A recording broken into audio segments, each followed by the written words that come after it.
ITV, certainly the best.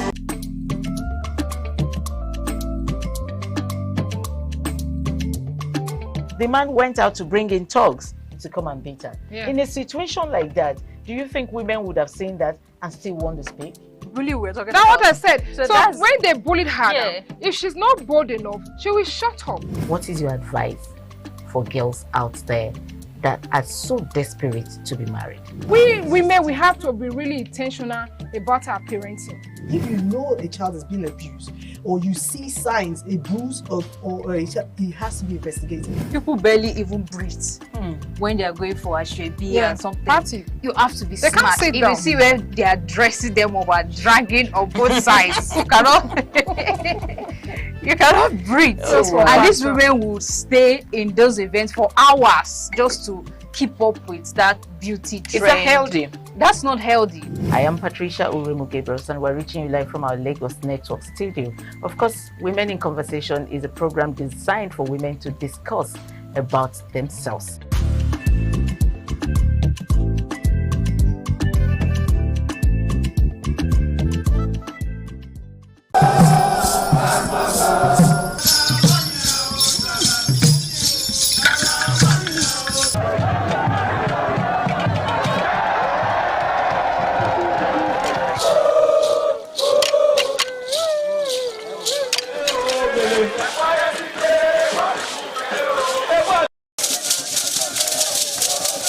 In the evening of the initiation day, all the newly initiated Edion danced to the residents of the Odion Way and also visited some homes of the various senior elders, where Chief Elder Ogbede Onwonse was very conspicuous, especially at the country home of Sir Chief Dr. Gabriel Osawo Igbenedion with his family on the night of the initiation.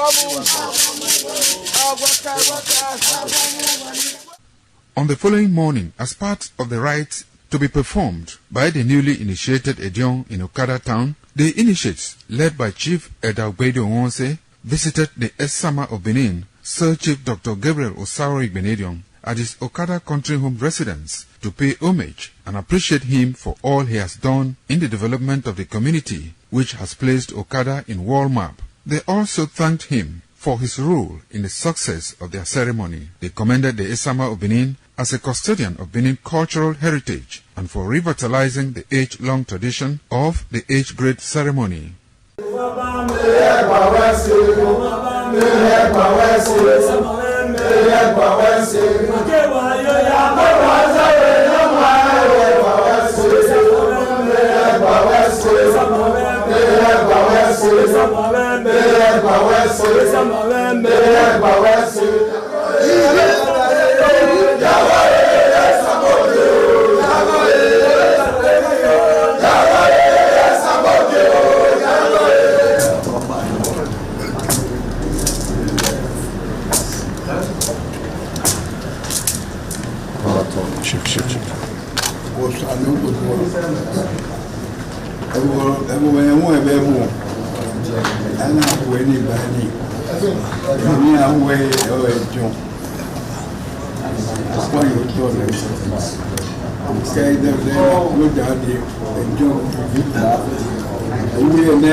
This is ITV. Certainly the best.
It's always an exciting time to have you join us on the program Heritage with yours sincerely, Oluije Oyihohai. Now, today on Heritage, we're taking a trip down to Namibia to go see what they have for us. Now, Namibia has a population of 2.8 million people and they gained their independence from South Africa 1990. Yes, that is history for you today on Heritage. Now, with yours sincerely, Oluije Oyihohai, we will be taking a trip, yes, down to Namibia. Let's go see the special dance they have for us. Don't go nowhere, don't touch the dial. This is the special Tumpahoki dance of the people of Northern Namibia. These people are associated with the Kavango region of Namibia. The Tumpahoki Cultural Dancing Group is a group of students based in Namibia that performed traditional dances. This group is active in bringing vibrancy to cultural heritage of the people of Namibia, especially during weddings, particularly in the northern Namibia.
Guru.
Funga doku pakuna ni kapta kunwa mema. Na peta kunwa mema. Dati kwa sama kaira ira.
The performance is characterized by a frenetic, shaking and highly agile dance style where the dancers uses the seats to move rapidly. The dancers interact with musicians and the crowd, sometimes chasing other performances who are acting out of fear or bravado. The Tupuhuking dance, the dancers are driven by intense drumming and singing that motivated them to perform to the ultimate expected of them.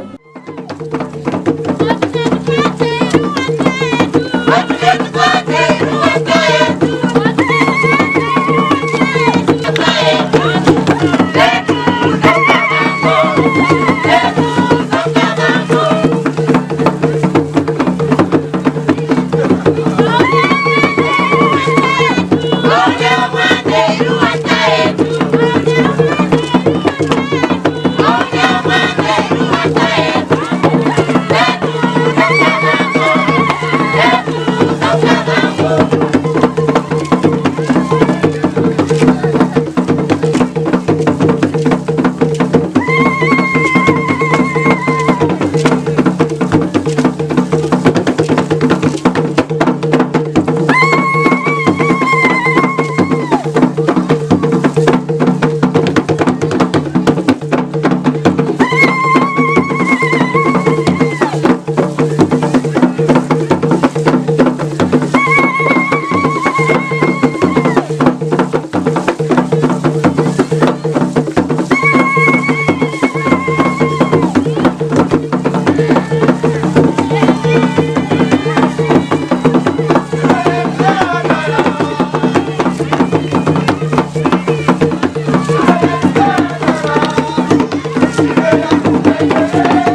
mina watu likita wakule merutua makata.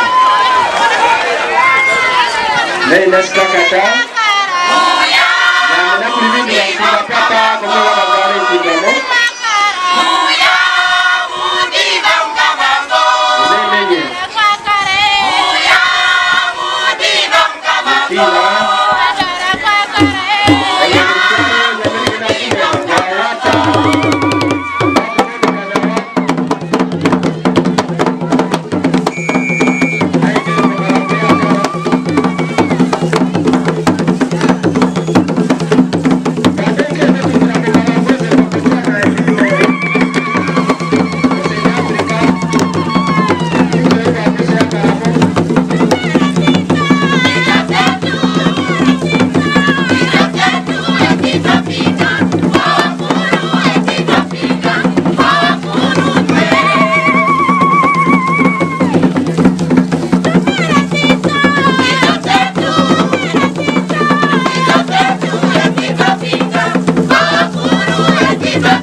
Alright, sure, it certainly has been an exciting time today on Heritage, all the way from Namibia. Yes, it has a population of 2.8 million people. Yes, that is history for you. Now, till we'll be seen again next week for another exciting time.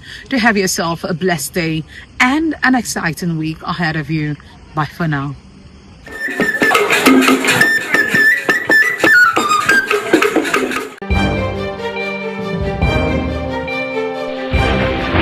This is ITV. Certainly the best.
ITV, certainly the best.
This is Aqua Game, a popular game in Africa played by our ancestors to entertain themselves after each day of farming.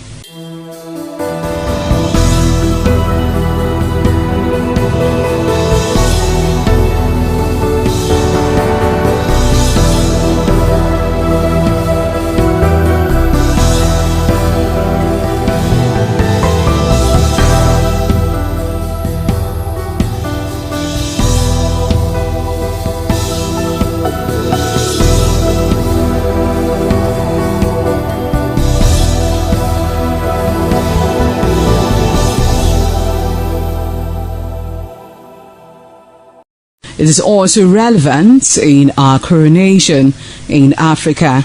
It is a sport and indeed very interesting, as every seed had a role in the game.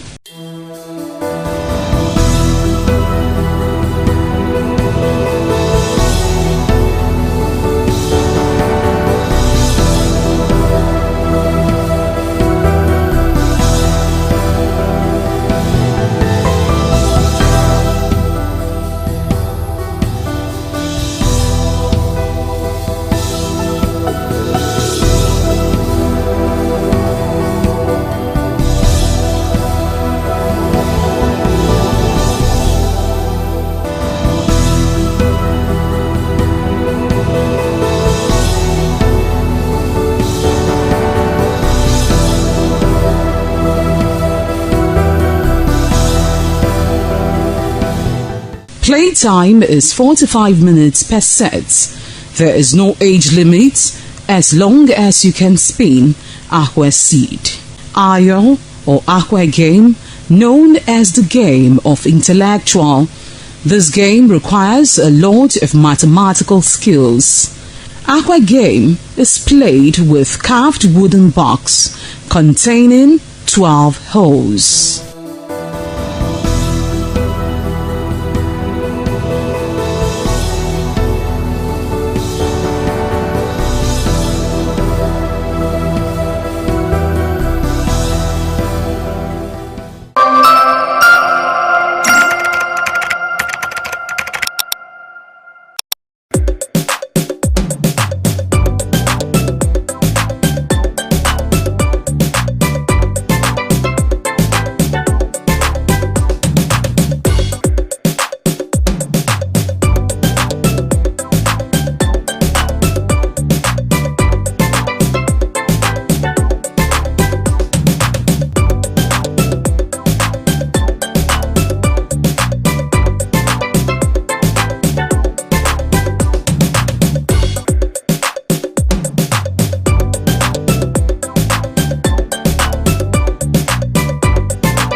This is ITV. Certainly the best. Well, top of the morning to you. This is This Morning on ITV, and I am Anuoluwapo Stevens.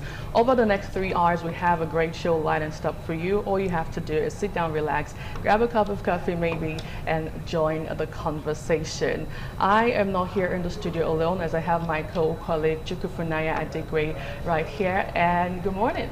A wonderful morning to you, Anu. It's just it's an honor, a pleasure, and just a great time to be doing this with you. Absolutely. How did the weekend go for you? Well, I would say restful, but at the same time, it was just a chill weekend. Great. What about you? It was impactful. Okay, great. Yeah. So, and also we have our colleagues joining as well in Lagos and also in Abuja. In Lagos, we would have Joseph Kadiri, and also we have in Lagos, in Abuja, we'll have Joseph Kadiri, and in Lagos, we'll have Marcelina. Good morning, gentleman and lady. Well, let me start with the man in the middle. Good morning. Tell us how it was like for you in Abuja over the weekend. Very good morning Very good morning, dear colleagues in Benin and Lagos. Abuja is cool and calm this morning, except that there are some volume of dust in the air, and if you are not careful, your environment will be dusty, and that comes with a bit of cold and catarrh. Well, some aspirin will take care of that, and if you are one who does fruits regularly, it will also address it, especially oranges. However, Abuja will be looking at the incessant grid collapse. In 2025, the record was 17 times since the president took over the helm of affairs, and when you add that of 2026, it brings it to the 18th time the grid will be collapsing under President Bola Tinubu. What are the causes? Could it be a shortage of gas supply? Could it be fluctuation, tripping of? Could it be activities of vandals? Irrespective of what these are, the resources allocated to that sector can be able to address the challenges. Why is it not addressed?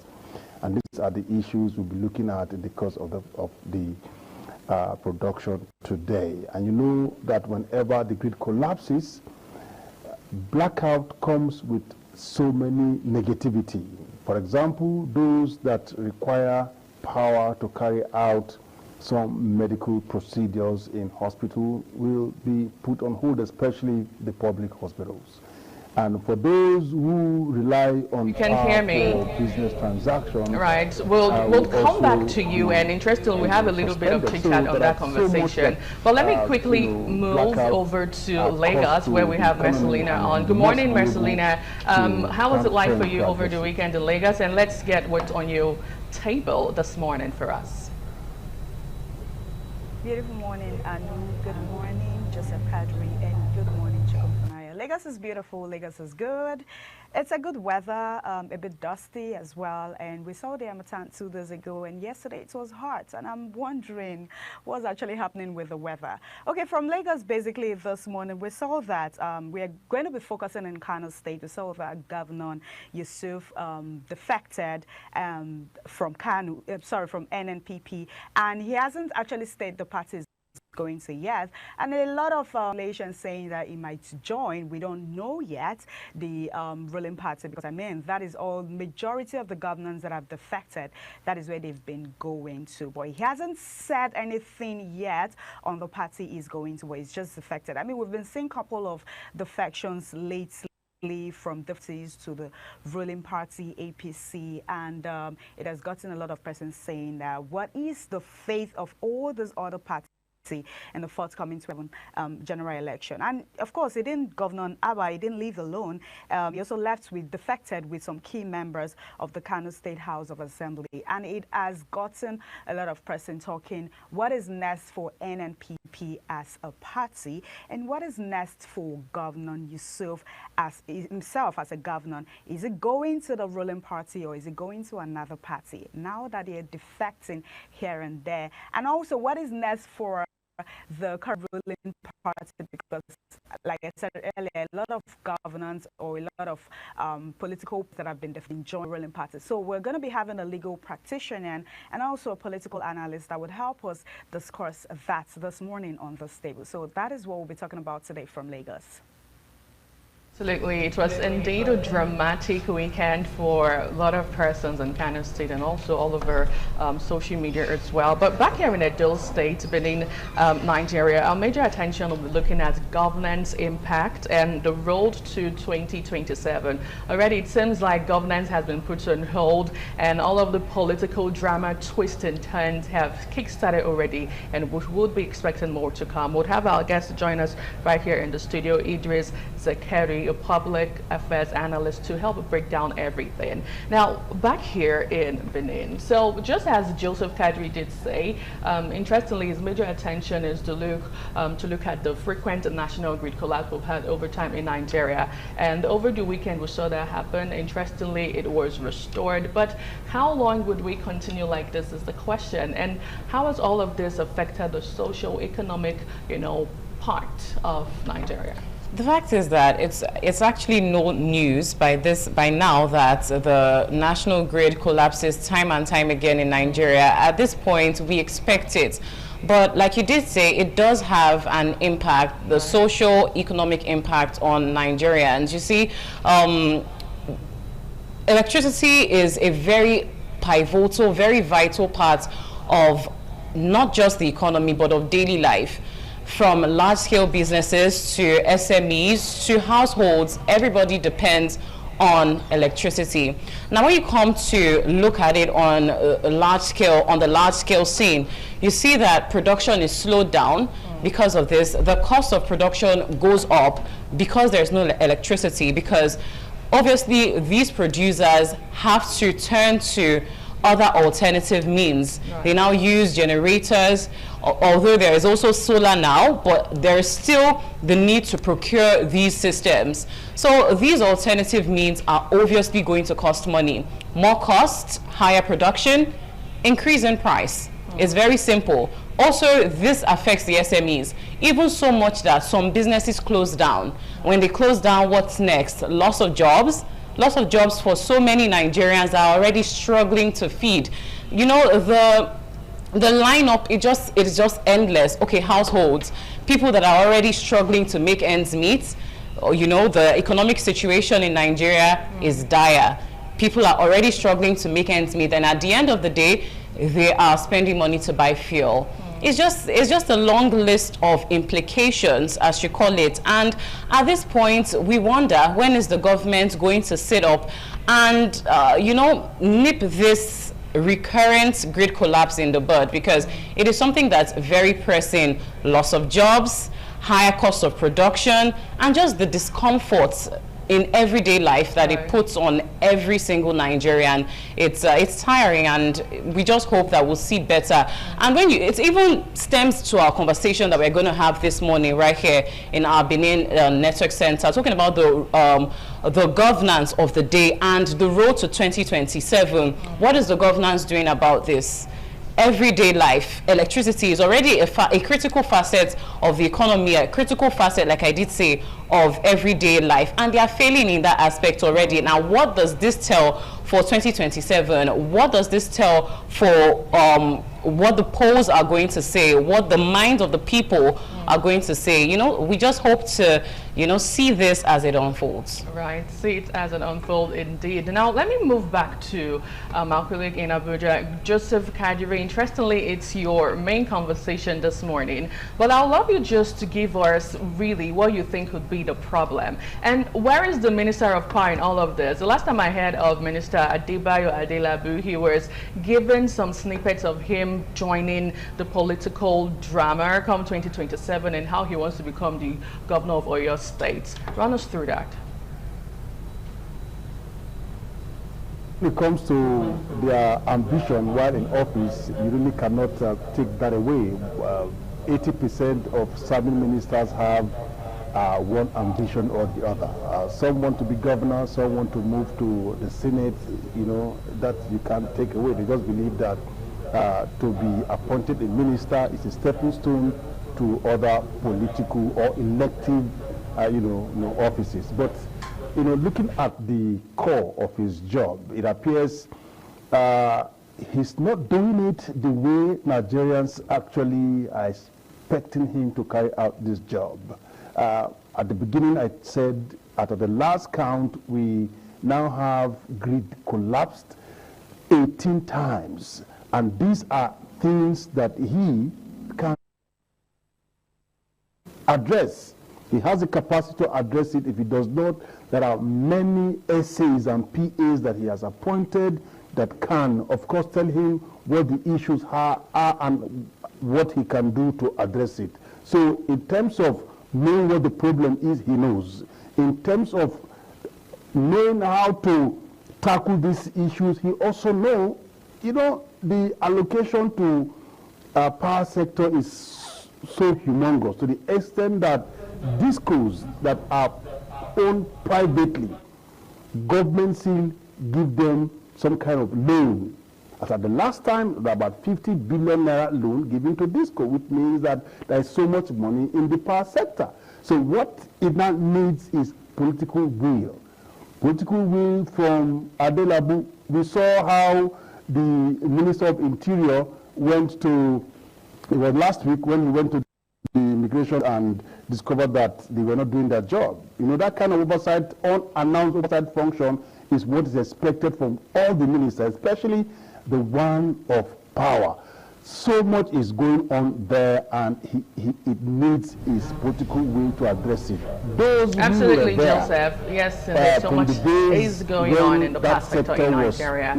Just to hold you on a little bit with your thought as I move over to Mercy Lina. It's a new year, January 2026. Those same people are still there. He needs to find them out and give them what they want, and so they have power generation at the rooftop, and we can also sleep with both eyes closed without thinking that at a point in the day or night I will be out. All right, Joseph, thank you so much. It's a new year, 2026. Moving to you, Marcelina. Some would say this is quite too early in the year 2026. I mean, we saw all of the fall left, right, center in the previous year, 2025. And a lot of Nigerians got used to it. It seems like it was every Ike market day we saw the national group collapsing every single time. And now this has begun.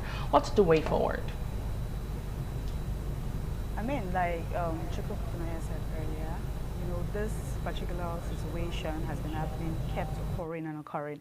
And if you know the right solution to this problem, why not do it? Why do we have to wake up one morning and seeing that national grid has collapsed? It's going to affect a lot of persons, the SME, small scale business. It's going to affect a lot of persons. I mean, make a lot of persons jobless, and which we are already suffering in the country. I mean, we're already going through a lot in the country. And waking up one morning to say national grid, if you know the proper solution or what to do to make this whole thing stable, why don't we do it? Okay, there's this country, we're giving a particular country light, and these people, they even do get the light more than we are giving them the light. I remember somebody said something earlier that a child that wasn't born in Nigeria, he came to Nigeria, and all of it's all that the lights went off. I mean, NEPA took the lights, and it was, and all of them seen was before. I mean, the country he was given birth to, he hasn't seen that before. And I begin to ask myself, is there going to be a day in Nigeria that we would stay like there's no good national grid collapse? There won't be, you waking up one day and saying that NEPA has taken light, stable electricity connection. Is there going to be a day like that? I begin to ask myself that question. So if there's a solution to this problem, why not fix it instead of waking up every time to seeing that national grid has collapsed? Which way Nigeria at the end of the day? We'll leave the conversation here for Abuja Network Center, Joseph Kadri, to man the conversation this morning. Now we'll take a short break. When we return, we'll look at a couple of national dailies this morning. Please join us again. Well, thank you so much for joining us. You're on to This Morning on ITV, and it's now time for us to look at a couple of national dailies this morning. And also we have our amazing, wonderful media personality here with us in the studio, Dr. Sonny Duke Okosu. A pleasure to have you join us this morning. Anyway, it's always a delight to be here with you. Yeah. I'd like to welcome you back officially. Oh, okay. Yeah. Welcome you back officially to Thank the show you. after a couple of months where I had been your mother. It's such a beautiful experience. Right? Oh dear! Oh my God! I knew that giggle was something fishy. Anyways, a whole lot to talk about on the show today, and as we make progress, we get into the nitty-gritty. Yeah. Absolutely. Now let's quickly kickstart with the New Telegraph newspaper. Hopefully we have our guest join us to review all of these national dailies this morning. Dr. Dan Ekerafo, he is the HOD of Mass Communication Department in the University of Benin. Now the New Telegraph, we kickstart this morning. The major headline says, high operational costs, airlines mull further fare hikes, lament revenue loss, almost empty flights. On page 4, subwriter says we are flying at a loss by Okonkwo. Well, away from that, impeachment plot, refusal to squander public funds, liable for Fubara's ordeal, group alleges, as calls for National Assembly to take over Rivers Assembly heightens. Subwriter says, my confidence is in God, who is speaking, the Rivers State Governor. On page 2, 5, 6, and 8, you get details of that. Well, still on the front page of the New Telegraph this morning, Makinde, you can't speak truth to power under this government. He says that on page 2. Reforms, Shell Global CEO hails Tinubu's visionary leadership. Subwriter says a firm partners to invest $20 billion in Nigeria on page 2. 2027 mind game ends as battle for ADC tickets begins. On page 9, 10, and 11, more details on that. It also says high stakes as Atiku, Obi, Amechi, others declare interest. And finally, on the New Telegraph, rise in insecurity, lawyers demand scrapping of security vote. Now, Dr. Sunny Duke, Ifunanya, I'd love us to react a little bit to the major headline this morning. It says high operational costs, airlines mull further fare hikes. We are having this conversation again in 2026. Yeah, and it will continue unending because of the economic realities on the ground and the cost of operations, running business. I mean, running airline is quite expensive. So perhaps today a return ticket from Lagos to Benin or Benin to Lagos, maybe in the region of 300,000 naira, may get to 500,000 or even 1 million naira as the case may be. And that's just because of the peculiarities of the economic environment that we work in.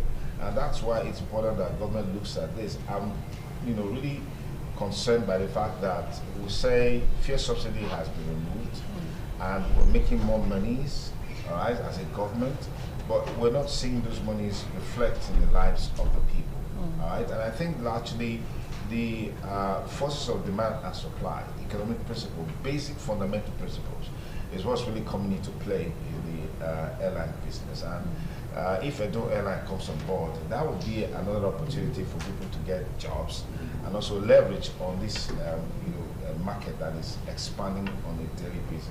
But I think to a large extent, we've seen that pressure on the air transportation system because of the situation of our roads, one, and then secondly, because of the challenge of insecurity. So everybody wants to fly. Right. When the demand is high and supply is limited, you always have this kind of scenario. Ifunanya, how many persons can even afford to fly? What's the amount of the national minimum wage? That's honestly a no-go for a lot of people because people are struggling to feed. Like I said earlier when we're talking about the hiking, yes, okay. And it's just all of these issues are linked. You're talking about high operational costs in terms of airline operations, and we are still talking about high operational costs in terms of SMEs and even large-scale businesses. Everything is skyrocketing in price. And what does that even say for investor confidence? It's just a whole lot, to be very honest. Absolutely. We move over to our national next newspaper. The Daily Trust, our next port of call on the newspaper review segment. If we have Dr. Dan Ekerafo on cue, we'd just like to get your insights into some of the stories that we highlighted a few minutes ago.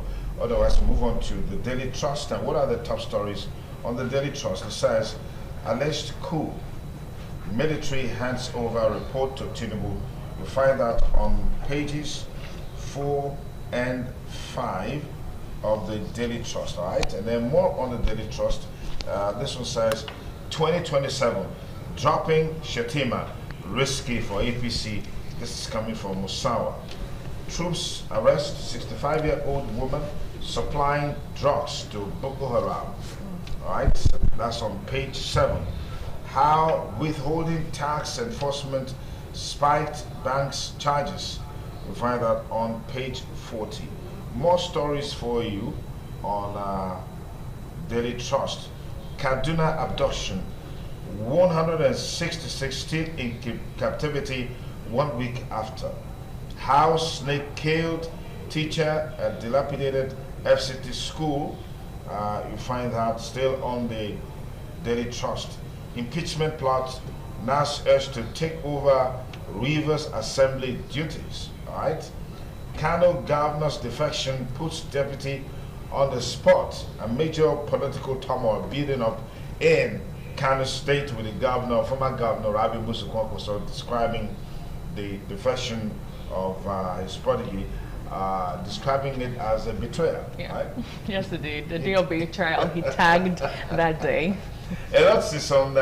It's going to unpack as we get closer to 2027. Let's go to our next one.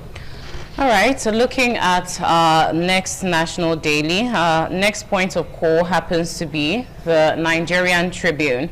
For the first story there, it says, why we will invest $20 billion in Nigeria, and that's coming from Shell CEO, and he happens to also commend Tinubu's leadership. You get to read all about that on page 16 of the Nigerian Tribune. Other stories are, suspected drug traffickers open fire on customs in Ogun, 2 officers injured. Also on Nigerian Tribune, you see, domestic abuse ends in horror as man kills wife, self with acid. Other stories are, Kano Governor Abba Yusuf joins APC today. That's on page 22. Also, another story is, Oyo at 50, celebrations begin today, and that's on page 4. We'll also get to see diplomats divided over federal government's payment of $9 million to U.S. lobbying firm. Another story there says, Electoral Act Amendment Bill, stakeholders tackle National Assembly. Knock Senate over delay. We must avoid looming constitutional crisis. Senate knows why it is frustrating it. Okorie says, also noting fundamentally wrong within existing acts. Former INEC Commissioner Okoye also highlights. Also on Nigerian Tribune, other stories are, senators end 35-day Christmas New Year break, constitution review, electoral bill, others listed for consideration. That story is on page 4. Now on page 6 you have Nigerian banks face tough road to Africa's top 10. And those are the stories on Nigerian Tribune. On to our next point of call now, Anu. We turn our attention over to the Punch newspaper this morning, and the major headline says 2027 battle, Kano earthquake as Yusuf dumps opposition for APC. Subwriter says NNPP senator attacks federal government over Kano's governor's defection. PDP, ADC, others slam move as moral collapse, not political gain. On page 2, details of that story.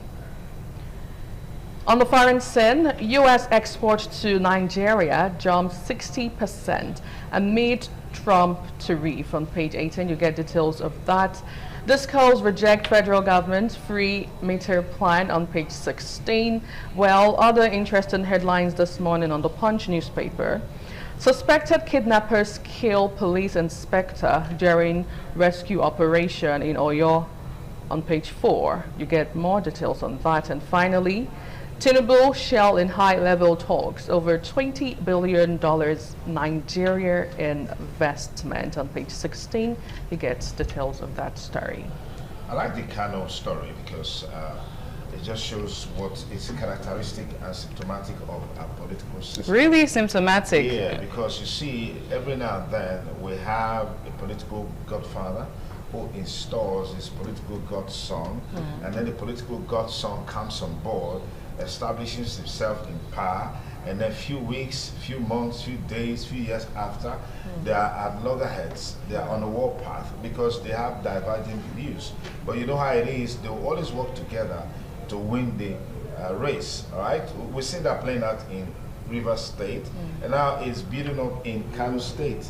The NNPP leader, talking about Rabi Musa Kwankwaso, has been so comfortable with the fact that, you know, he's holding sway in Kano State, and that even boosted his confidence to start making inroads to other states by way of, you know, seeking presidential ticket and all of that.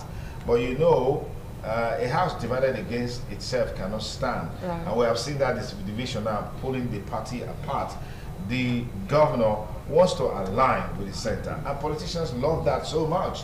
They love to align with the center. That's what they tell you, because that will help them, according to them, to bring the goodies to the people. Now, the governor, as you know, in our political nomenclature, the governor is the leader of the state. Sure. So automatically, Abba Yusuf's defection today to the APC means he becomes the leader of the APC. He calls the shot, controls the structures. And for a state that is also rich, I mean, we also hear the undercurrent that there's a certain 250 billion naira that you get when you move over. We haven't got allegedly. Allegedly.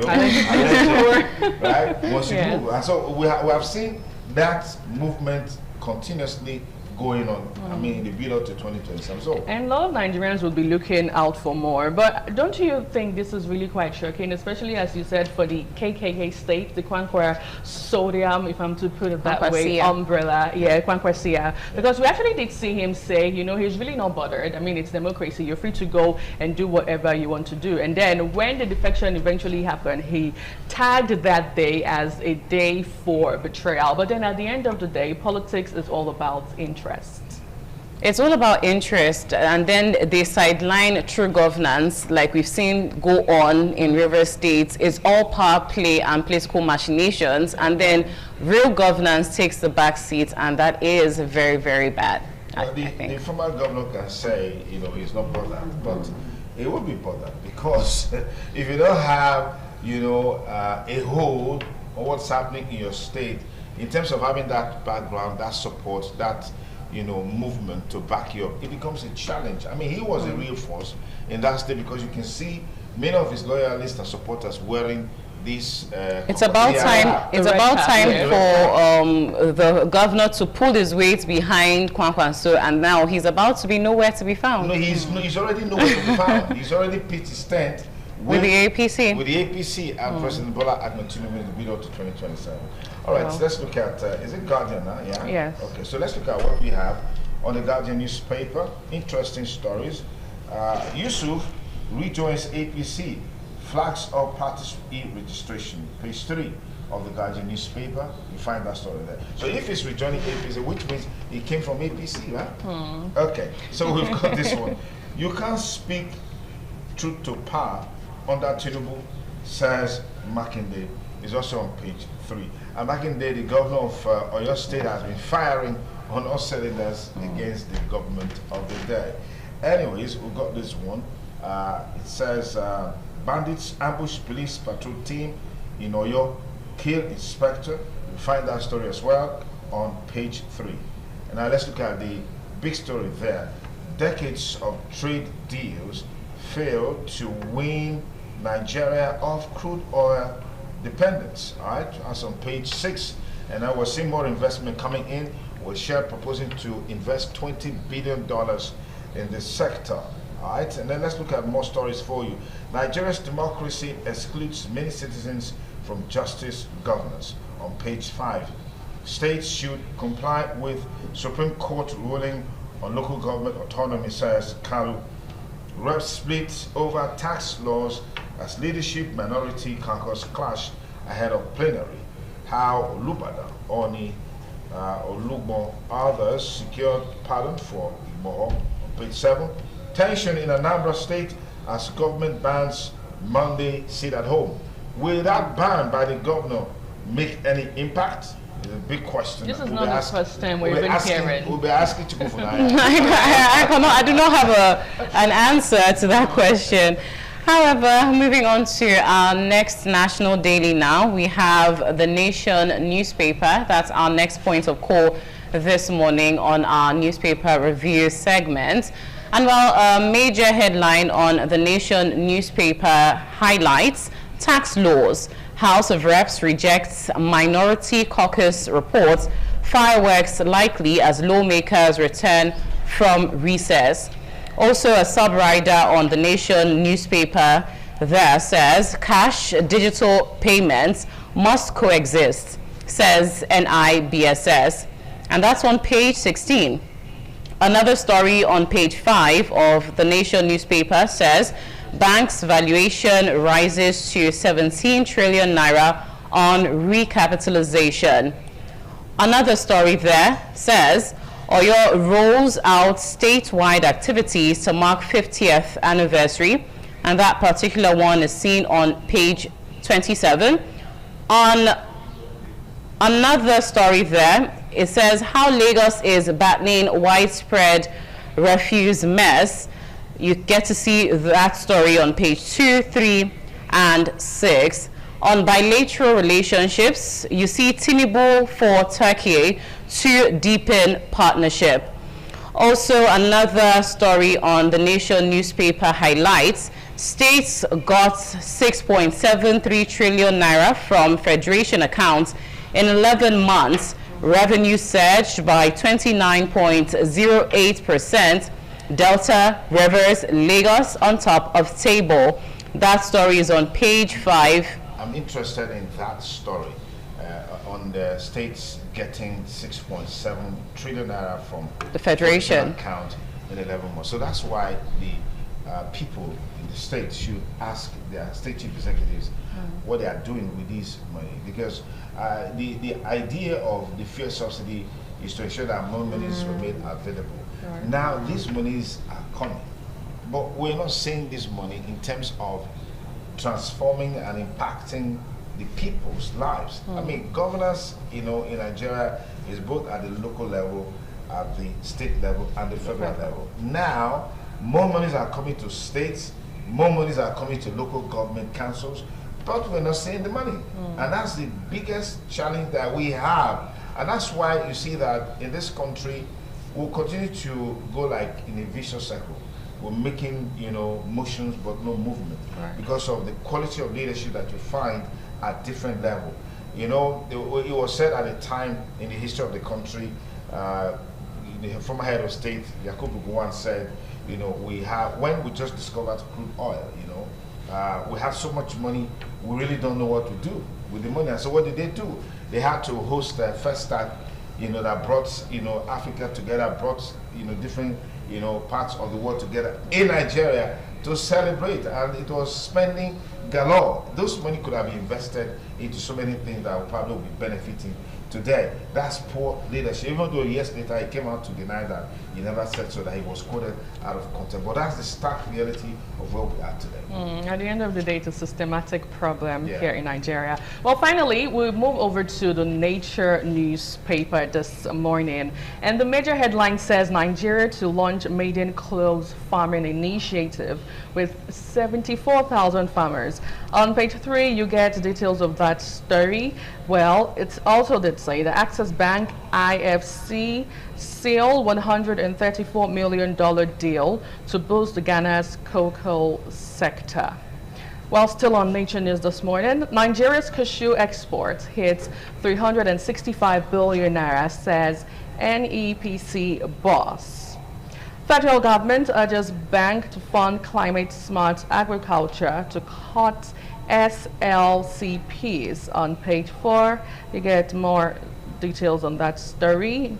Well, Kaduna water output raises to 30% in 2 years, says Governor Sani. Chevron explores Awodi 07 shallow offshore oil well in Niger Delta. Egypt, Japan to co-chair UN Water Conference dialogue. And finally, urban sewage driving antibiotic resistance in India study finds. So that's all on the Nature News this morning. Okay. You want to react to any? Yeah, I want to look at close farming that you talked about, what federal government is doing, which is really commendable. But I hope we can really sustain it by matching words with action. Absolutely. I recall the ginger industry in Nigeria, collapsed when we started bringing in varieties that were supposed to be better and all of that, unknown to the government and those who were into ginger farming, that those varieties were actually GMOs, all right? And at the end of the day, the industry has collapsed.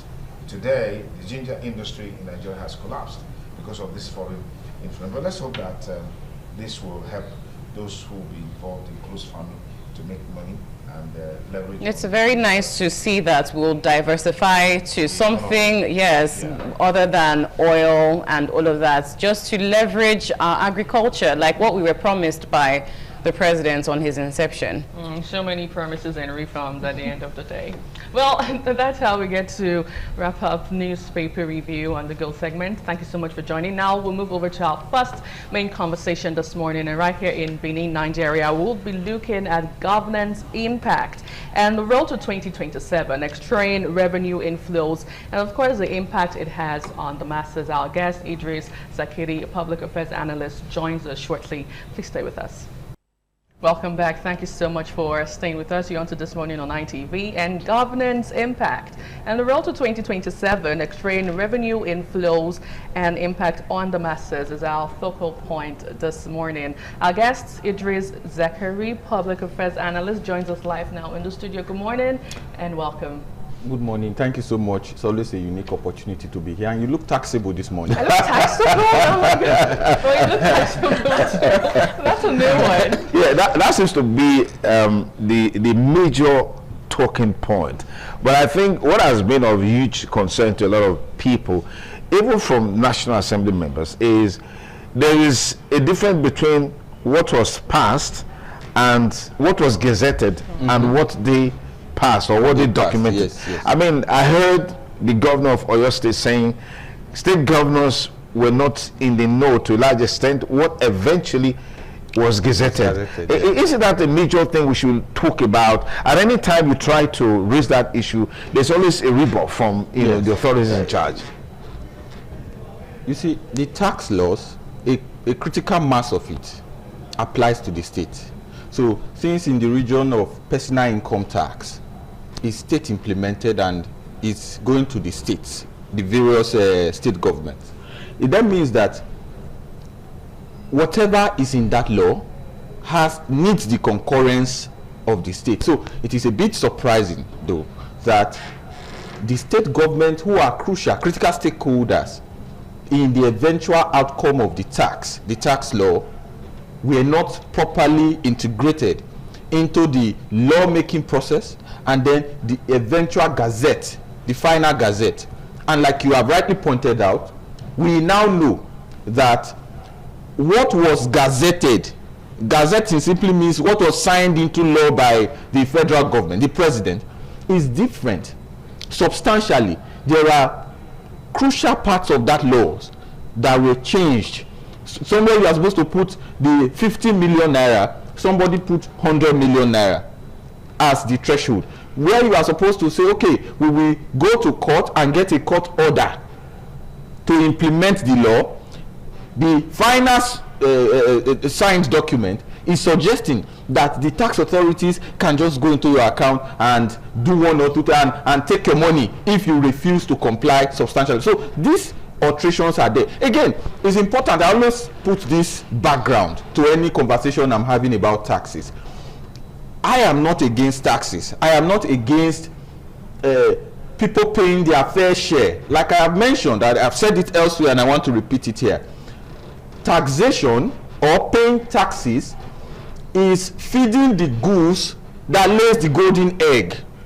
The government is supposed to be the goose that lays the golden egg.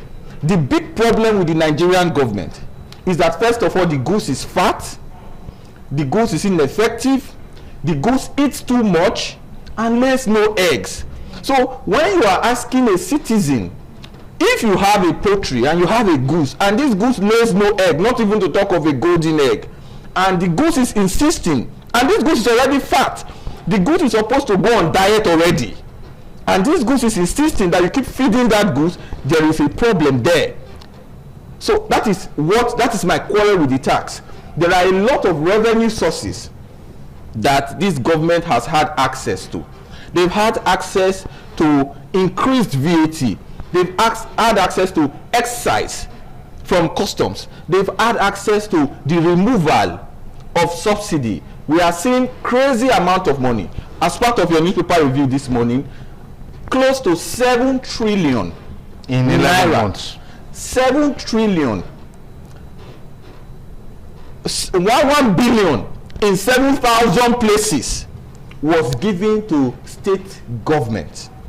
And I will ask you and ask my dear sister, my taxable sister, what have you seen in the political firmament in our state, in our local government, that reflects that kind of money? So and that is just state. You tell us, Idris. What have you seen? I haven't seen. I will explain. Is this being generalistic, or we can be there is a general scale to it, and that is that we call it average. When you take the average and you add all the component parts together and you take the average, the outcome is not rosy. You can see flashes of governance here and there, a little flash here, a little flash here.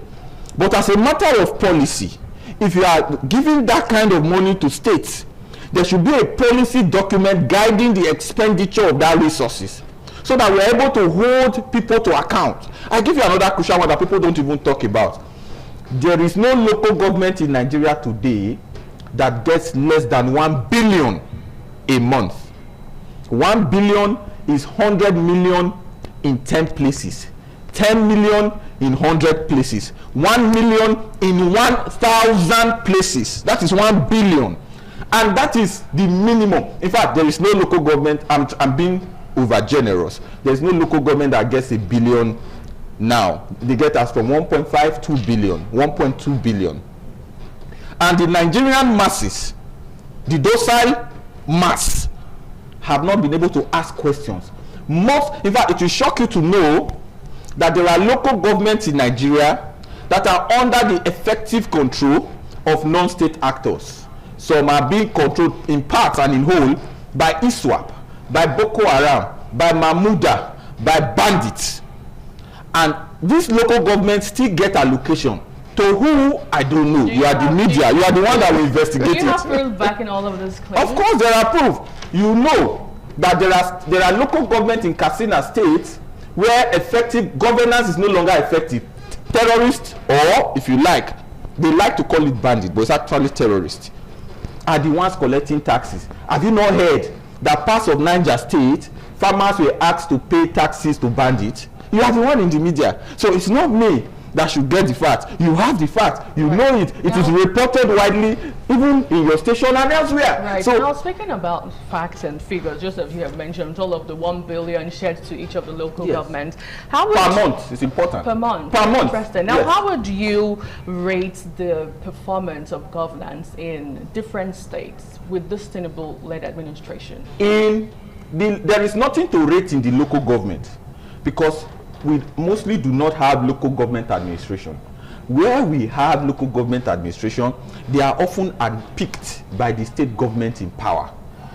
Anywhere they conduct local government election, and it's very well reported by your station is easily one of the most reputable in the country. It is usually the party of the state governor that wins all of the local government elections and the councillorship elections. So there is nothing to rate there. And I have not seen, if you have seen, you can tell me, a road, a school, an hospital that is said to be built by a local government. I am from Esako West. If my brothers in Esako West have seen, they can report back to me. I don't know your local government. You can ask your own. So that is for local government. For the state, like I said, there's been flashes here and there that resembles proper governance. Flashes. But when you say flashes, what do you mean? No, there's using Edo State as a case study. Using Edo State as a case study, I hate to admit it, because those who know me know I'm not a fan of APC or even the government in power in Edo State. But there's been flashes of progress in Edo State. I can mention some. The gentleman who drove me to this place on boat said he worked for a College of Education in Kiadolo, and for years they were frozen out and they just got paid, and he got 5 million. He said, mention my name, but I don't want to mention his name so that it does not turn to a commercial. There are roads being built by this present administration. One road here, one road there. Myself, I did both for the last three months of 2025. I like to see for myself. So I went to places like Ute, places like Down Sapler Road, places like Ikweniro. You are going towards Ikweniro. I'm mentioning places so that people who live there can also verify. Yes, towards Ikweniro, if you are going to Agbo Road, you can see that there is a bridge being built here. If you go down Sapler Road, they are building some concrete road there, and there's a bridge being built there. If you stay close to just behind you here, Okun, the previous administration disgracefully did less than 1 kilometer of it and left it there. Poor quality work. But this government seems to be completing that part now. If you go to the governor's village, and this is crucial, I need to mention it, he is doing big projects in his village. A teaching hospital here, a resort here, plenty roads here. People can argue that why is he doing everything in your village, in his village? When it gets to your turn, please don't do in your village. Like they say, charity begins at home. And his village is not part of Akwa Ibom State. It's part of Edo State. His village is part of Edo State. So if he does in his village, it is fine. But my quarrel remains. There is no policy direction for this expenditure. No matter how good you are, if you do not have a policy direction is like your goals. If you don't have effective goals, you probably will not achieve much with life. If you do not have a policy direction that says this road we are building from this point to this point is to take farm produce from this point to this point and to improve the economic livelihood of this point to this point, that is policy. So policy drives development. Otherwise, it will just be grandiose, grandstanding, just doing because you need to do. I commend the government for doing, because we had a government for 8 effective years that did nothing, tell us a lot of stories, that's subjective. These are your subjective opinions. Yes, they are subjective. Let me get you on this point, which has to do with we've seen a lot of defections in the build up to 2027. In fact, defections, more defections, and more defections. I mean, the latest is in Kano State, yes, where Rabi Musa Kwankwaso has declared that his governor leaving for the APC is a day of betrayal. I don't know if they are going to perhaps mark it down in the state, so maybe they can observe it as a public holiday. But what you make of this development? It's again, there is a sinister agenda, and you call it my subjective opinion, but it's fine. The evidence, like the lawyers will say, rep ipsa loquitur. The facts speak for themselves. There is a sinister agenda being driven by who to turn our country to a one-party state. And that is why you see the intimidation, you see the grandstanding. Governors are now defecting like schoolboys. In the last 2 weeks, there's been huge intimidation of the governor of Abia State. If you combine, I served in Abia, and I can mention names of places: Ohanku Road, Osisioma, Ugunagbo, where I lived. If you combine the governors that have governed Abia State, 3 of them, Oji, T.A. Oji, the one, Okeze Ikpeazu, and Oji Uzokalu, that have governed Abia State, they have not achieved 1/10 of what the present governor of Abia State has achieved in less than 2 years, in about 2 years in office. But you see the grandstand, you see the intimidation. You either join us or you are not returning. You see, people now come out boastfully and say that we will win election whether you like it or not, as if we do not live in a democratic country. They are forgetting that we are not in Russia, we are not in North Korea, we are not even in Uganda, where the son of the president can tell the opposition leaders that he's going after his boss. We are in Nigeria.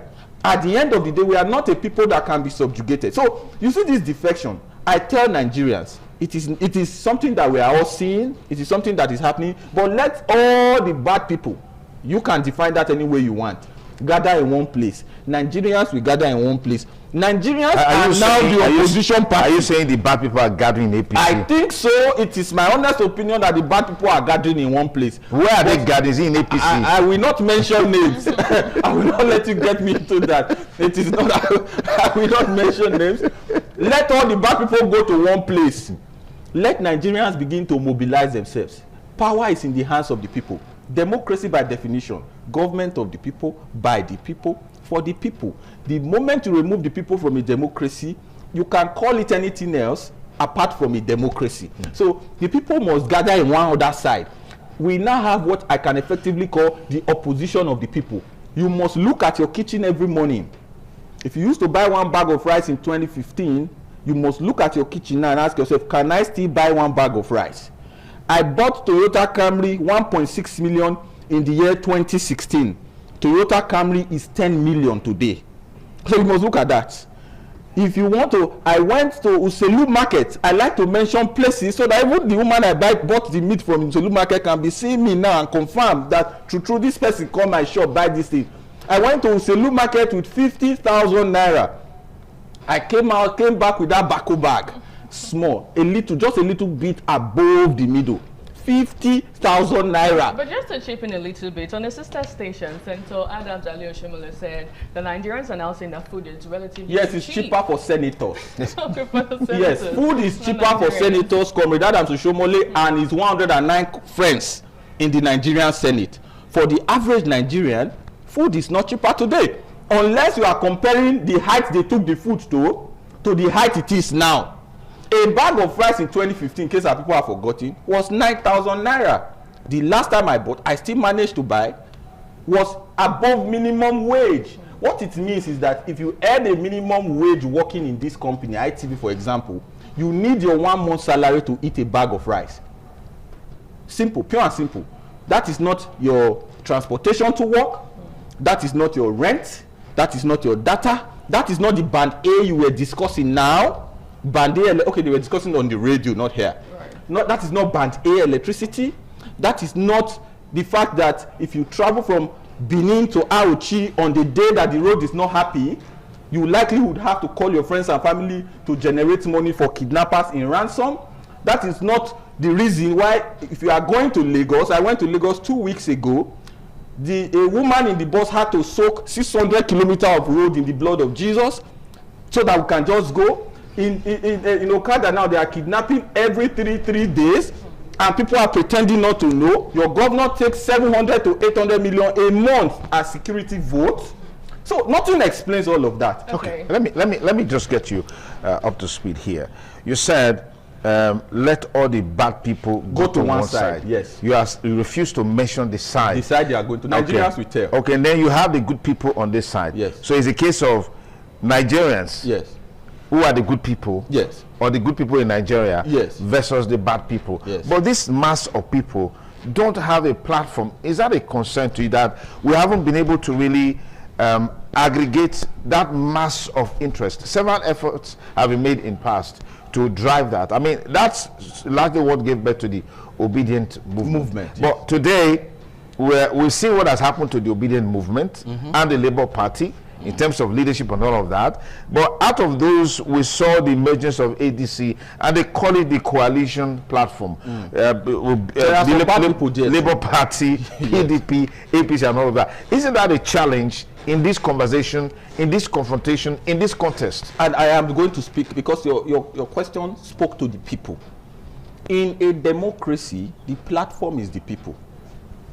You can design. There was a time in our lives when PDP would come on TV like I am this morning and say they will run Nigeria for 60 unbroken years. How did that turn out? There was a time in our lives when PDP will say that they are the biggest party in Africa, arrogantly. How did that turn out? The day the Nigerian people decide that enough is enough and use that power to attain liberation from the oppressive political class, that is the day to be enough. And I think as of today, it is still not enough. So what some of us are doing is the job of John the Baptist. Our own is to announce that the good news is coming. But the good news will eventually come. in the last election, to tell you that people, like you said, the critical mass have not taken power in their hands. In the last election, only 23 million people voted. That is if you aggregate the one of Peter Obi, of Atiku, of Kwankwanso, of Bola Ahmed Tinubu, and Sowore, and everybody. Just about 23 million people voted in the last presidential election. From a total number of registered voters, 93 million. Question comes, where is the other 70 million? And then, if you now extrapolate that to the general population, of a population of 230 million, less than 23 million voted in a presidential election. The most critical thing, like I told somebody, I said, Tinubu is more important to your life than even your own father that gave birth to you. Your father has paid school fees from primary school to university. It is Tinubu's job to provide the economy that will give you a job. If he doesn't, you are destitute. That is why you will see PhD holders driving keke. It's happening today. Dangote wanted to employ truck drivers, and PhD holders and MSc holders applied. As a matter of fact, that became the criteria. Now, I will take it further. So the people must decide that enough is enough. And when they decide that enough is enough, they will take their destiny in their own hands. You don't need a platform. All you need to do is point in a direction and people go. Until they are ready. I don't think that we are ready yet. We have just not suffered enough yet. You know, you still on social media, there are still people who come out to argue and defend. Even this one I'm saying now, there are people who comment under ITV posts on Facebook and Instagram and yab me and say it's just talking. They call it cho. You don't have an alternative. In a democracy, your biggest power is enlightenment, is education, and is voting. Anything outside that is treason. You want to remove the government by force. But the government also has a role to play. The job of the government is to make the democratic atmosphere possible. So much so that you can be voted in and voted out. If they do not allow it and they are intimidating and grandstanding like they are doing now, claiming they have won 2027 election, not based on any empirical evidence, but based on the fact that they think that they can tell, they can decide, they can rig, they can write results. An American president put it simply: those who make peaceful changes impossible make violent changes inevitable. My prayer is that we never get to violent changes. Okay, so the road to 2027, with the gale of defection that was seen so far happen within the shortest period of time from 2025 up until now, there are those who would say that there's no need for election in 2027 with over how many governors joined the APC. It's already a swift and a clean slate for President Bola Tinubu. Do you believe in that school of thought? I don't, because the governors are one. The governor is just one man. Like in Edo State now, we have about 5 million people living in this geographical space. The governor is just 1 or 5 million. The governor on election day has 1 vote. Idris Zekeri Jr. has 1 vote. You have 1 vote. Ogasoni Duke, if they will allow him to come out from the studio, has 1 vote. So at the end of the day, we all have 1 vote on election day. So don't be intimidated. The idea, the whole idea, is to box you into a corner, intimidate you, make you believe that there is nothing you can do, that victory is inevitable for them. But I can guarantee you, so help me God, there is no one man that can hold the destiny of nearly 300 million Nigerians. We do not even know to what extent the damage is done. I don't think they will allow you to take your camera. Go to the Federal Neuropsychiatric Hospital in Uselu. It's not far from here. And see the level of abuse of hard substance. The question comes, you can say, oh, children are non-entities these days, they just want to abuse substance. Whose job is it to prevent the flow, illicit flow of drugs? NDLEA, they've gone to sleep on that. I spoke to a staff of that institution. I said, why do we have so many young men, especially men? Men, forgive me, I'm a man too, especially young men between the ages 15 and 30. Why do we have so many young men going psycho? He said he's been here for almost 20 years. What he used to see then is you see a woman, a young lady who has gone psycho, and they say, oh, what happened? They say, oh, I sponsored this man abroad, and he came back with wife and children. He called it trauma. Psychosis due to trauma. And then say you see an 80-year-old man who is now saying things he's not supposed to say. He called it dementia. But today, young people are now abusing drug in a scale unprecedented. And it is showing. Go outside today, all the people you see having mental health problems are young people. And the government is pretending not to know. And when we talk, like I have just spoken, and when we talk, they say, hey, Idris, don't talk, oh, do you know those involved in this business? Oh, you are taking risk, oh. And now people are going crazy.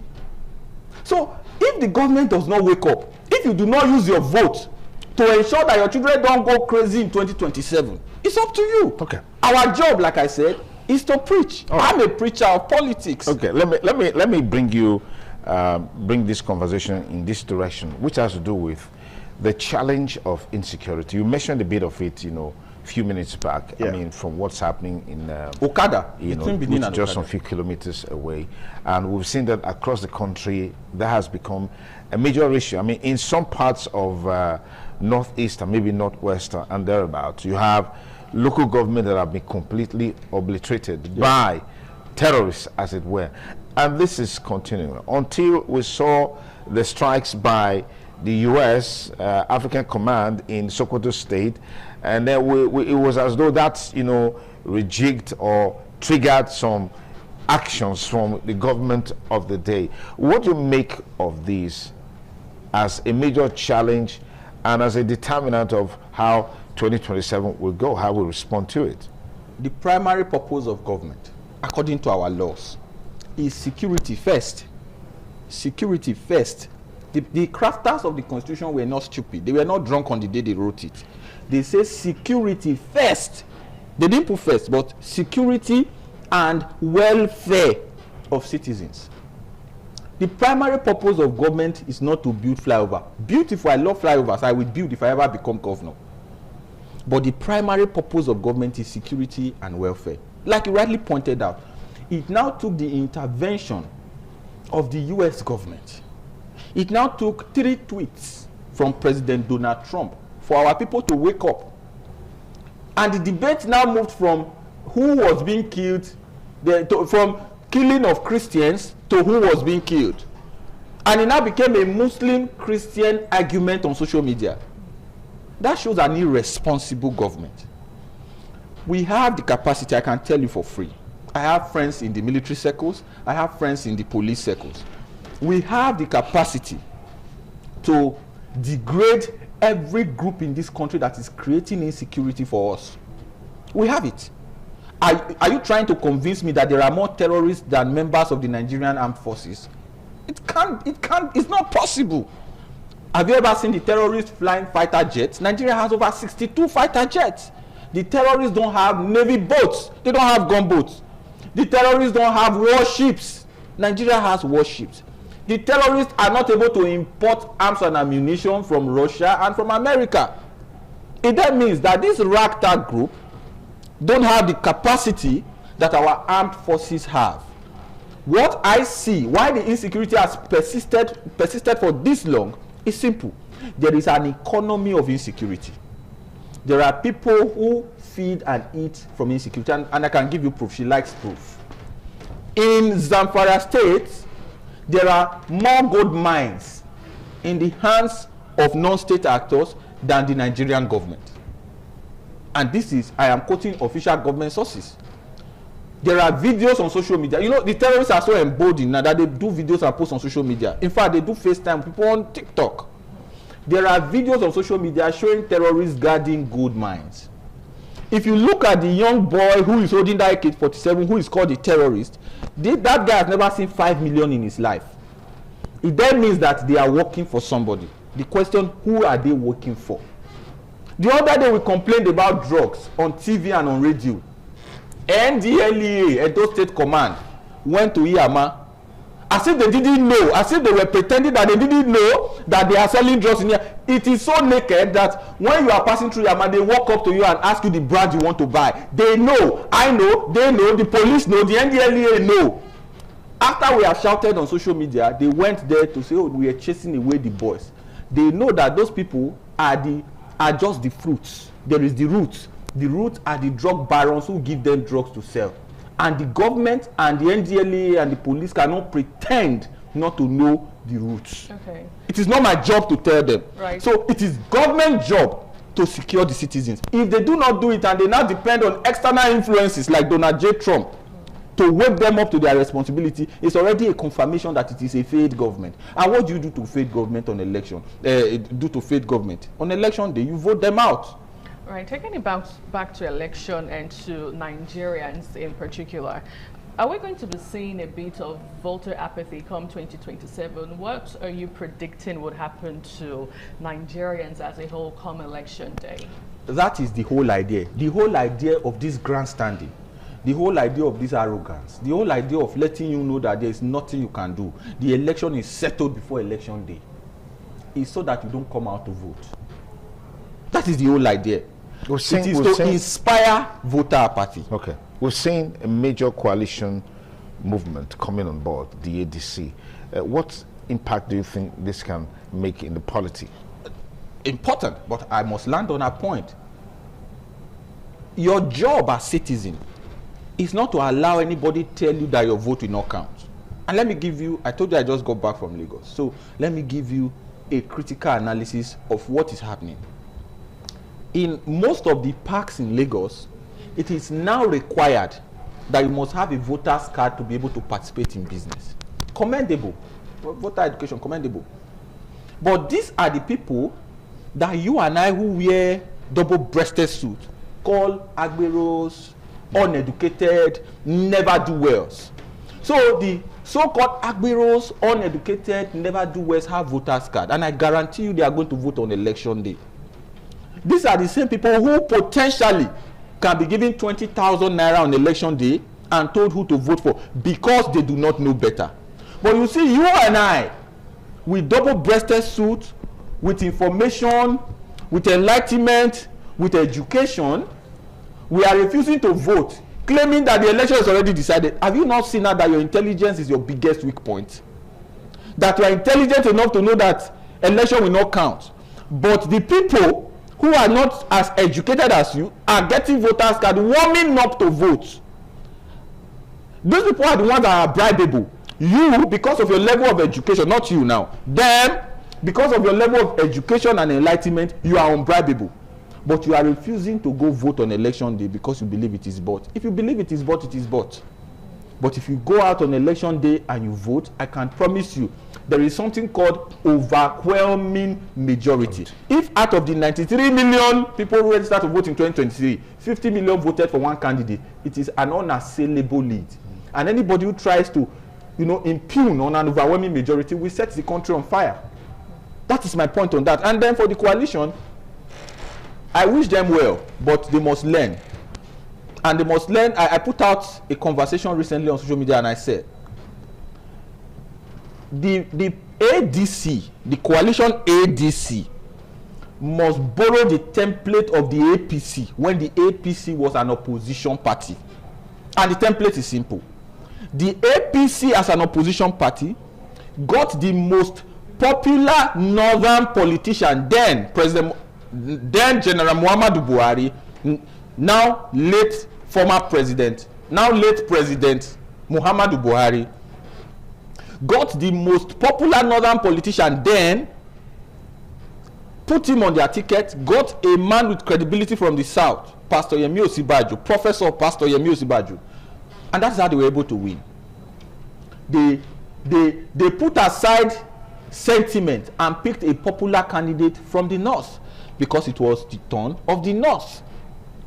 The ADC must first of all look at the south because it is the turn of the south and pick the most popular candidate from the south,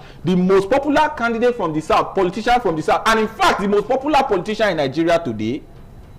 I said that very well aware that he won the president in his own state, he won in Lagos, he won in Abuja where the president stays, he won in Delta where the vice presidential candidate of the PDP came from in the last election. They must look his way, Peter Obi, and consider zoning it there. Anything short of that, and you take this ticket back to the north, you will be excluding a critical mass of the voting public. Today, I think he's probably the only politician that can win his region flat. He can win the entire state in the southeast, 90% of the votes. Atiku may not be able to do it because he's from the northeast. He won in Adamawa the last time. He lost in Borno. He lost in Yobe. Our president may not be able to do it because he lost even his own polling unit in Budillion the last time. No, that's not where he voted. He voted in Ikeja, but we know why he left there because he knew he could not win there. That is the bitter truth. But he lost his state as a whole. Okay. He lost his adopted state of Lagos and lost his home state, allegedly, of Osun. So he lost here and lost here. Now, between that time and now, a lot has changed. We have seen movements, we have seen decamping, we have seen defection, we have seen new leadership structures emerge in some of all these places that you talked about. Decamping is not improvement in the economy. When he took over, fuel was about 190 or thereabout. Am I right? I don't want to put out a wrong information. Fuel was significantly less than what it is today. Today, even when the fuel has gone up and come down, it's still revolving around 750 to 800.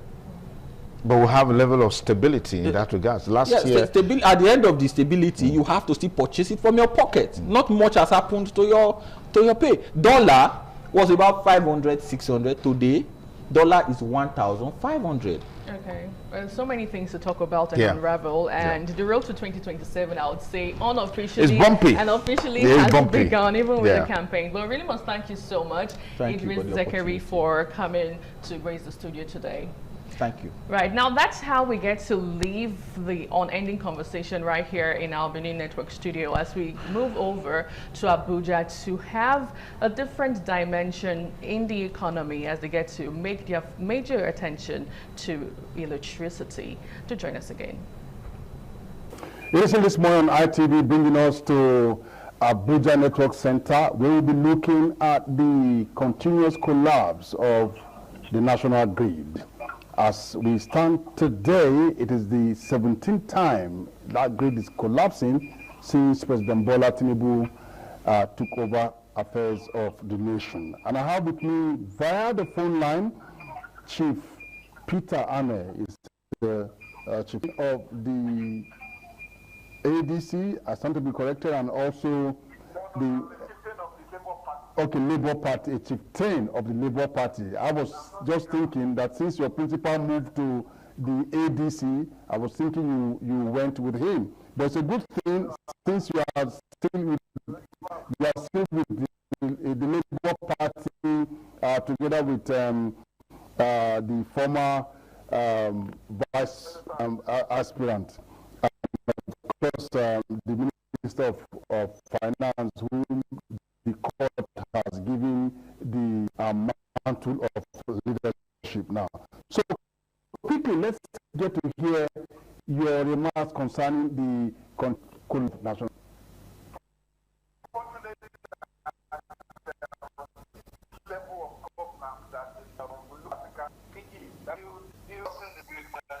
So it's bad. What we experienced even on Friday, it's unfortunate that despite all the promises that have been made by the APC in the last 20 years, they have been able to fulfill any. We can't even see the improvement.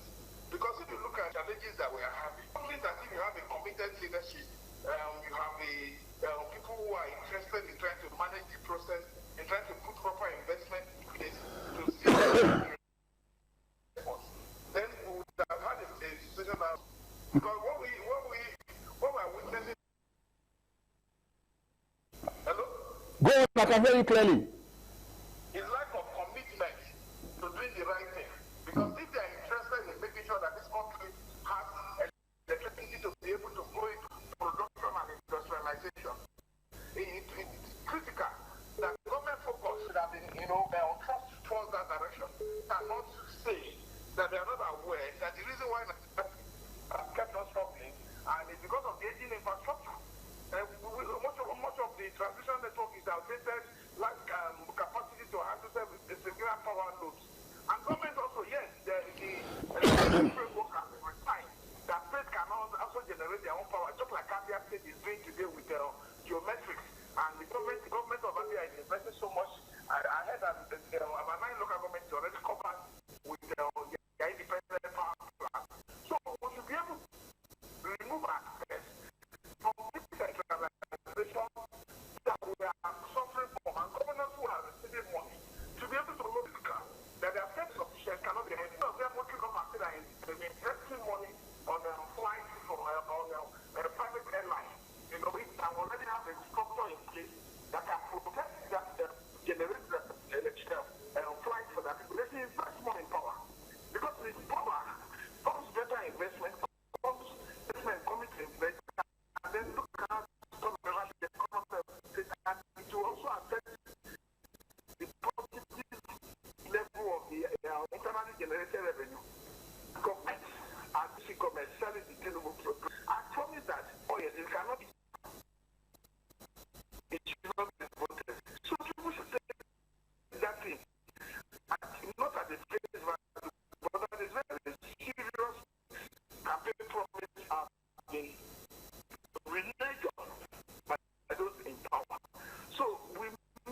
one light collapse, one of the great collapse, it affects all the whole grid.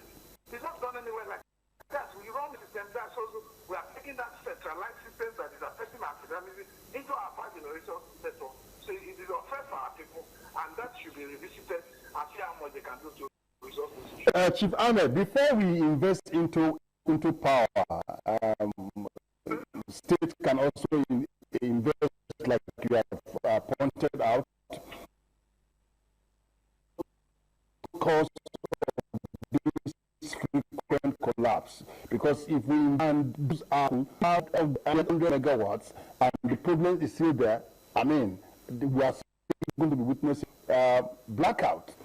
What is the issue? A transmission line tripping off. We have the issue of limited gas supply. We have banders not allowing, the infrastructure, to work optimally. Where do we start from? What is the actual problem? We need to know before we begin to ask for more, injection of revenue into the system. I don't think that is something that our people are not aware of. There are technical problems, vandalism, which everybody is aware of, and the region infrastructure. When you have grants, with Nigeria is a blessed nation.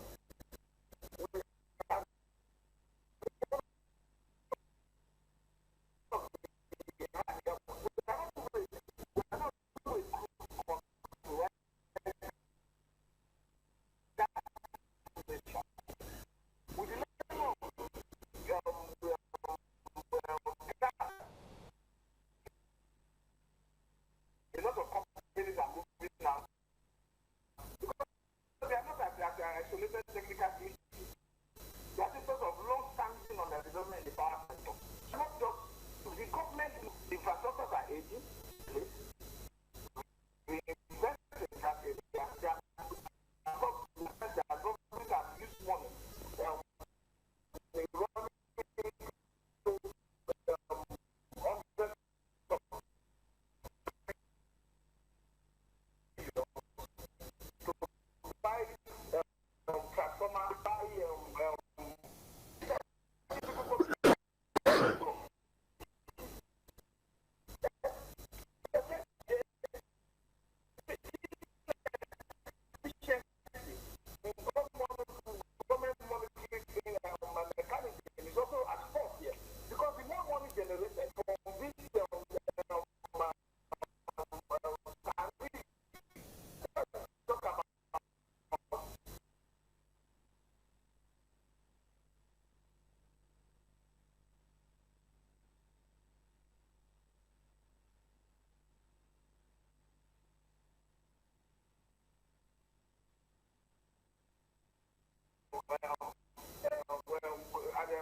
developmental plan for our infrastructure. And then say, with this also time we will increase to this megawatt, and this was to all the Mambila plan. So it's very important. What happened with this working committee, those things? And they are accusing him of diversity, something billion. So this is also what the government should do. How are you supplying? How are you doing this investment? Because this is part of some of these investments that come online. Generate more. So we can have this kind of when and quantify because media and small scale enterprises, which are the mainstay of the economy, should be able to have necessary and adequate supply of power so that they can run without running it and try to use diesel, try to use even the solar panel. How much is it cost to put the solar panel? We're talking about millions. How when did they recoup that money before they go on? So government must take its infrastructure in our economy very seriously. That all these rhetoric of that they are taking and sharing money that will never take off out of poverty. Ironically, socialism has been a effect war. So if this money that trillions of naira that have been humanitarian minister sharing right and sharing all this has been properly reinvested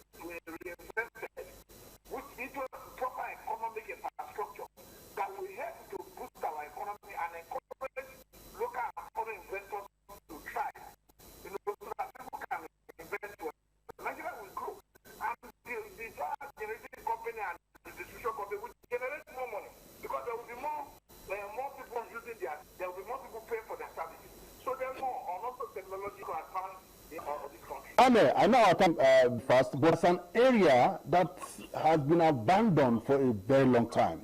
And this has to do with who bears the brunt whenever these issues happen. You know, it comes with a huge economic loss to business unit and households. And whenever it happens, those who caused it just look the other way. Nigerians are already calling that whenever this happens, those who record loss as a result of power outage should be compensated, especially you know, some services in hospitals, some high-tech procedures that require power, and happens if a life is lost, it will be difficult for that life to be redeemed. No, the unique accompanied out that be responsible to pay for the economic losses. Who should be responsible? For me, I think we have this complacency with those who are appointed as ministers, as director of this, general of this, all these federal agencies, because they are basically political appointments. So because of that level of that political appointment, they don't really put in energy. You can see the Minister of Power is already interested in running for governor. So these things are seen as patronage position. So if before we even talk of responsibility, we have to look at the commitment of the people who are the appointing authority and their interest to look at the interest of decentralization and regional state reduction of load power on the national grid. So when we now look at, who do you hold responsible? You have to hold the federal government. The power. Should be held responsible. And that's really hold them responsible.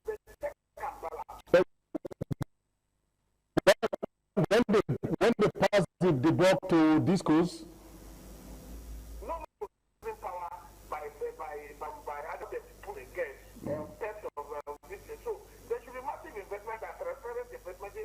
So what kind of upgrade solution? It needs to be that those who are doing all responsibility, whether or whatever is in charge, we should see suspension. We should see removal.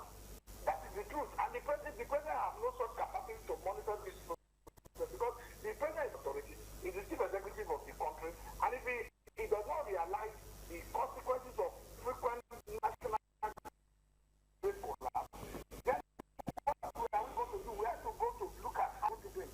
Sometimes we know a lot of time because a policy and regulatory strengthening is very critical to enabling rules for this course. So you can't have people who have been in office.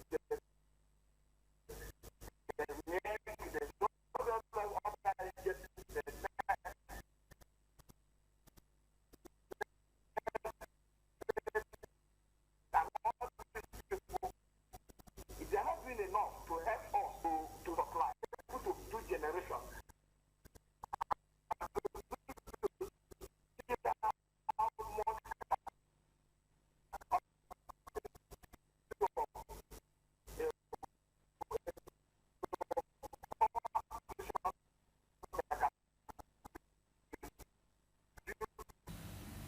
Many thanks for staying with us. We're still on this morning on ITV TMI, the continuation on current affairs and your current affairs program. I am Marcelina Unkwa. And this beautiful morning, our main focus is Kano, you know, the Kano State Governor Yusuf's defection and what it means, you know, for NNPP, what it means for Kano State, what it means for the governor itself. So, I have my guest this morning that will be handling this particular topic together is Barrister Adams. He's a legal practitioner and also a multi-skilled professional. Hello, Barrister Adams. Good morning. Yes, good morning, and thank you for having me for the first time. It's nice. This is time we're meeting since Happy New Year. You see, positive as a year. Yeah, thanks for coming. And also join Zoom, I have Dayo Political. If you can hear me, Doctor, good morning and for joining.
Thank you so much for staying with us. If you're just joining you onto this morning on ITV, and we are here to have a beautiful kickstart of a conversation as regards the Kanu defection we saw happened over the weekend and the possible move into the APC come today. Our guest joins us live in the studio, Comrade Bobby Obayuwana. Good morning, and thank you so much for coming on board. Thank you very much for having me. Good morning, Edo people. Good morning, Nigerians. Now, was it a shock to you when you heard the noise and the news about his move into the APC? It wasn't a shock to me because we are in a season of defections in Nigeria where politicians camp, recamp, and decamp every now and then.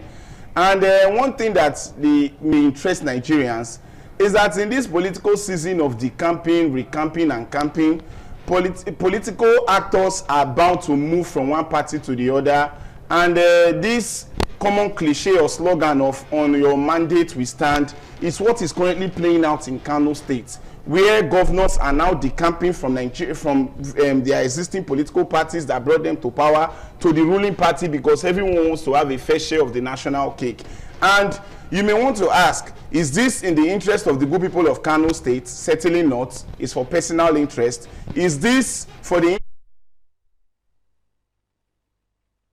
is going on in Nigeria right now is that we are seeing mass defections, we are not seeing mass developments. But he said something, talking about the governor of Kano State, Abba Kabir Yusuf. He said that his decampment from the NNPP is his reflection of wanting to do good by the people of Kano State in the interest of the people.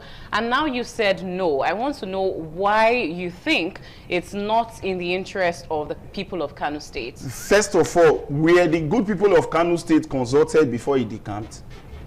We are in a democracy. How would he do that consultation? No, the truth is, he is supposed to do such consultation because I believe during the electioneering period prior to this time, he campaigned around, went to the good people of Kano State to solicit their support and seek their votes. He should also use that same political fellowship to reach out to the people through consultation that this is now my rationale for moving from NNPP to the APC. But I believe that was never carried out. And you and I know that these political actors will not stop giving us the political theatrics that has made a lot of Nigerians seem to be uninterested in their mass defections over time. So for me, as an individual that believes in objectivity of truth, I know that the campaign of this current Kano State governor to the APC is solely for political convenience and for his political interest, and not a reflection of the good people of Kano State. Not that of the interest of the good people of Kano State.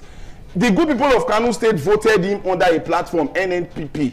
Yes, you may want to agree, a lot of persons will want to agree, that they don't really focus on the political party, but they focus on the individual. But I dare say that Nigerians at this point in time are now looking at both the individuals involved and the platforms with which they either contest or decamp to. So for me, in this situation, this case scenario is like somebody that is moving from a particular one-room apartment to a 3-bedroom flat is also for his own political convenience and never a reflection of the good people of Kano State. And you would agree that these political actors keeps giving political statements every now and then that do not really manifest or substantiate into tangible results that Nigerians can actually take cues from or connect their collective realities to. Okay, now speaking about political interest and why all of these governors, we get to see defection happen every single time. Yes. Recently in the news, the APC came out to say, you know what, all of you moving down to the APC, especially the governors, it's not an automatic ticket come 2027.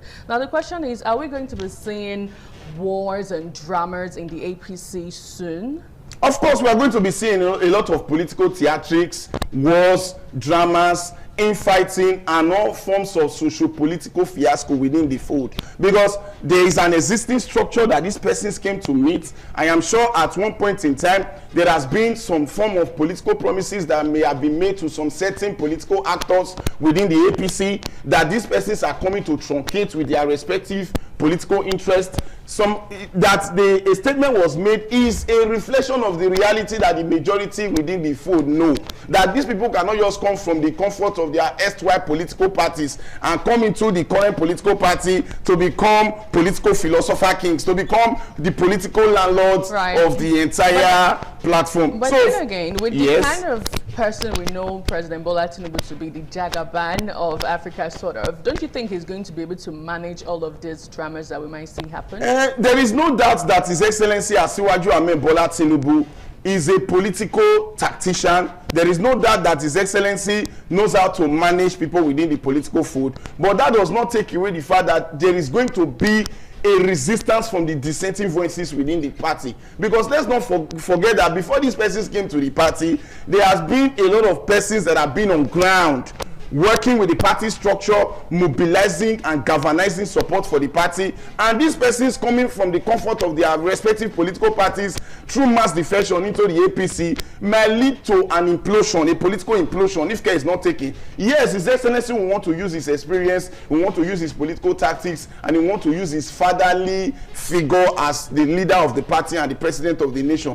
But it doesn't take away the fact that some persons may feel dissatisfied and unsatisfied and may actually not support or toe that line of thought, because some of all these persons that are coming into the APC, they are coming for political convenience. They are coming to see if they can seek re-election, either re-election or continuity in governance, so that they can continue to benefit from the national cake, not necessarily for the interest of the good people of Nigeria, which is supposed to be the primary focus for any sane and democratic society. And if that, just to chip in a little bit, if that doesn't happen, are you going to see, or do you think we would see them returning back to their former party? Some of them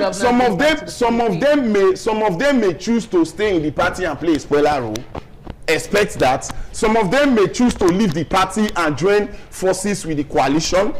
So these political drama and theatrics are actually expected from the political actors that have actually traveled from their various political parties and sailed themselves into the APC.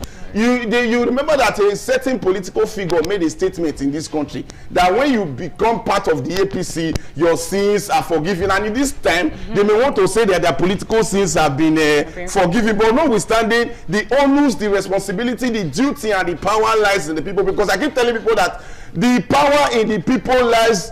The power in the people is greater than those in power. And for any sane and democratic society to thrive, the people should be the most important variable that these political actors should not tamper with. Nigerians are an intelligent population. Nigerians are smart. Nigerians know what they are doing. Nigerians have studied this political class over time. And Nigerians can easily, from the comfort of their bedrooms, offices, and homes, predict some of these political outcomes, and also know that most of these political actors do not carry out these mass defections for their interest, but rather for the selfish interest of the same political actors. So they're moving into the All Progressives Congress. It's just for political convenience, and it's for their interest, and never a reflection of the collective patrimony of Nigerians and the collective socio-democratic reality that Nigerians want to connect their perceptions and their lives to at this point in time in our democracy. Now, following the defection of the Kano State governor from the NNPP, we saw his political godfather, the person of Kwankwanso, come out to call it a day of betrayal, isn't it? Right. So what does this tell for the scene of political godfatherism and political continuation that we've seen per time, also, you know, highlighting the theatrics that's going on right now in Rivers State? You know, what's your comment on him saying that it's a day of betrayal? Isn't that a selfish statement? For me, it's actually a reflection of this issue of godfatherism that is one of the cankerworms that has eaten into the fabrics of our national patrimony as a nation.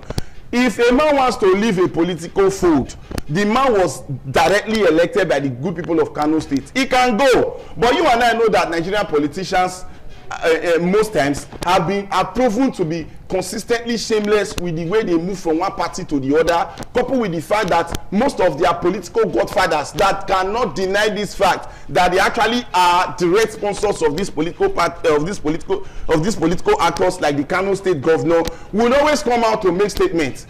In Edo State, for instance, there was a time when the former governor of Edo State was talking about no to godfatherism because of the political differences he had with his former political leaders in the APC before moving to the PDP. Before and eventually contested for a second term and won. So the Kano State governor also moving to the APC from the NNPP is not actually a thing of betrayal, but a thing that is expected and has become part of the political custom and tradition of Nigerian politicians from this part of the world. To the perception of Rabiu Musa Kwankwa, so it may be a thing of betrayal because he actually played a pivotal role in the ascension of the current Kano State governor to being the governor under the platform of the NNPP. But notwithstanding, he should face the sad reality that the political actors of this country camp, recamp, and decamp every now and then. They cross carpet for those in the legislative arm shamelessly, and they do it with all forms of brazen impunity, not necessarily considering the interest of the people, not necessarily putting the interest of Nigerians into proper perspective, not necessarily looking back to know that they actually went to campaign under the sun, under the rain, begging Nigerians across the 36 states of the country to support them under the respective platforms that they campaigned and became governors, they became senators, became House of Rep members, became House of Assembly members, even become a president. So we would always see all these things happen from time to time. It's no longer new to Nigerians. The fact that a particular candidate was contested for or won an election under a party, does that mean that that party still holds water in the cause of governance? I mean, things happen intra-party, things that also reflect to society and reflect to governance. So can it be that though the people had a strength of confidence in this party at the time of the election, that strength wavered?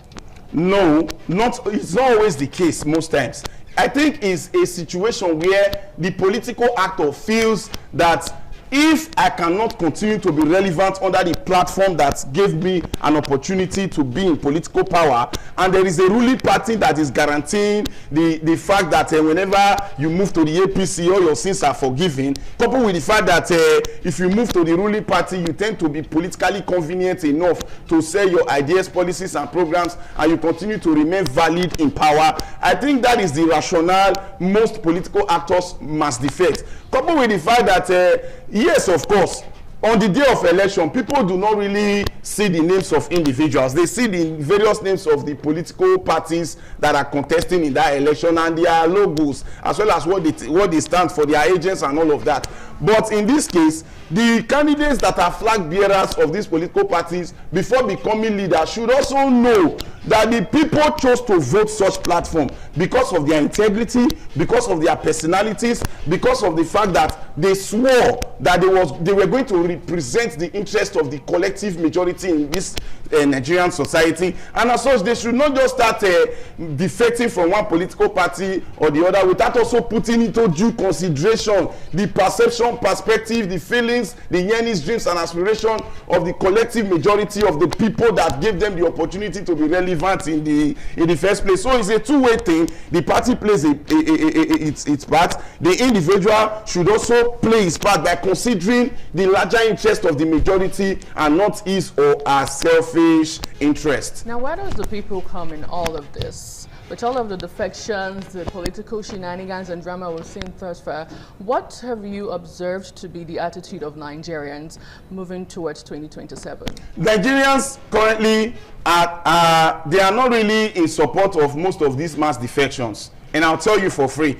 If you look at the statistical data from 2011 till date, there has been a consistent and steady decline in the voting pattern of Nigerians during electioneering period. In Edo State, for instance, the last time we have never had over more than 1 million votes from Democracy 99 till date. That is to show you that in all of the 93 million votes that we have had from the total number of registered voters according to the Independent National Electoral Commission.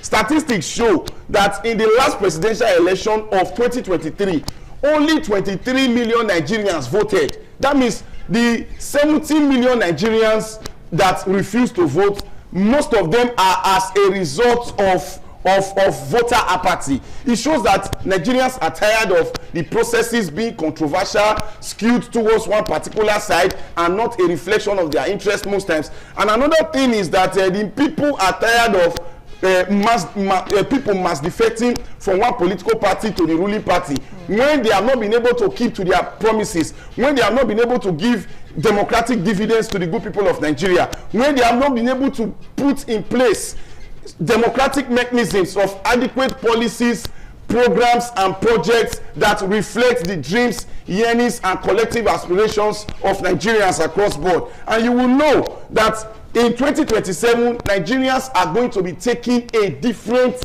approach entirely, and this is a message, is an opportunity for me to also send this message to the political class that it is not going to be as it's not going to be business as usual. That Nigerians are quiet does not mean that they are not aware of the political issues, that they are not paying attention closely to the rationale behind these mass defections. That Nigerians may be patient but they are not morons. Nigerians may be quiet but they are not morons. Nigerians are an intelligent population that watches closely the political activities and the economic activities of this nation, but they are not morons. Nigerians may not be saying anything now, but that does not mean that Nigerians cannot make statements through their collective votes. And that is why we are telling people that if you want Nigeria to move forward, we must have a free, fair and credible electioneering process that guarantees prosperity for all Nigerians. INEC must live up to its responsibility. The security agencies must be seen to be objective and impartial. Right. Our political actors should put the interest of Nigerians first.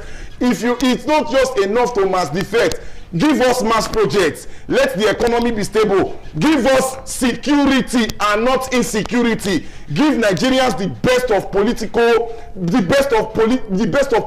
promises that can be made empirical through policies, programs and projects that will alleviate the sufferings of Nigerians, give employment to our citizens, and reduce social tension over time. I think with all of these mass defections will begin to make sense. But in a situation where they keep mass defecting to the ruling party and saying, your mandate will stand or their sins are forgiven, Nigerians will tell them through their votes that the power in the people is greater than those in power. Absolutely, Comrade Bobby Obayiwana, thank you so much for gracing our studio today. Thank you very much. Before the end of today, we would see that Governor Abba Yusuf has already joined the political party that is ruling right now. That's the APC. Thank you so much once again. Thank you very much. We'll take a short break. When we return, we'll move over to the news.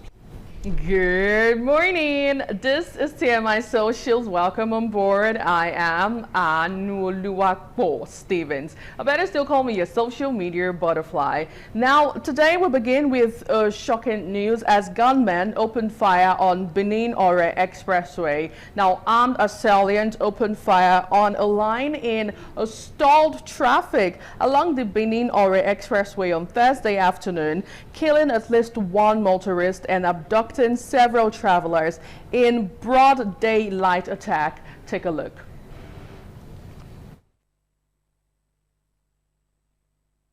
I'm a kidnapper for broad daylight. Kidnapper, they're not just a shushu thing here. See, they don't even keep a person for themselves. We don't know who they key. Now they hear they see gun. We don't know who they key. They don't keep person for ground. See, that truck so they hold and stand. Everybody they watch, they didn't carry anything from here. See,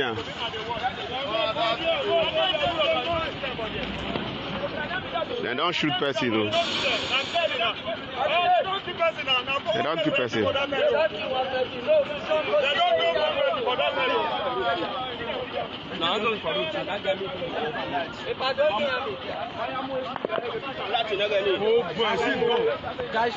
Just shoot gun anyhow. Nobody did.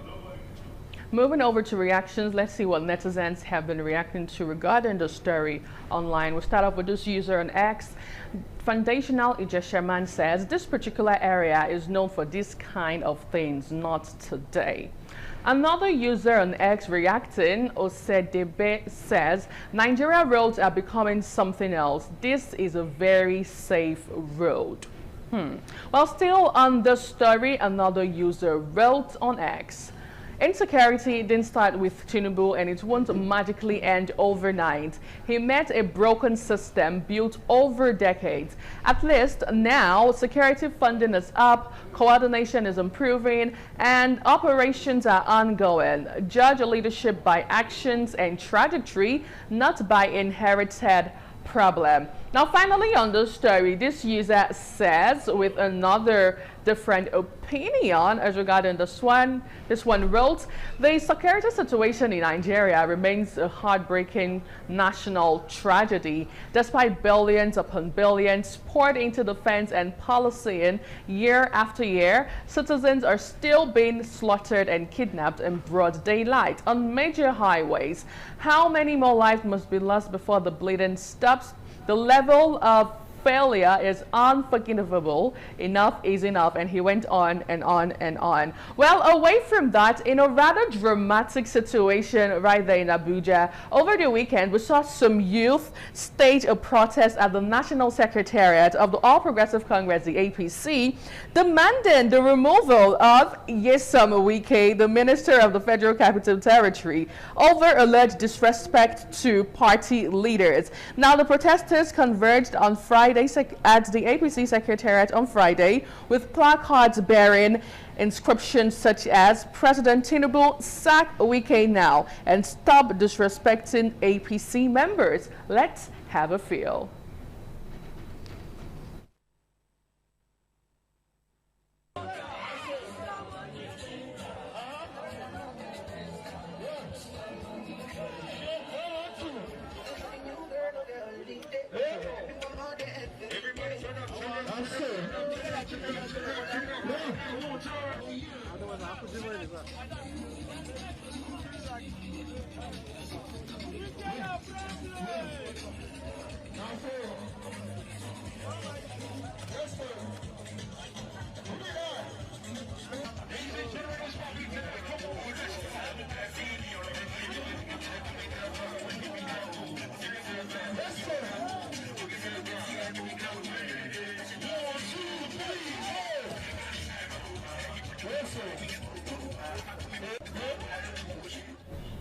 Hashtag sack Wike now. Do you think this would ever scale through? Well, let's see how you took this online. This user wrote on X, we know this is a sponsored Tinubu and Tinubu will not dare, okay, even if I do not like Wike's method of politicking, it will be suicidal for Tinubu to sack him. That's Dami on X. Another user still reacting to this one says, this is a strong and clear show of public pressure. The youth protesting at the APC headquarters and demanding that President Tinubu sack Wike over alleged disrespect shows how serious the internal party crisis has become. If the party leadership ignores this, it could deepen divisions and create more instability within the APC. This situation is likely to escalate unless a clear resolution is reached soon.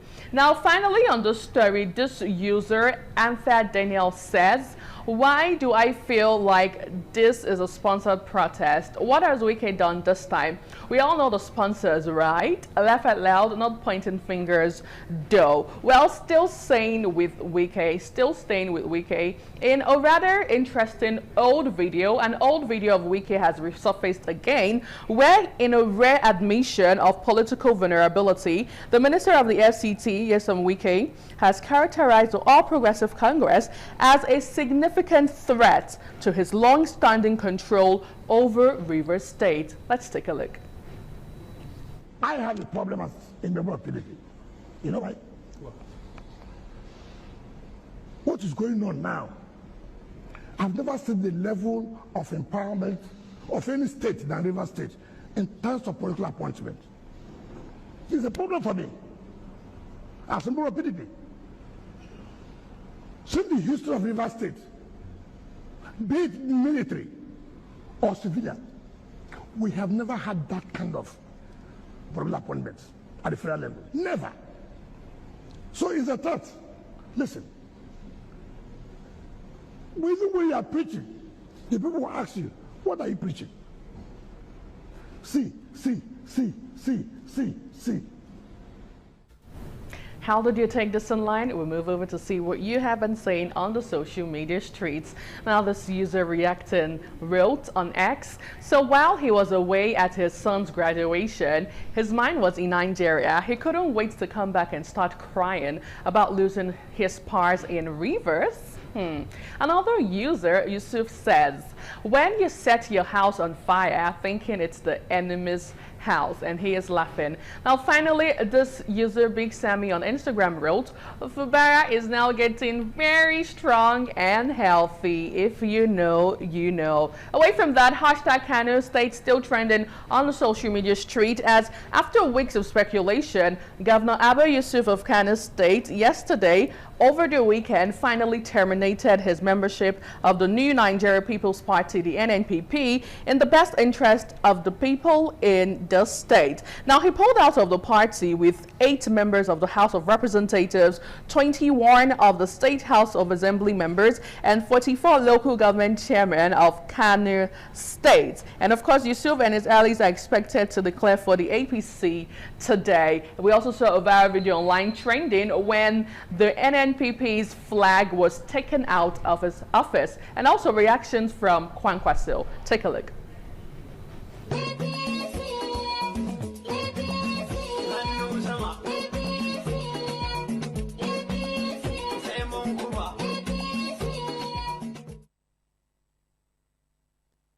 Over to reaction, this user wrote, President Tinubu knows exactly what he is doing. His focus is clear and strategic. Winning elections, Abba moves to APC, significantly strengthening Tinubu's chances in Kano. Securing Kano boosts his standing across the north, and winning the north is central to winning the 2027 election. Okay, another user also reacting to this trending story.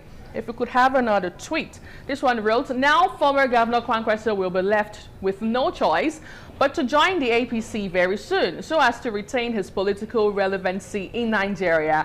All Progressive Congress is moving forward, taking over all the states in Nigeria, helping to reunite the political landscape of our country and chart a new trajectory for our socio-economic and political activities. While still staying in Kano State, over the weekend we saw the governor of Kano State gives out 600 motorcycles to influencers amid party switch. Now, this distribution was done on Saturday. It actually aimed at helping social media creators and digital influencers cover government projects across Kano's 44 local government area, boosting transparency. How did you take this online? Before we move over to reaction, let's have a look at the video. Akan maganar kocin amana ko butulci da sauran abubuwa iri-iri. Ikon Allah sai kallo, yaro ma ya kololo, fasin yan kwallo, za ku yi murna yan kallo. Bola Ahmad dan baiwa, dan shi baya gaugawa, kafafu domin tsaiwa, in ka ji rugum sai tsawa, turanci ko turawa, gyara zani dan kowa, ba ma shakka.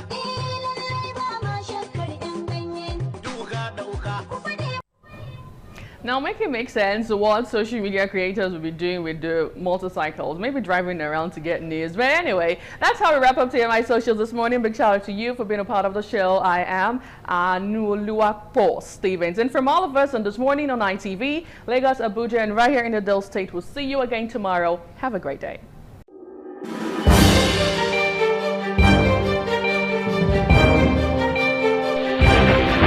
This is ITV. Certainly the best.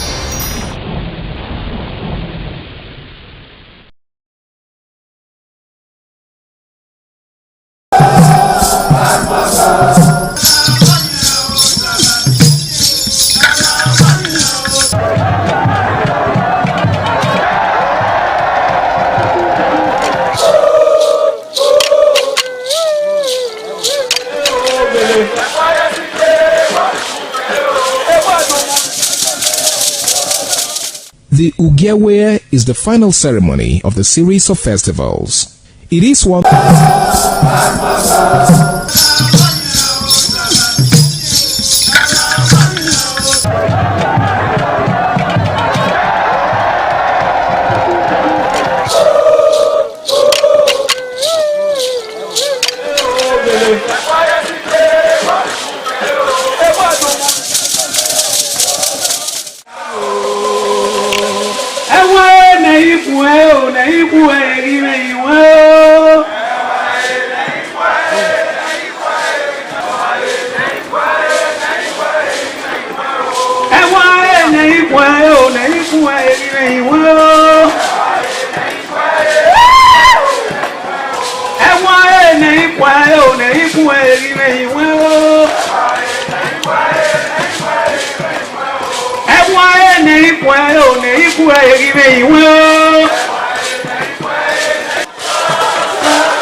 Omonomba Nedo Ukwakwalopolo Ewai II, Oba of Benin, performing during the 2025 Ododua Festival.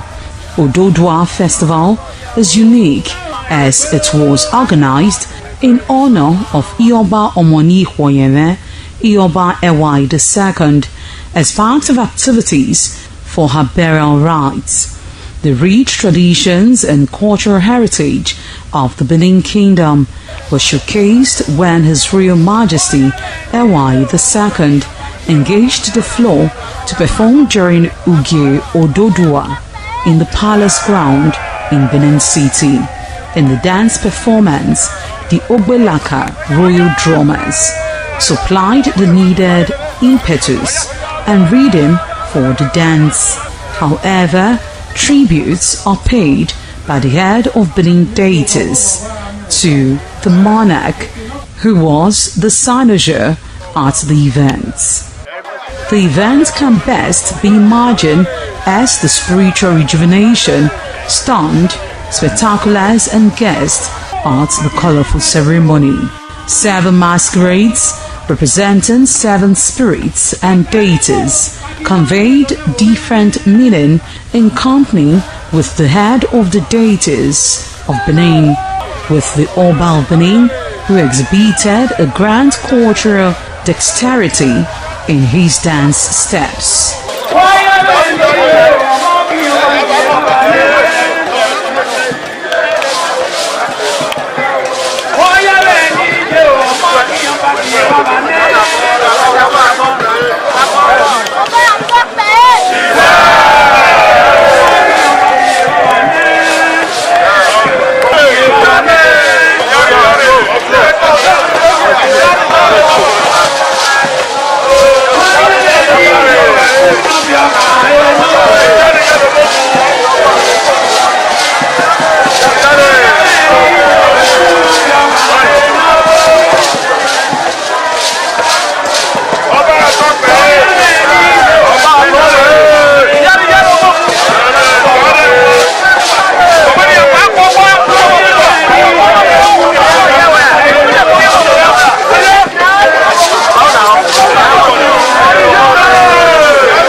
Some days, there comes the Ugemobo Festival, which the Oba celebrates outside the palace gate.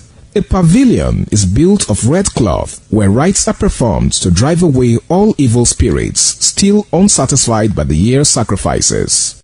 The Ugemobo Festival is to commemorate an event in Benin history which dates back to 1504 AD.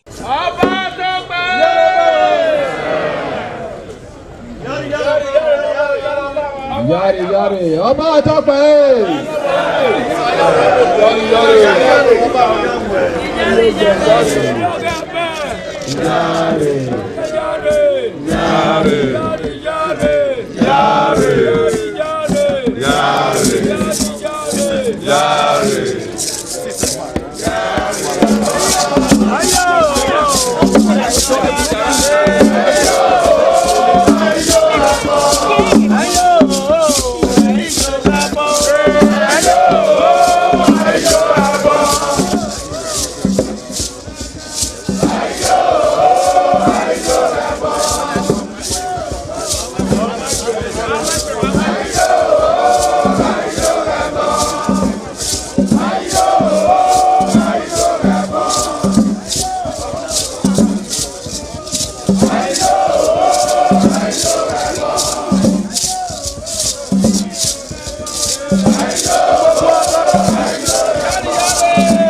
The Oba of Benin added a colorful mood to the year's celebration as he walks round the city center amidst cheers.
The Ekoko masquerades from Ute village, whose cult is connected with Obaewari and his mother, Elere, appear on this occasion to bless the Oba. Ekoko is a ritual masquerade that dances to please the guests and the Oba.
ITV, certainly the best.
ITV, certainly the best.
The new Edion expressed excitement as they danced and rejoiced before the Esama of Benin, Sir Chief Dr. Gabriel Osawari Benedion, who also joined in the dance.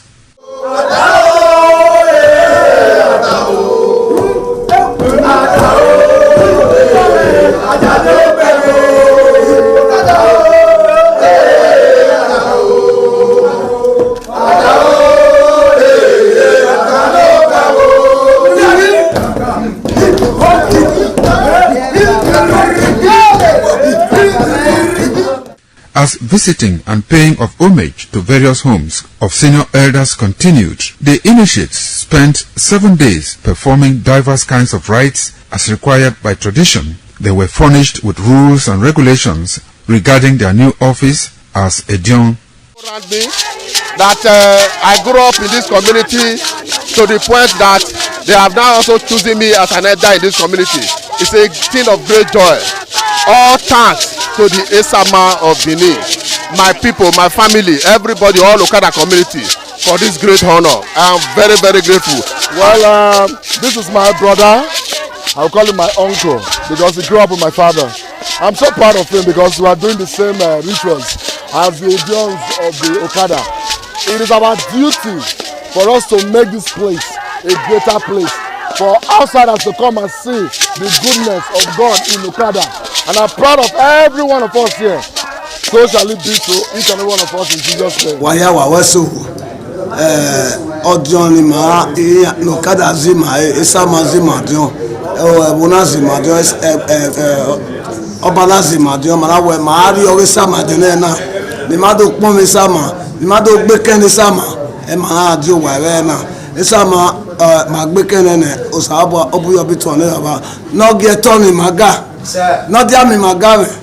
Manido gbe kene de na ima yafe ima ato ima agbo oro pa egugu dori ima ati awo ne o be ti agbon ya no we mi magame ni just ko sino mi afa in Esama in our father's house in respect of our initiation to elders Edion level.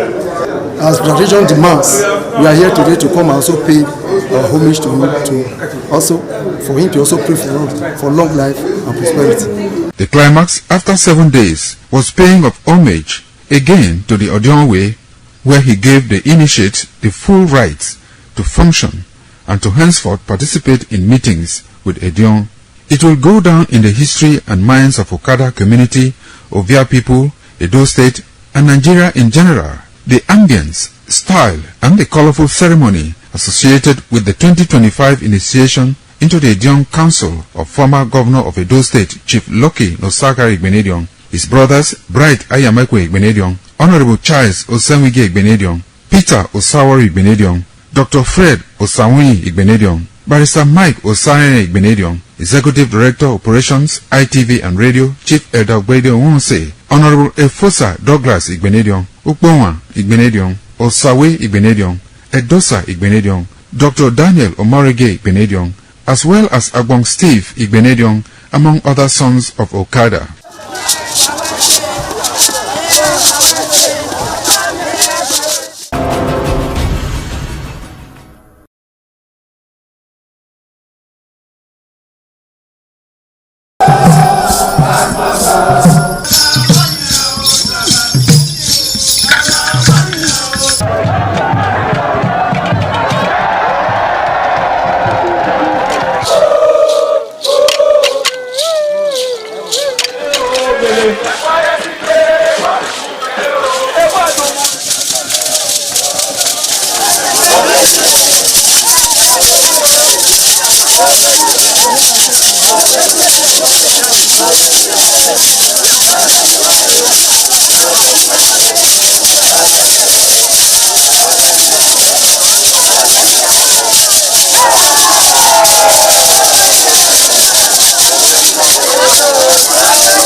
Top on the list of the initiates was the eldest son of the Esama of Benin and former governor of Edo State, Chief Lucky Nosakare Igbenedion. 11 of his siblings, namely Bright Ayamekwe Igbenedion, Honorable Charles Osenwige Igbenedion, Peter Osawari Igbenedion, Dr. Fred Osanwi Igbenedion, Barrister Mike Osane Igbenedion, Efosa Douglas Igbenedion, Ukponwa Ernest Igbenedion, Osawe Igbenedion, Edosa Igbenedion, Dr. Daniel Omorige Igbenedion, Agbong Steve Igbenedion, as well as the Executive Director Operations, ITV and Radio, Chief Elder Ugbeide Nwonse.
It was a vital aspect of Okada community's cultural heritage which emphasized the significance of age, responsibility, and community service. Over 50 notable sons of Okada were also initiated. According to tradition and customs, those initiated, dressed in white traditional attire, were made to undergo some rituals, while the Odionwe pronounces blessings on them and assisted them to take a seat with the elders.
Ẹgbẹ̀júwà ọba àtọ́pẹ́.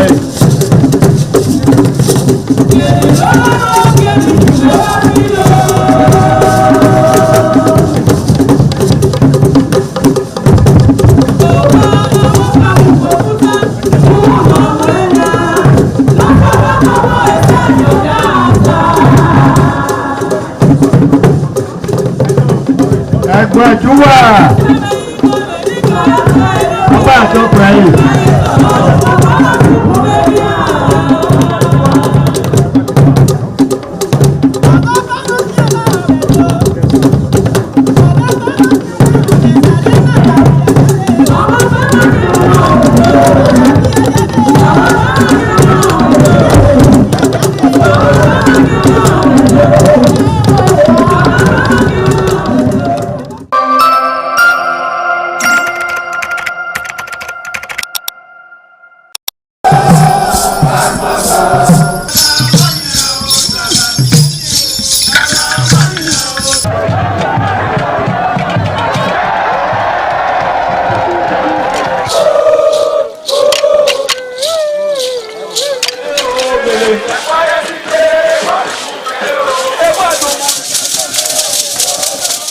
The Ugewe is the final ceremony of the series of festivals.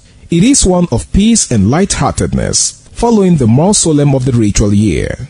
Ugewe is the festival of the Ewe leaves, a symbol of good luck and joy. It is the most popular of all that heralds the dawn of a Benin New Year, new vow, newness of life and freshness of life, and a new hope for the future. In the evening, the Ewe leaves are presented to the Oba of Benin in grand style in a colorful ceremony. The Ihogbe society, amidst singing and dancing, bring the sacred leaves that symbolize good luck, blessings, peace, and prosperity. Each of the senior members of the Ihogbe proceeds to give the sacred leaves directly to the Oba of Benin, and others put theirs at his feet.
Umadogemo akmoye ni awoge wae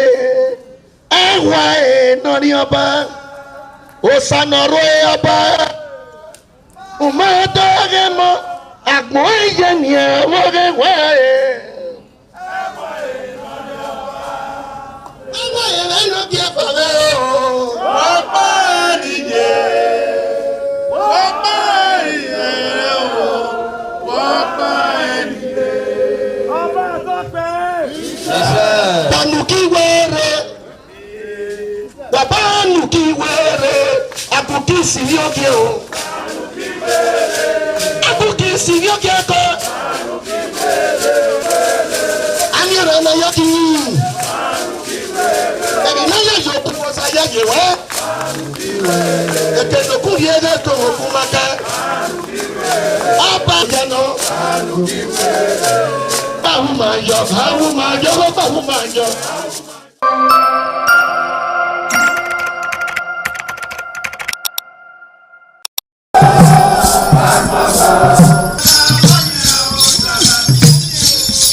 In the evening of the initiation day, all the newly initiated Edion danced to the residents of the Odion Way and also visited some homes of the various senior elders, where Chief Elder Ogbeide Onwonse was very conspicuous, especially at the country home of Sir Chief Dr. Gabriel Osawo Igbenedion with his family on the night of the initiation.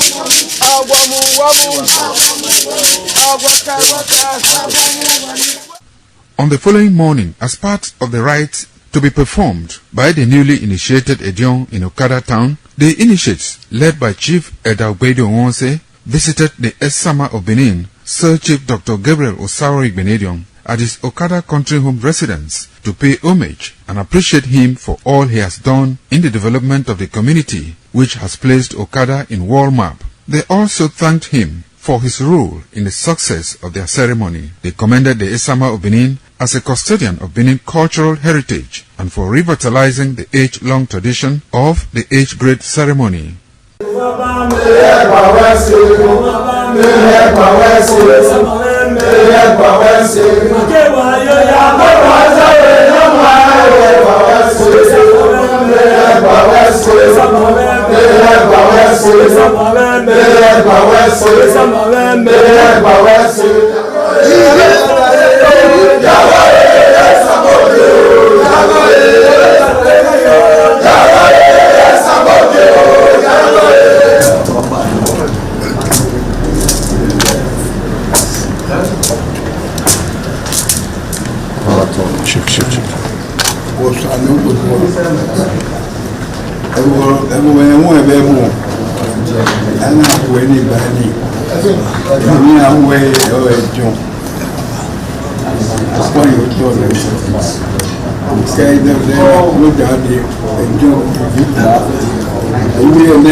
The Esama of Benin Kingdom thanked the new Edion for visiting him and advised them to always abide by the rules and regulations of their new positions. The Esama urged them to indulge in what will continue to bring development and progress to the community. When I say it's your Edion, I wait to us and I know what I've ever Papa. Caliban Wagina Kono, the wisdom. Who paid you? Who paid you? And Papa. Eko Mana Seva. Ewa ya lote nete dirwe aseva maboma. Awe buwe dine. Ejo wuki. Ejo na wele. Ejo na pulu. Ejo na mluya kwa ewa kiwada. Bawe kwa ba. Ojo wuki. Kaja de nena ya de wuki. Why are they no matter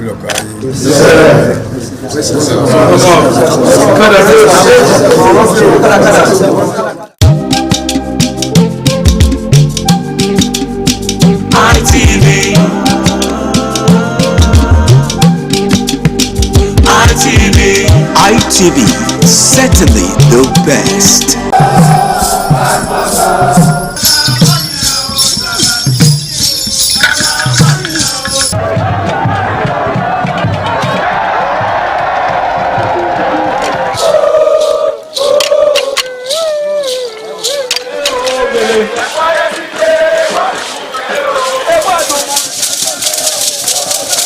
The new Edion expressed excitement as they danced and rejoiced before the Esama of Benin, Sir Chief Dr. Gabriel Osawori Igbinedion, who also joined in the dance.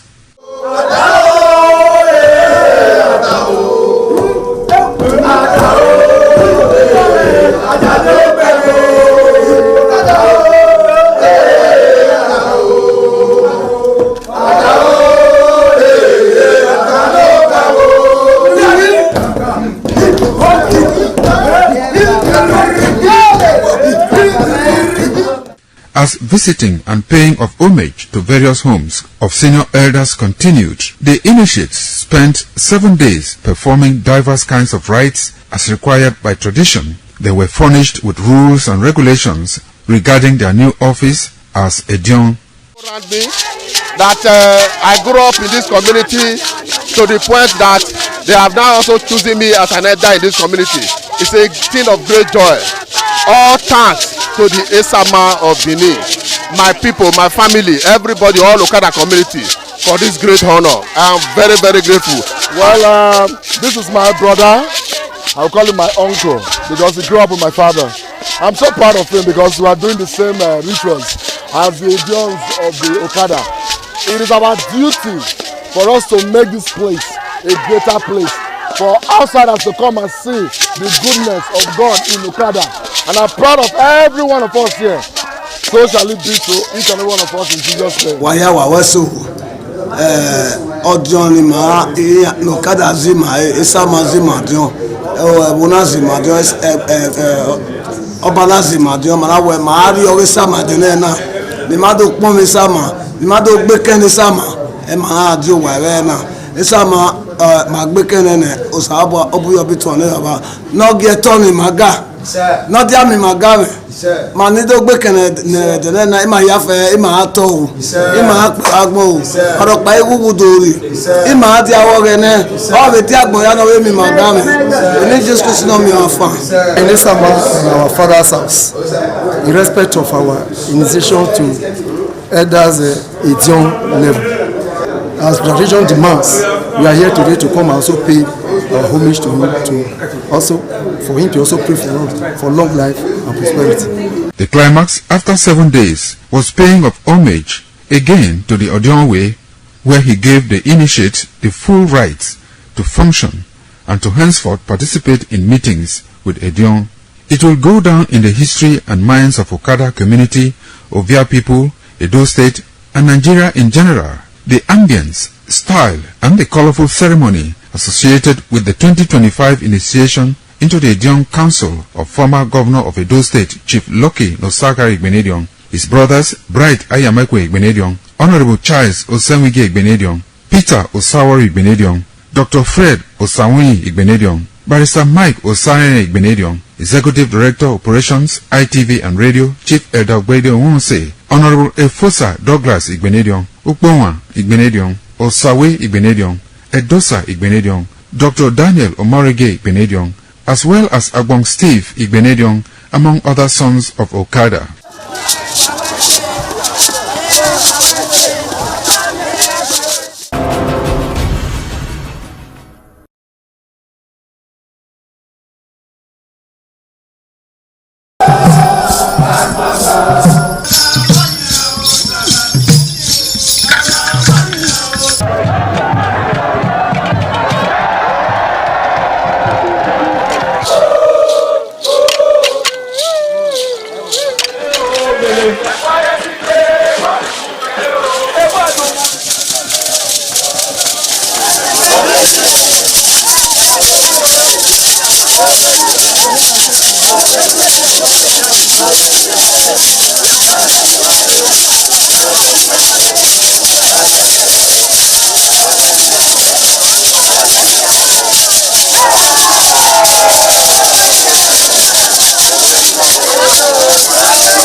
Top on the list of the initiates was the eldest son of the Esama of Benin and former governor of Edo State, Chief Lucky Nosakare Igbenedion. 11 of his siblings, namely Bright Ayamekwe Igbenedion, Honorable Charles Osemwige Igbenedion, Peter Osawari Igbenedion, Dr. Fred Osanwi Igbenedion, Barrister Mike Osare Igbenedion, Efosa Douglas Igbenedion, Ukbonwa Enes Igbenedion, Osawe Igbenedion, Edosa Igbenedion, Dr. Daniel Omorege Igbenedion, Agbon Steve Igbenedion, as well as the Executive Director Operations, ITV and Radio, Chief Elder Ugbeide Nwonse.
It was a vital aspect of Okada community's cultural heritage, which emphasized the significance of age, responsibility, and community service. Over 50 notable sons of Okada were also initiated, according to tradition and customs. Those initiated, dressed in white traditional attire, were made to undergo some rituals, while the Odionwe pronounces blessings on them and assisted them to take a seat with the elders.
Welcome to yet a fresh episode on the program Law and You, as we spotlight very important issue that we see every day in our everyday transactions.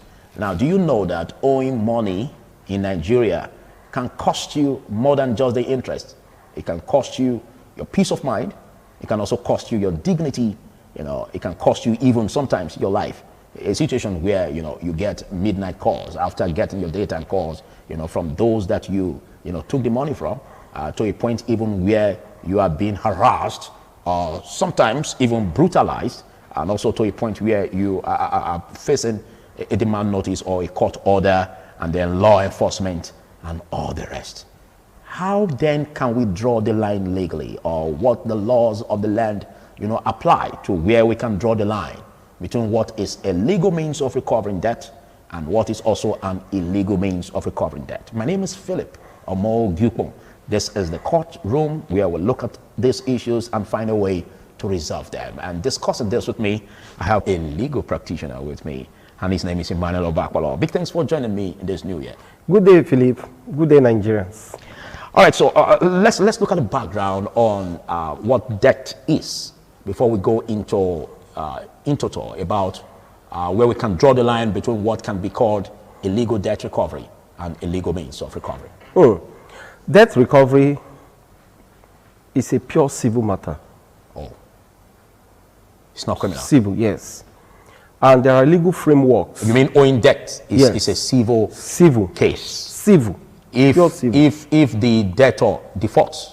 Civil. But there are legal frameworks on debt recovery. And what are these? They are 14 in number. But time may not permit us to begin to go through them all. Absolutely. So we may choose some of them. 1, the Companies and Allied Matters Act. 2, the Central Bank Act.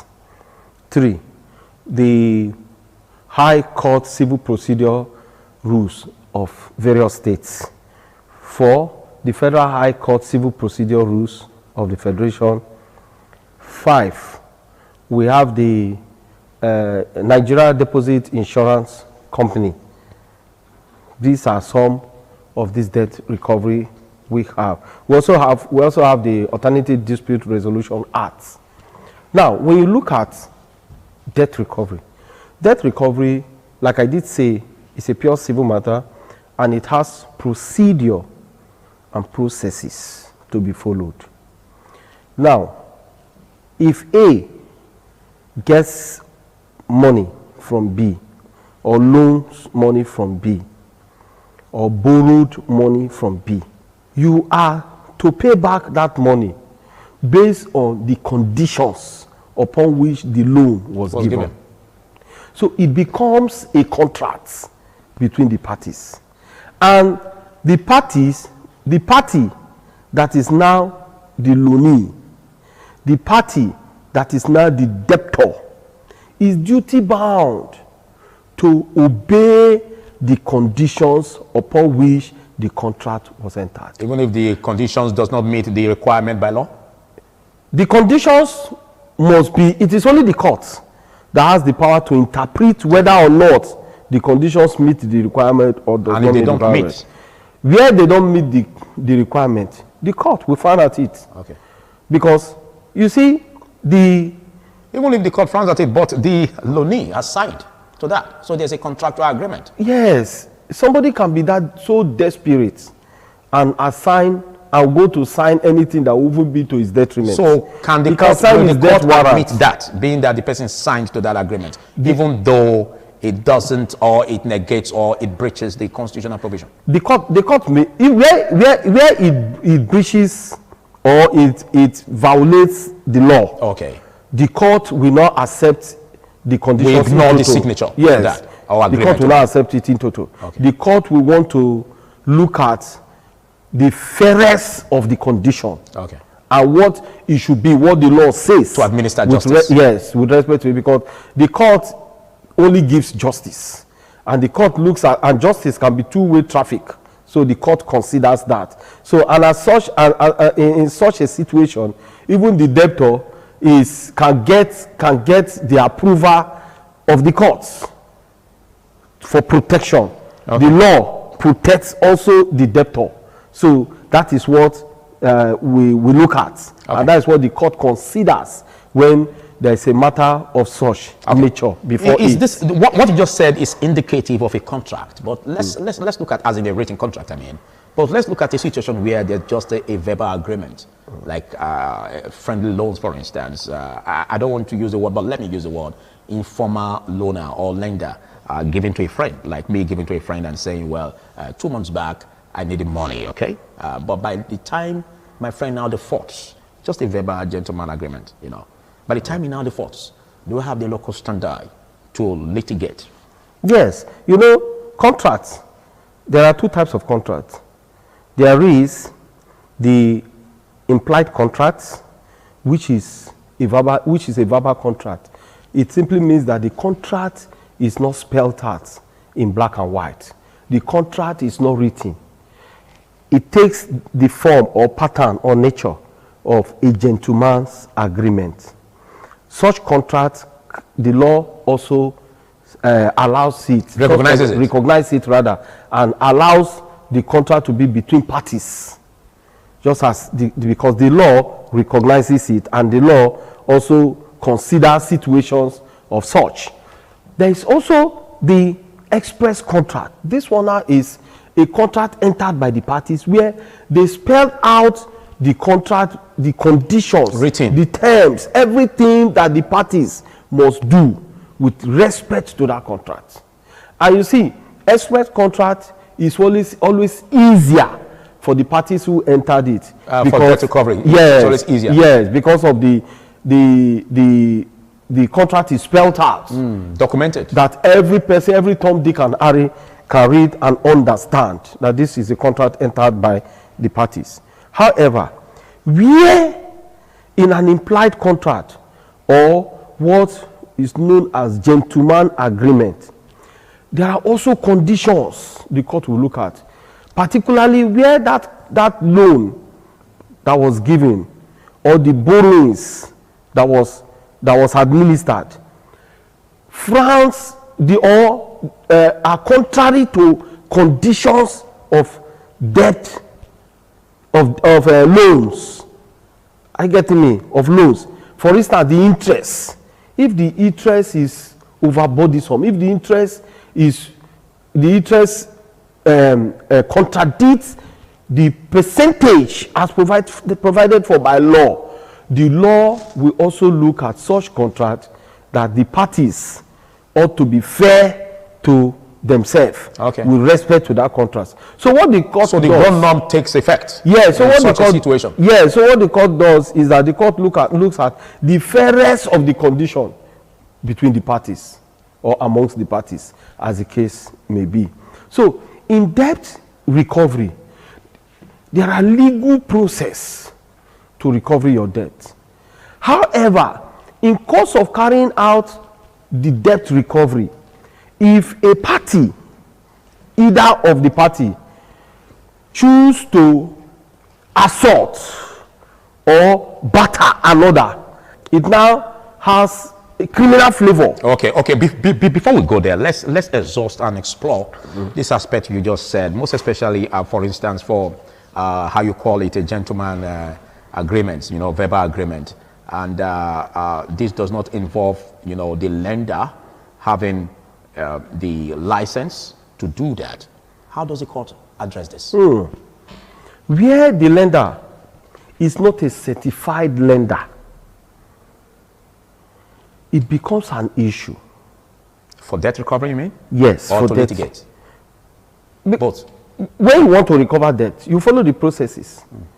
If you choose to toe the line of alternative dispute resolution, where a mediator is appointed, even for there to be a mediator, it is the parties that must apply to court. The parties must apply. So the court appoints, or the court appoints to them a mediator for them.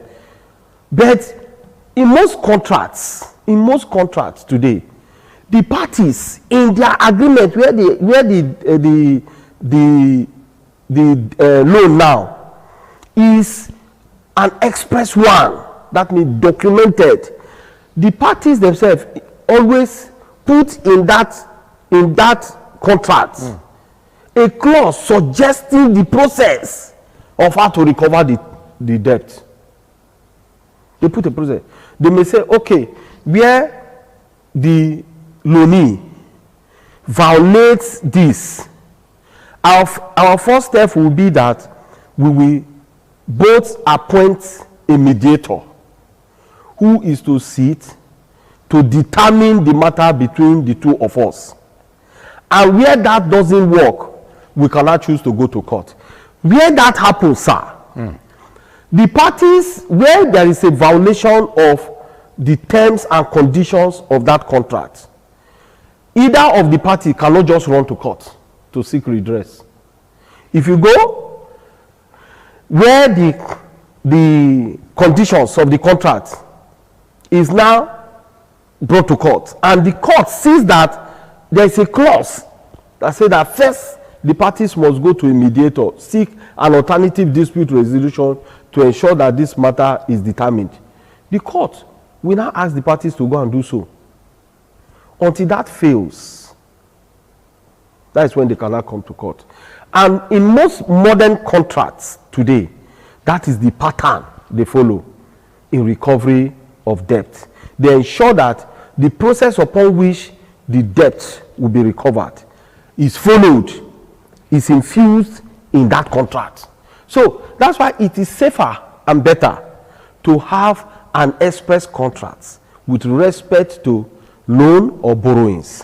All right, thank you. The parties will be more secured than the oral one where there may be a processes or method of denial. All right. Thank you very much, Emmanuel. Well, this is Law and You in case you're just coming across it. And my name is Philip Omo-Gyukma. I'll be speaking with Emmanuel Obakwalo, a legal luminary. And we're going to be taking a short break, after which we'll delve deeper into the topic, most especially the aspect of harassment and seizure of property. Where does the law draw the line? To stay.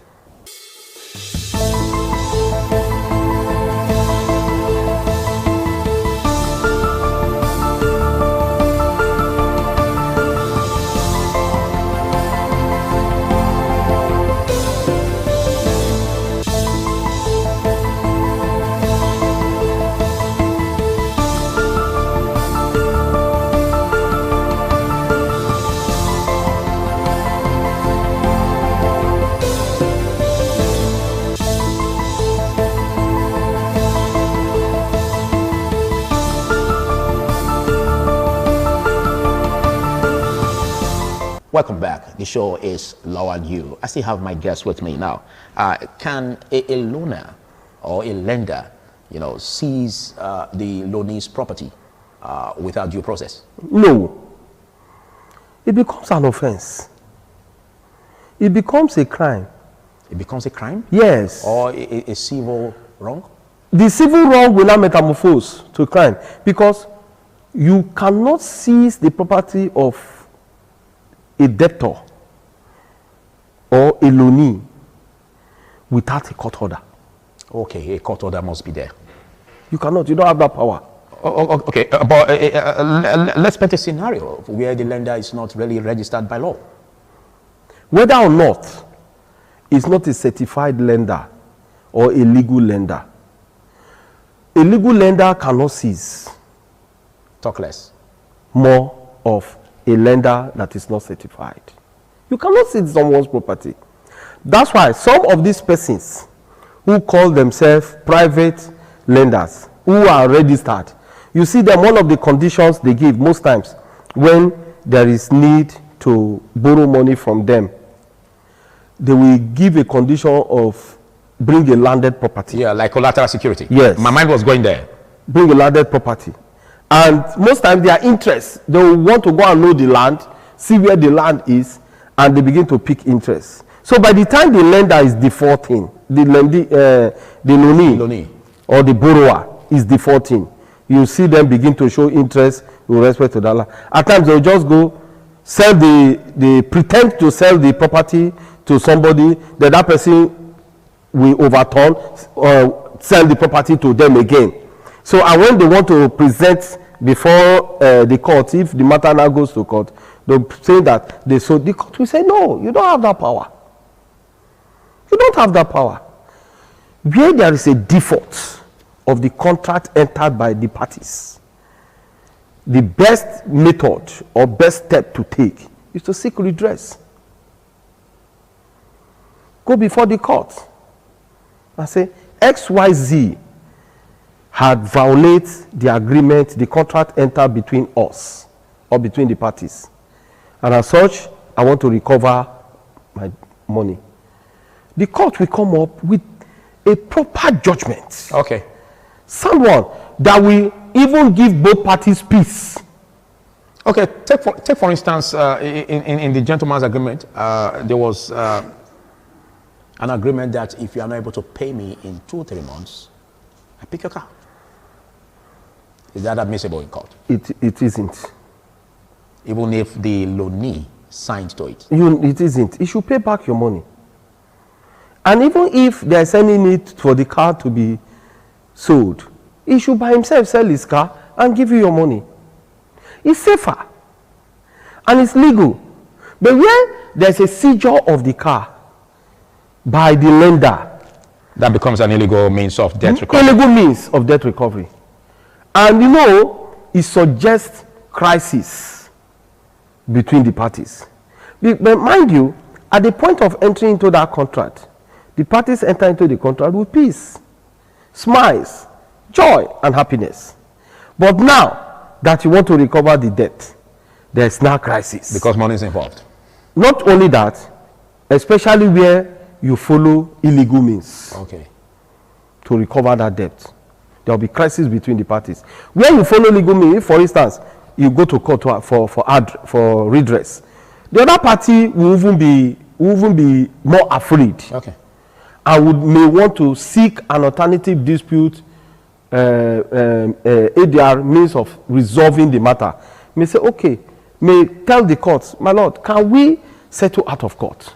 Maybe at the close of the day, the court may pass such as consent judgment between the parties. But where you toe the line of illegality to recover that debt, it becomes an issue. Okay, let's look at how a loaner, or rather a lender, can get his debt back in terms of what is being owed, can recover his debt, most especially if he is not having the license, required license, and there are charges or interest that was inbuilt, because we had this conversation off camera. So I want you to bring back on record as in if such a lender or a gentleman who gave that money out, if he has the legal backing to impute interest when he has no license as a lender. It's commonsensical. He doesn't have right to request for any form of interest. He doesn't have that right. On the basis that he's not licensed? Yes, he doesn't have that right. Because that purported or supposed contract entered by the parties is even an illegal contract. And an illegal contract cannot become legal by seeking redress in the court. But the court can give it a soft landing, mostly to the creditor, because it was just an act of kindness. Act of kindness. Take for instance, I'm lending money to a friend. It was an act of kindness. And act of kindness. You can't tell me I can't get the money back, even though I built interest on it. No, you can't get that interest. I can't get the money with the interest. Yes. What makes you say so? Because you are not a certified lender. Okay, so what would the court do, or what do we have as the law? So it still depends on. I only get my money back without it. Yes, and it depends on the process you also follow. Considering the fact that this money has spent months, I would have rather given my money into the business and then it yields profit. It is not. Isn't the law going to also find a way to resolve that? Because it involves money that I would have kept into the business and it would have yielded profit. It is not the duty of the court to know how long the debt has been and the time you choose to recover the debt. It is not the duty of the court. That contract from the outset is an illegal contract. So you cannot now give it the flavor of legality to ensure, because it passed through the bank, for instance, and it was written loan. Loan. Mind you, you just told me that it's a gentleman agreement between two friends, and the lender is not a certified lender. So it's the toga on that contract is that it is a mere gentleman agreement between the parties. So he can seek redress to recover the debt, but the interest, he is not qualified to do that. He is not. He can just say, I need my money. Stricto sensu. And mind you, there is going to be a counter also from the borrower. Okay. To say, no, it was this, it was not this. Okay, so let's look at the safest way, because it's one thing for you to request for money as a loan. It's another for you to, keep integrity and get this money paid. Now, what's the safest way? Because we are advising the public, for instance, what's the safest way to get money as loans? One. Is it from just the bank? The bank. Microfinance bank also? Yes. Certified? Certified. Go to the bank. Make an application. We have too many banks. We have the Bank of Industry. We have the Bank of Agriculture. It depends on what you want to do with the money you want to loan. Because first, you must convince the bank what you want to use the money for. Not because you want to buy tissue paper. You now go and apply in the court, in the bank, that you need a loan. Or personal consumption. Or you want to, yes, or you want to buy phone for yourself. You go to the bank and apply for loan. No. What will the money be used for? That's where we are, because this stringent means, all right, tied to getting loans from banks, brought a point where we now see loan sharks, digital loans, feasting on the unsuspecting public. So how do you address that bottleneck in the banks, for instance? Technology also has its own disadvantage. I saw somebody who has an app on his phone, and he was using it to get loans, small loans, from some illegal loan sharks. Yes. And one of the days they called him to say, come, you are already owing over 50-something thousand naira. Come and pay. We are giving you 3 days to come and pay the money. And he was running up and down. I said, why did you do that? So to avoid that, how do we tackle that aspect of the banks, for instance? Because we're going to be rolling this into a fresh episode, and we'll delve deeper into the digital loans that you just made mention of. But before we round off in less than 3 minutes, how do we clear off the bottleneck system in the regular banking system, for instance, that now gave room for all of these, ways by which those who are applying for loans now seek other means instead of seeking the right way where they will not be defrauded. So how do we address the bottleneck system in banks? The banks should ensure that the processes to flexible. Get loans are flexible, because just now it is very cumbersome. But the bank doesn't allow personal consumption. No, you cannot, because like you are hungry. You want to go and apply for loan. You must. What do you do with the money? Convince the bank, because the bank too, except it's a salary account, for instance. Yes, the bank too. That can be given on personal consumption. Yes, because you have a salary account. Yes, but if at the end of the day, when the salary comes, the bank takes the money. But if it's not, then maybe we'll be looking at the turnover, for instance. Because the bank also consider how much is this person applying for, the amount of the money. So that will now make the bank to be strict and ensure that the process is strict. Why? The bank want to be safer, to ensure that they are not giving their loan to the wrong person, and that their loan will come as at when due. And two, even the borrower will not be a fraudulent person. Okay. 2. And 3, 4, the borrower too will use the money for the purpose for which it was applied for. All right, thank you, Emmanuel Obakpolo. Awesome to have you join on this very, very sensitive and fresh topic on today. We're going to be looking at this, an extension, which is the second episode, which we'll be looking at still on debt recovery, both the legal and illegal means. Do well to join us same time next week. I am Philip Omo Gupon. Bye for now.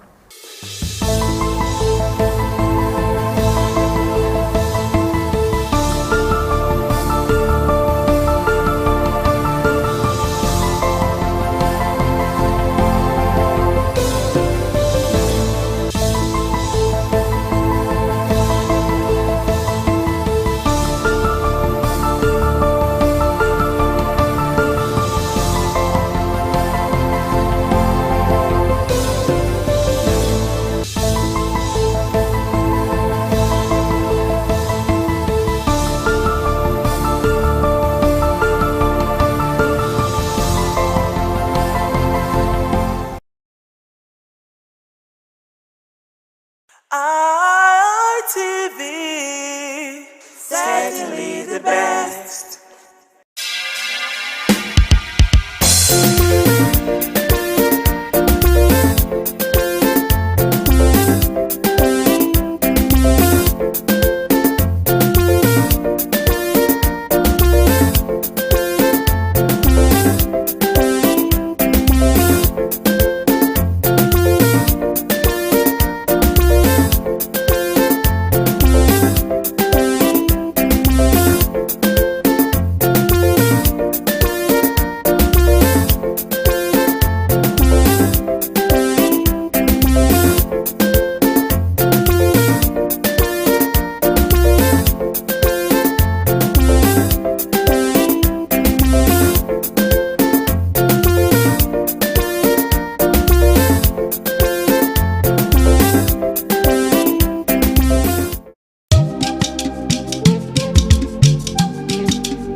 ITV, certainly the best.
The new Edion expressed excitement as they danced and rejoiced before the Esama of Benin, Sir Chief Dr. Gabriel Osawari Benedion, who also joined in the dance.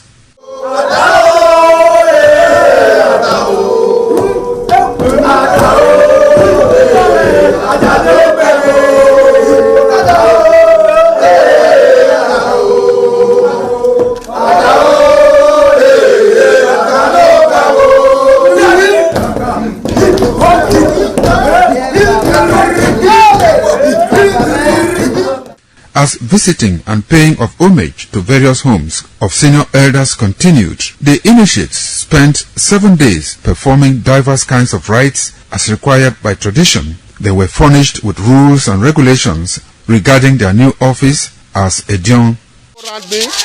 That I grew up in this community to the point that they have now also chosen me as an elder in this community. It's a thing of great joy. All thanks to the Esama of Benin, my people, my family, everybody, all Okada community for this great honor. I am very, very grateful. Well, this is my brother. I'll call him my uncle because he grew up with my father. I'm so proud of him because we are doing the same rituals as the Edions of the Okada. It is our duty for us to make this place a greater place, for outsiders to come and see the goodness of God in Okada. And I'm proud of every one of us here. So shall it be to each and every one of us in Jesus' name. Waya waweso Odion ma Okada zima Esama zima Odion Ebuna zima Odion Obala zima Odion Malawe Mahari Esama Odion na Nimado Pon Esama Nimado Gbeken Esama Emana Odion Were na Esama Magbeken ne Osaba Obuyo Bitone Aba No get Tony Maga Nadia mi magame. Manido gbe kene dene na ima yafe ima ato. Ima agbo. Orokpa egugu dori. Ima ati awogene. O be ti agbon ya no we mi magame. Oni Jesus Christ no mi afa. In this summer, in our father's house, in respect of our initiation to elders Edion level, as tradition demands, we are here today to come and also pay our homage to him, also for him to also pray for long life and prosperity. The climax after 7 days was paying of homage again to the Odion way, where he gave the initiate the full rights to function and to henceforth participate in meetings with Edion. It will go down in the history and minds of Okada community, Ovia people, Edo State, and Nigeria in general. The ambience, style, and the colorful ceremony associated with the 2025 initiation into the Edion Council of former Governor of Edo State, Chief Lucky Nosakari Igbenedion, his brothers Bright Ayamekwe Igbenedion, Honorable Charles Osenwige Igbenedion, Peter Osawari Igbenedion, Dr. Fred Osanwi Igbenedion, Barrister Mike Osane Igbenedion, Executive Director Operations, ITV and Radio, Chief Elder Gwede Onwonse, Honorable Efosa Douglas Igbenedion, Ukponwa Igbenedion, Osawe Igbenedion, Edosa Igbenedion, Dr. Daniel Omorige Igbenedion, as well as Agbong Steve Igbenedion, among other sons of Okada.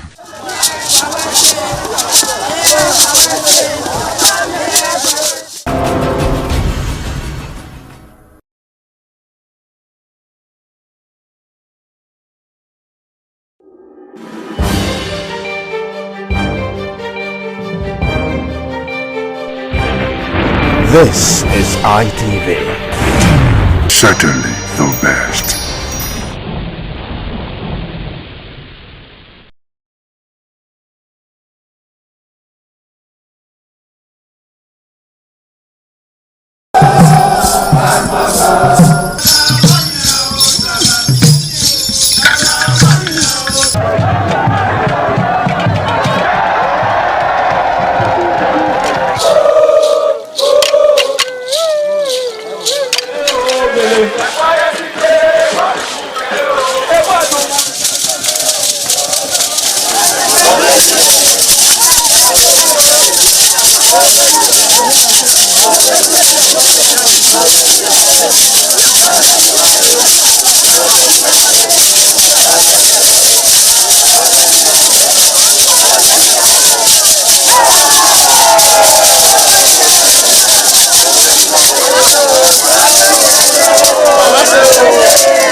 Top on the list of the initiates was the eldest son of the Esama of Benin and former governor of Edo State, Chief Lucky Nosakare Igbenedion. 11 of his siblings, namely Bright Ayamekwe Igbenedion, Honorable Charles Osenwige Igbenedion, Peter Osawari Igbenedion, Dr. Fred Osanwi Igbenedion, Barrister Mike Osarene Igbenedion, Efosa Douglas Igbenedion, Ukponwa Ernest Igbenedion, Osawe Igbenedion, Edosa Igbenedion, Dr. Daniel Omorige Igbenedion, Agbong Steve Igbenedion, as well as the Executive Director Operations, ITV and Radio, Chief Elder Gwede Onwonse.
It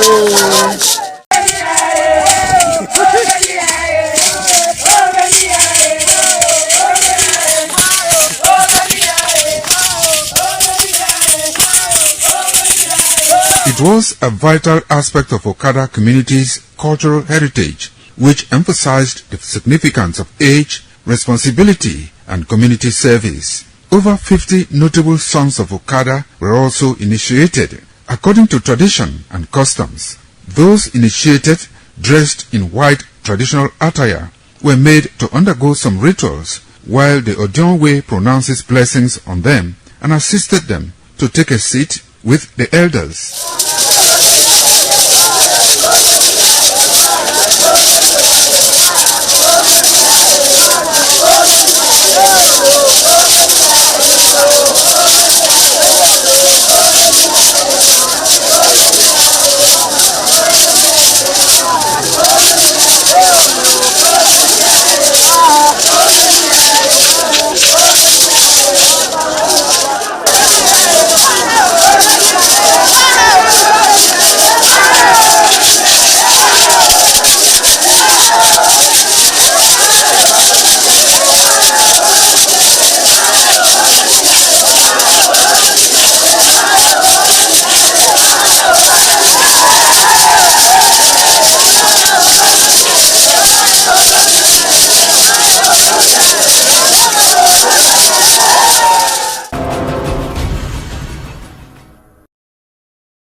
Ẹgbẹ̀júwà ọba àtọ́pẹ́.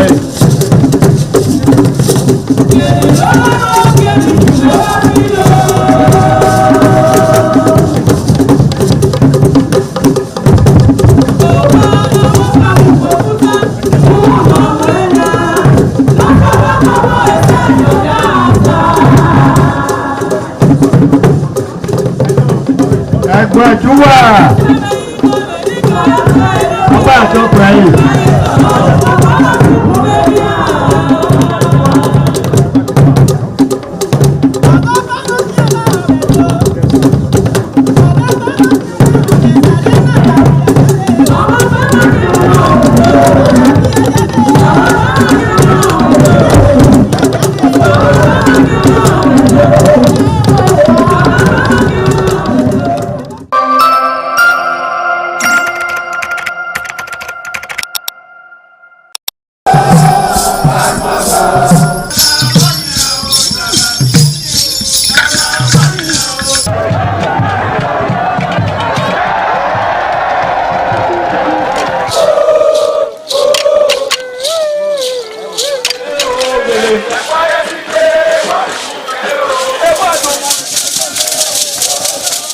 The Ugewe is the final ceremony of the series of festivals. It is one of peace and lightheartedness, following the more solemn of the ritual year. Ugewe is the festival of the Ewe leaves, a symbol of good luck and joy. It is the most popular of all that heralds the dawn of a Benin New Year, new vow, newness of life and freshness of life, and a new hope for the future. In the evening, the Ewe leaves are presented to the Oba of Benin in grand style in a colorful ceremony. The Ihogbe society, amidst singing and dancing, bring the sacred leaves that symbolize good luck, blessings, peace and prosperity. Each of the senior members of the Ihogbe proceeds to give the sacred leaves directly to the Oba of Benin, and others put theirs at his feet.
Ibiago man did yakwa akinuto enue aki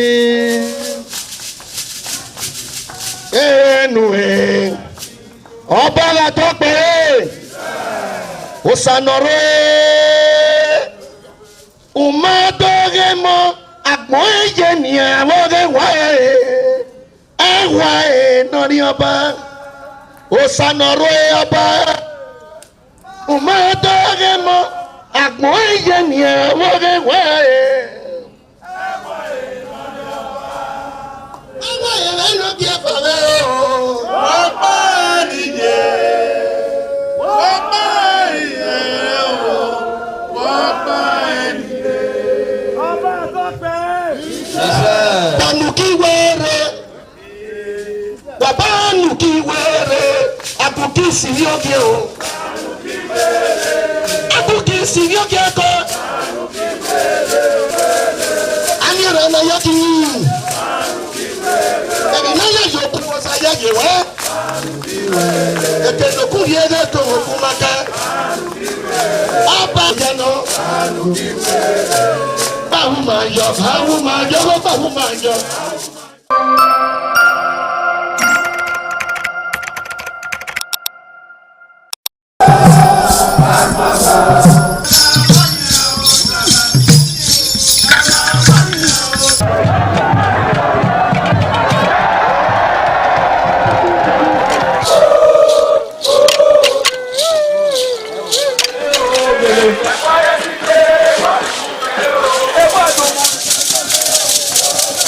This is Anegbete community situated in Isako Central Local Government Area of Edo State. It is an agrarian community with united people that promotes unity and oneness for peaceful coexistence. The inhabitants of the community migrated from Benin, the cradle of black civilization, a kingdom where king is truly king. The ancestors of Anegbete saw that age was the main determinant of leadership in the rural setting, and the eldest man in the settlement was regarded as the leader who presided over meetings, and his authority is held in high esteem. To further strengthen this unique system of leadership, age group evolved in Anegbete.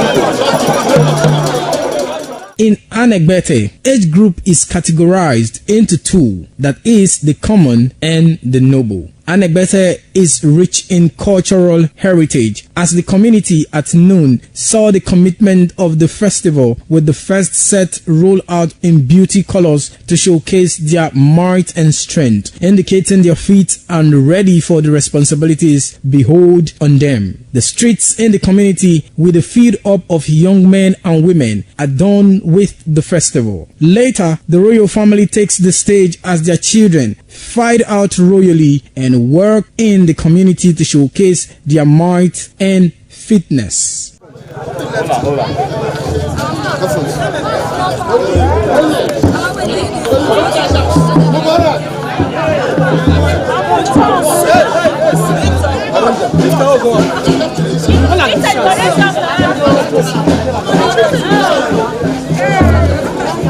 Malita.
In the headlines, Wike Uzodinma others at airport as Tinubu departs Abuja for Tokyo.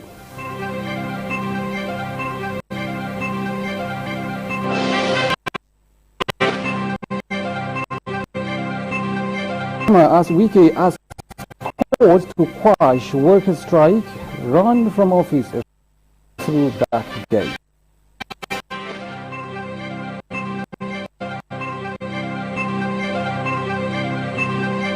Ministry of Science and Maths, Wind Energy.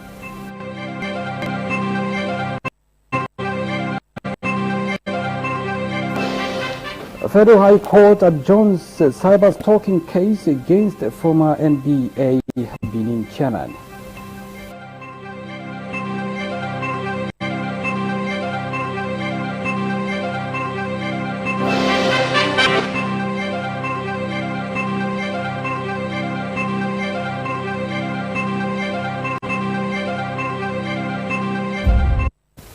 Hello there, good evening, and many thanks indeed for joining us. It's the news broadcast on Independent Television with me, Ogani, presenting from Abuja Network Center. I've got Sonny Duke, of course, reading with me at Abini Network Center. Good evening, Victor. It's a delight, as always, to be with you on the ITV Main News.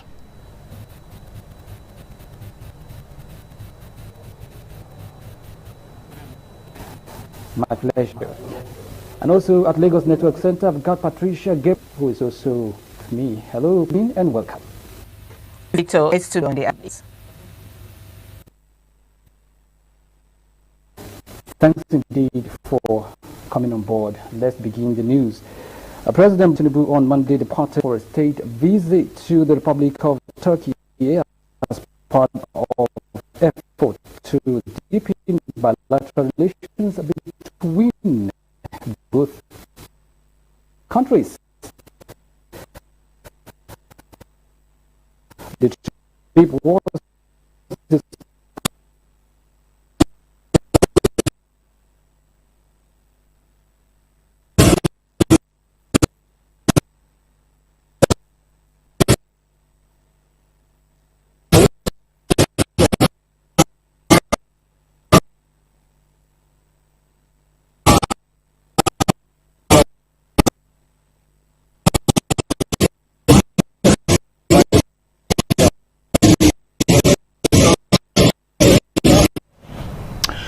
We apologize for our inability to continue with the ITV Main News from our Abuja Network Studio due to some technical glitches. We continue the news from our Benin Network Studio, where the 107 Air Maritime Group of the Nigerian Air Force, Benin City, has held its end-of-year 2025 Chief of the Air Staff Parley with the Nigerian Air Force veterans as part of efforts to strengthen ties, address welfare concerns, and reinforce institutional support for retired personnel. Jolade Ojo reports that the Parley, which provided a platform for interaction between serving officers and retired personnel, had in attendance Nigerian Air Force veterans in Edo State.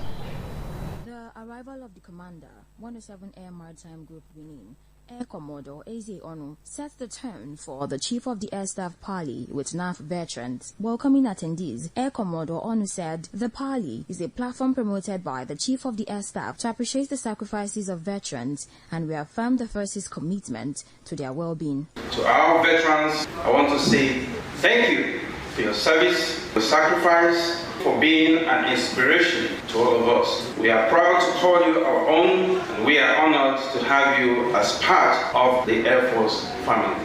A key session at the Parley was a health talk on the impact of frailty on prostate cancer and its prevention, delivered by Flight Lieutenant Chris Somba. Prostate cancer often grows silently without causing any notable symptoms. However, as it progresses, the following signs appear: frequent urination, especially at night, difficulty starting and stopping urination. Veterans are advised to begin prostate screening from the age of 40 to 45, especially those with family history, The event also featured a lecture on work-life balance, as well as a presentation on NAF strategies for Veterans Administration. For retirees, work-life balance is not about juggling a job or family anymore. It is about learning how to live intentionally. With the guidance of the Chief of the Air Staff, the Nigerian Air Force is innovating sound management practices for Veterans Administration and welfare. A medical wellness session was also held for veterans as part of the Pali. When you serve in an organization and somebody recognizes you after many years, that means you are still relevant to the system. We appreciate the Chief of Air Staff. The event was rounded off with closing remarks and prayers. From Benin, Jola Diojo, ITV News. Edo State Ministry of Science and Technology has joined the global community to commemorate World Clean Energy Day with a clarion call for inclusive and affordable access to sustainable power solutions. The event, themed Clean Energy for All, Simplifying Access, brought together key stakeholders, policymakers and industry experts to chart a practical pathway towards a cleaner energy future for all citizens. Donald Amir brings us details. The commemoration of World Clean Energy Day by the Edo State Ministry of Science and Technology served as a platform to reinforce government commitment to sustainable development through renewable and clean energy solutions. Declaring the event open, the Commissioner for Science and Technology, Honorable Etiosa Ogbewi, emphasized the need to simplify access to clean energy technologies, describing them as critical tools for economic growth, environmental protection, and improved quality of life. Once we have clean energy, our various innovation hubs, our various industrial parks, industries, schools, higher institutions, companies, they will be solely dependent on renewable energy for manufacturing, for production, and again. In his remarks, the Commissioner for Power, Barrister Paul Lusemba, highlighted the synergy between clean energy and sustainable electricity supply. Clean energy is not just about power, it's about people, healthier communities, and a future where we should not allow progress to come at the cost of the planet. Commissioner for Water Resources, Dr. Washidi Yusufu, underscored the interconnection between clean energy and water resource management. What we are doing here is a breakthrough. Got it from United Nations, further enhanced by great minds under the science and technology, partnering with what we now know as Ministry of Power and even Water Resources. The event featured goodwill messages from clean energy stakeholders who commended government efforts and called for stronger partnership to expand clean energy adoption across the state. More awareness is being created for people to understand the importance of renewable energy and where it stems from. A major highlight of the program was an interactive question and answer section. From Benin, Donald Ehiminyen, ITV News. A case of cyber stalking against a former chairman, Nigerian Bar Association Benin branch, Barrister Ede Asenogwa, brought before a federal high court in Benin City was on Monday, adjourned to 23 February 2026. Williams Yama has details. In a charge sheet, number FHC/8/126, the defendant, Barrister Ede Asenogwa, and one Jessica Igodala, now at large, were said to have, in March 2025, committed felony by cyber-stalking the managing director and chief executive of Uyi Technical Conglomerate, Ada Francis Omoyi Oloto, thereby committed an offense punishable under relevant provisions of the Cybercrimes Prohibition and Prevention Acts of 2015 as amended in 2024. Out of the 4-count charge brought against the former NBA chairman of Benin branch, the court was to hear that Barrister Asenogwa did knowingly and intentionally transmit or cause to be transmitted communication through computer system or social media which contain allegations that caused harm to Mr. Francis Omoyi Oloto.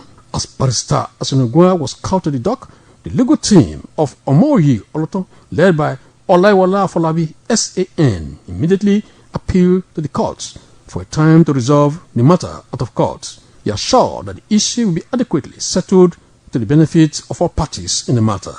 The trial judge, Justice B.O. Quadri, then adjourned the case 23rd of February 2026. William Siama, ITV News. Elder statesman, teacher, former military officer, entrepreneur, and community leader Pa Etosa Dixon Imasoge has marked his 85th birthday. The grand celebration held in Benin City attracted dignitaries from across the political, business, and social circles, including the Honorary Remaining Consul to Edo and Delta States, His Excellency Sir Chief Dr. Gabriel Osawawi Igbenedion, the Isama of Benin, who joined family and friends to honor the celebrant. Ofurea Neto captured highlights, brings us details. Every life tells a story. In the case of Pa Etosa Dixon Notiomama Imasoge, it is one defined by resilience and unwavering integrity, as the celebrant was ushered into the beautifully decorated reception hall by family members.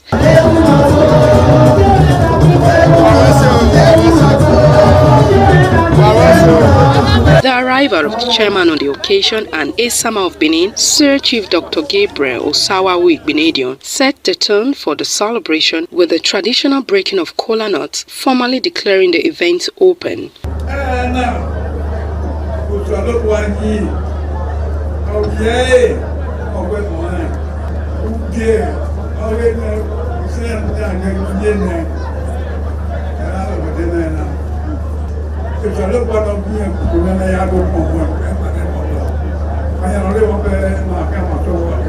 The celebrant, joined by his children and grandchildren, later took to the dance floor as guests enjoyed cultural displays, music, and moments of joy.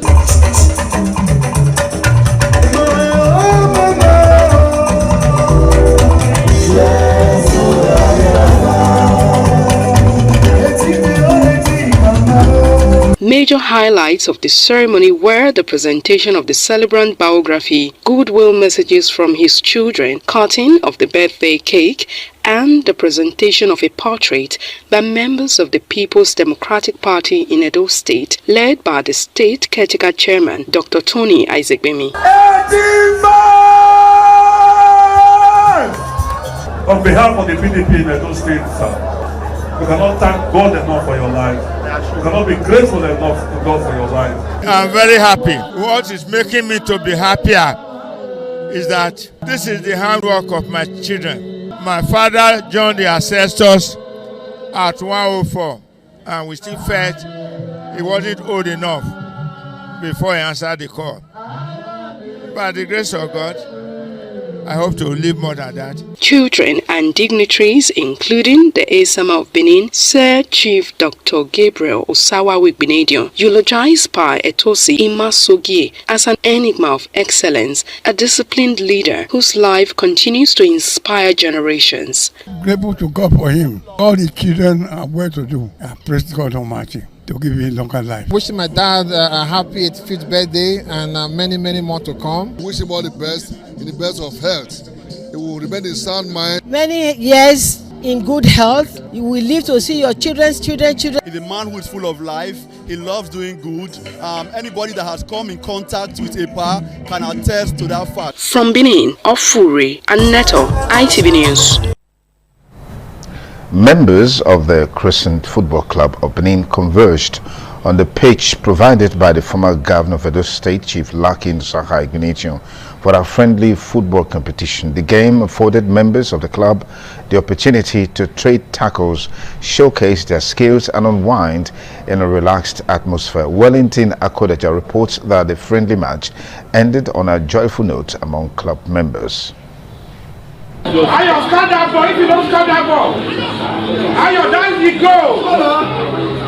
Why? Come on. Members of the Crescent Football Club of Benin took to the field to display their dexterity and passion for the game. The bond of unity among members was evident as they divided themselves into two teams to play against one another in commemoration of the new year and the inauguration of a new executive of the club. At the end of the encounter, the team in red jerseys defeated their fellow club members by 3-2. The president of the club, Mr. Fred Atiomo, thanked the founder of the Crescent Football Club, Chief Lucky Nosaka Igbenedion, for his vision and commitment in establishing the football academy. It's a wonderful match, one side one. This is hosting of the new executive of Crescent Club 2026. This is our first activity as executives. So we are hosting members of the club to a football match and launch to create a community environment of sports. Also speaking, Comrade Fares Okbere said the Crescent Football Club has spanned over 45 years, producing members who have excelled in various fields. He expressed appreciation to Chief Lucky Nosaka Igbenedion for the initiative. We are trying to show the world and the people that Crescent Club is a serious club. It's a club that is open to everybody. It's interesting. These are men in their 60s to even have some in their 70s, 40s coming here to exercise. This is a club, we've had it for over 4 decades. This is what we do this Sunday. So far, we have just about 2 or 3 games going on. Then within the next 1 year, hopefully we'll have 5 or 6 games going on. The highlight of the event was the entertainment of members amid jubilation and celebration. From Benin, Wellington, Akodeja, ITV News. The Minister of the Federal Capital Territory, Nyesom Wike, left the office through the back gate Monday as staff of the administration besieged the main and only functional entrance after the industrial court adjourned sitting on the suit. The minister filed a suit challenging the legality of the strike action embarked upon by GUAC, praying the court to immediately order the workers to return to work. As Organic Victor reports, the workers staged protests around the court premises, vowing not to relent in the struggle until their demands are met.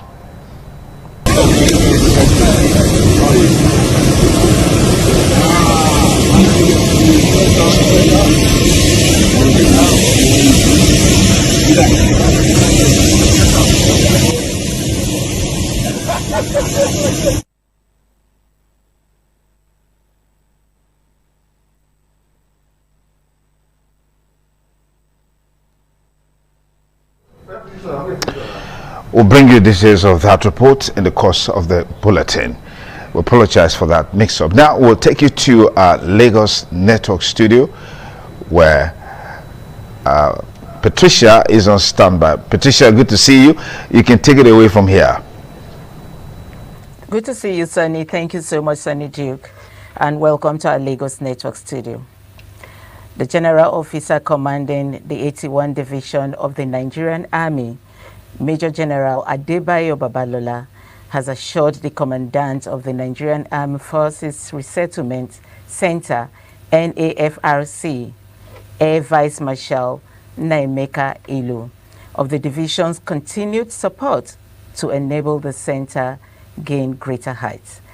The assurance was given during a courtesy visit by the Commandant to the headquarters of the 81 Division of the Nigerian Army. Our Lagos correspondent, Aigboje Hora, has the details. During the visit, Major General Babalola emphasized the importance of synergy among all arms of the armed forces in promoting national development. He noted that 81 Division, which has operational responsibility over Lagos and Ogun states, with Lagos serving as the nation's economic hub, requires sustained cooperation among all security stakeholders to ensure the safety and security of the states. The GOC further reaffirmed the division's readiness to collaborate with NAFRIC, particularly in the area of training and other mutual beneficial engagements. He expressed profound appreciation to the commandant of the visit. He expressed profound appreciation to the commandant for the visit and pledged the division's full support to the center.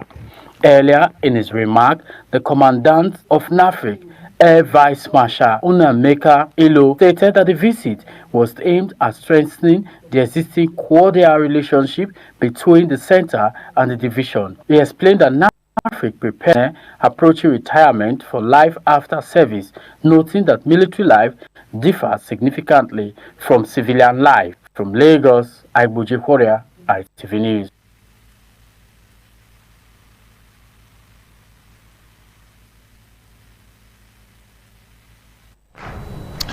The Managing Director, ITV and Radio Engineer Elvis Obaseki Monday says partnership with ITV is key to showcasing activities of local government areas across the country.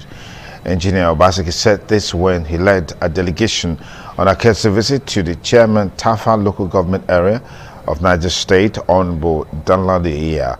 Juliet Dangiwa reports that the visit is to foster collaboration with the local government council.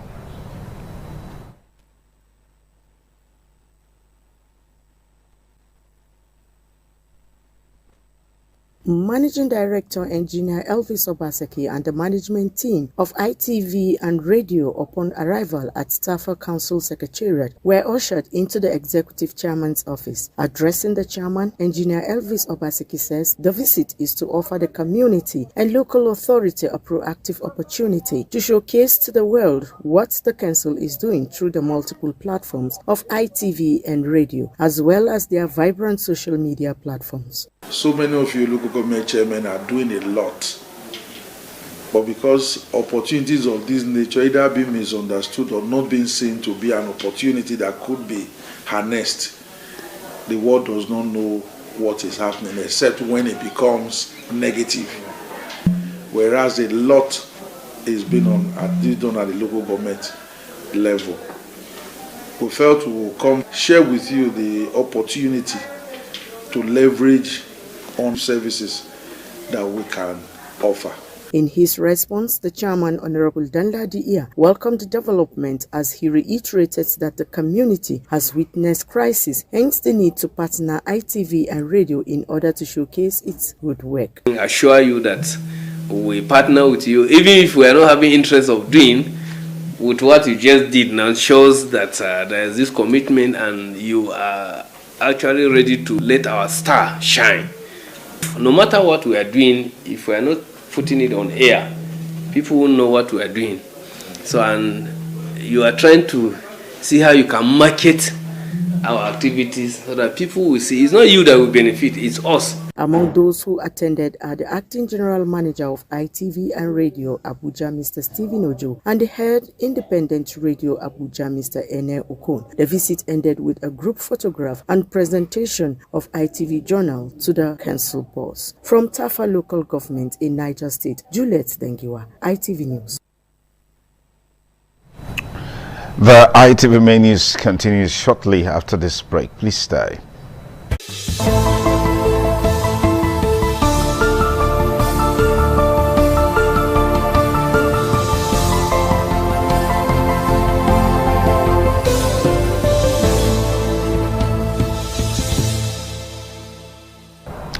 Many thanks again for rejoining us on the ITV main news tonight.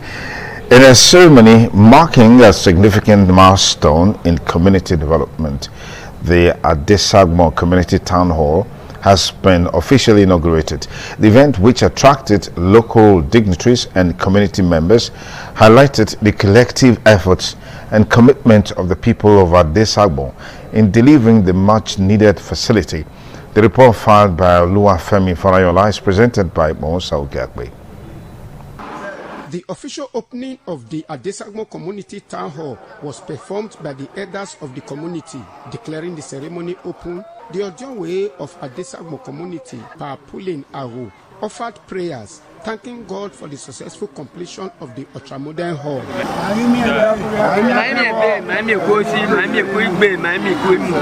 The town hall is expected to serve as a hub for meetings, social events, and other community activities promoting unity, cooperation, and sustainable development among residents. Speaking at the inauguration, the Okaigele of Adesagmo community, Comrade Theophilus Ewoma, commended the community's dedication to self-help projects and called for continued support for initiatives that drive development. I'm very excited. I thank my Odionwe, Ejonene, and the entire community for the good support. I pray to Almighty God to give me wisdom to lead and do more. A major highlight of the event was the presentation of awards to deserving individuals, including the Odionwe of Adesagmo community, Papulin Awu, the Okairele, Comrade Theophilus Ewoma, and others in recognition of their contributions to community growth. This town hall is marvelous, and my thanks go to the chairman, the Okairele of the community. I really appreciate my community for this award they have given to me. It gives me joy to witness this occasion. Today we are in our promised land, and I pray for him that God will give him the wisdom to follow the affairs of the community. To see a good thing like this is a very welcome development. Then I want to thank His Royal Majesty Omoroba Nedu Ukwa Polopolo. Oba Atokpe is my chairman, a very great man, a man of humility. He have done well for the community. Ikmomosa Ugiagbe, ITV News. Arise Believers of Cherubim Seraphim, ABCNS, has inaugurated its Edo State Chapter Executive Officers. Pius Nsoro reports that the ceremony, which held at the national headquarters and secretariat of ABCNS in Benin City, was attended by several senior apostles across the country, who include the South National Coordinator, His Eminence, King Shegun Mola. Do solemnly swear in the presence of God.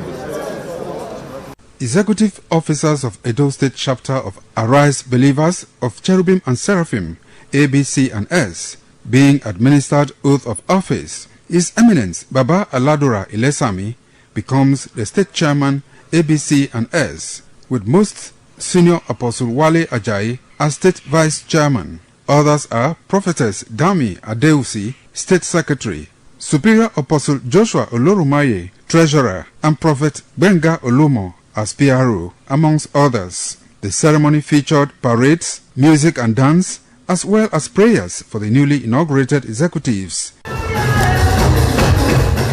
In his speech, the state chairman, His Eminence Baba Aladura Ezekiel Ilesami, said leadership in the house of God is not a position of pride, but a call to service. He reminded the newly inaugurated executives to lead with integrity, humility, and show of love. It's a divine milestone. This moment is a testimony that God is faithful, that His work continues. In an interview, some leaders of ABCNS said this maiden inauguration marks the beginning of growth, impact, and spiritual advancement for the organization in Edo State. All thanks to God Almighty. Of a true, God is alive. This organization is for us to bring all the seraphim, all the Christians together. The body is for everybody.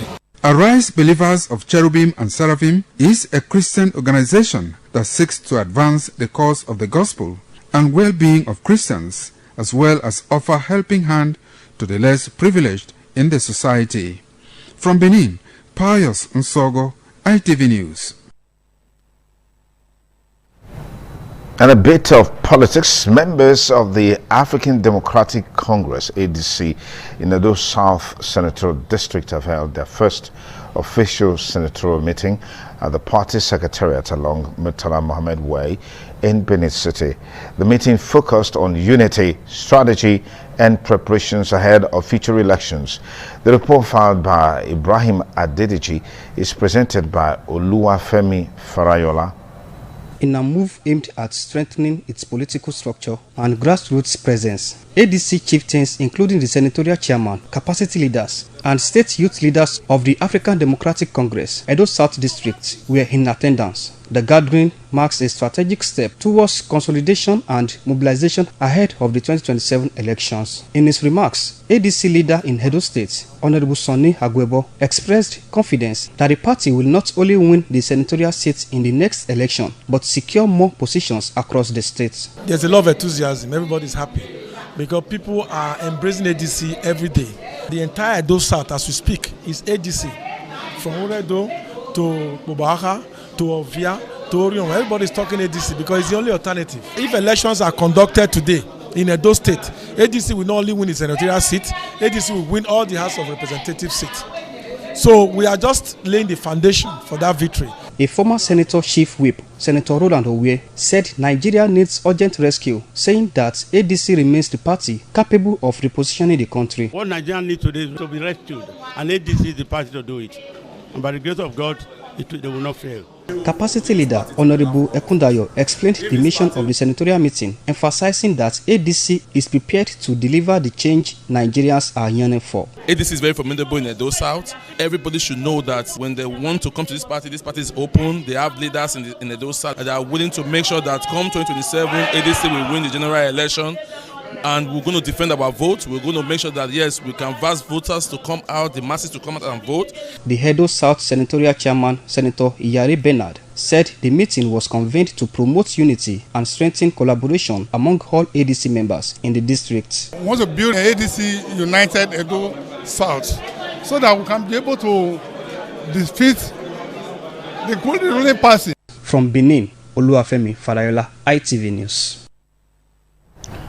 Guests on the program, Governance and Development Conversation on ITV, sponsored by African Network for Environment and Economic Justice, ANIJ, with the support from the European Union and International IDEA, have emphasized the need for ministers of the gospel to focus on the true message of God in order to engender peace and development across the country.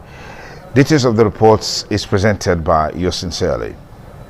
The lead apostle, the New Apostolic Church, Apostle Oscar Wanza Kabanga, and the Apostle South Working Area, New Apostolic Church, Apostle Gode Odili, opined that the current challenges in the world is a product of adulteration of the true gospel of love, while urging religious leaders to focus only on the true message of Christ, admonished Christians to believe the word of God, to dispel fear. We as church, we need to go back to our drawing board. What are we teaching our members?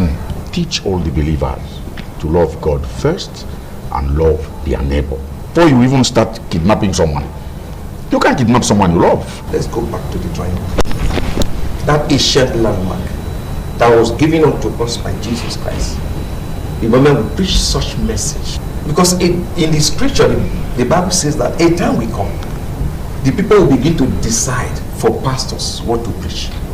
And that's where we are. On his part, the Executive Director, African Network for Environment and Economic Justice, ANIJ, and the Rector, New Apostolic Church, Arogba GRA Congregation, Reverend David Ogolo, said religious leaders need to play their roles only in line with the true gospel of Christ to foster peace and development. The churches that preaches this prosperity, they are missing some target, and it's putting some unnecessary pressure on our people in the society. So this pressure is what is leading to where we are today. People don't understand their purpose here on earth. And once you don't understand your purpose here on earth, empty you came, empty you return back. Governance and Development Conversation is on ITV every Monday at 5:30 p.m. Proudly sponsored by ANIJ with the support of the European Union and the International IDEA. From Benin, Sonny Duke Okosun, ITV News. We'll go for another short break. The ITV main news continues in just a moment. Much obliged to have you rejoin us on the ITV main news tonight. President Bola Ahmed Tinubu on Monday departed Abuja for a state visit to the Republic of Turkey as part of efforts to deepen bilateral relations between both countries. The trip was disclosed in a post on X by the special advisor to the president on social media, Dada Olusegun, who said the visit was aimed at strengthening ties and expanding cooperation in key sectors.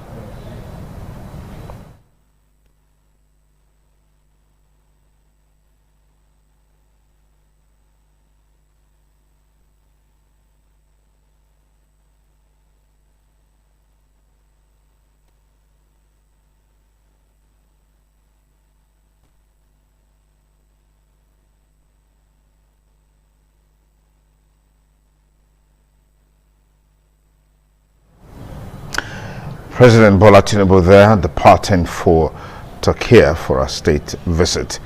Edo State government has reaffirmed its commitment to providing efficient and stable electricity to residents of the state. This assurance came as top management staff of the Ministry of Power, led by the Commissioner of Power, Barrister Paul Usembo, paid an official visit to the Azura Edo Power Plant, a 461 megawatt power generation facility. The visit was part of ongoing efforts by the state government to strengthen collaboration with key stakeholders in the power sector. Again, Donald Amir, who was on the entourage of the commissioner, reports. As part of strategic efforts to ensure sustainable and reliable electricity supply across Edo State, top management staff of the Ministry of Power embarked on an official visit to Azura Edo Power Plant, a 461 megawatt independent power generation facility. The delegation was led by the Commissioner for Power, Barrister Paul Usembo, who said the visit was aimed at deepening partnership with power generation companies and assessing operational capacity in line with the state government's energy development agenda. A few weeks ago, we engaged with BDC and have also visited Niger Delta Power Holding at the Harbour. We will be visiting the Osiomo IPP as well to ensure we can fuse and collaborate with all the stakeholders to be able to provide better power for our state. So when you say residents? During the visit, the Commissioner and other officials of the ministry were taking on a guided tour of critical facilities at the plant, where they were briefed on power generation processes, operational efficiency, and ongoing efforts to support stable electricity supply to the national grid. I am happy that now states are getting involved, and what it means is previously, before we could build this power plant, almost every permitting process we had to go to Abuja. And just like I said, when we generate power here, we put it on the grid. We don't determine where that power goes. The Commissioner for Power, Barrister Paul Usembo, was accompanied on the visit by the Permanent Secretary of the Ministry, Engineer Uyekme Stephen, the Director of Generation, Engineer Ifa Wadia Richard, the Senior Special Assistant to the Governor on Climate Change and Green Economy, Mr. Colin Tenebe, among other top government officials. Earlier, the Commissioner and his team paid a courtesy visit on the management of the Benin Electric Distribution Company. The visit underscored the Edo State government's resolve to leverage strategic partnership and infrastructure development in this drive to deliver efficient and reliable electricity to residents of the state. From Azura Power Plant in the local government area of Edo State, Donald Eminyeng, ITV News. Natives of Idumebo community, Nirua, the administrative headquarters of Eastern Central Local Government Area, Edo State, on Sunday commended the Governor of Edo State, Senator Monday Okpebholo, for appointing one of their daughters, Dr. Rita Otibo Erewele, as the Executive Chairman, Edo State Senior Secondary Education Board. Edo Central correspondent Chris Omeje reports that a large crowd of community members converged on Idumebo Community Town Hall to receive her.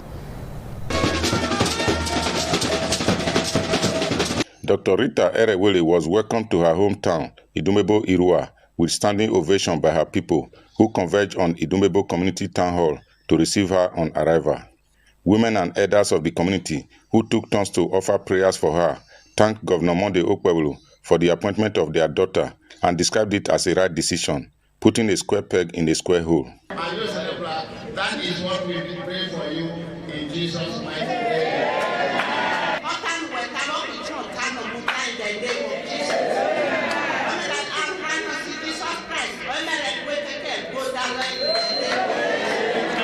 The governor can never stop looking for round squares and putting them in round hole. This is one of the very, very best we have in the state.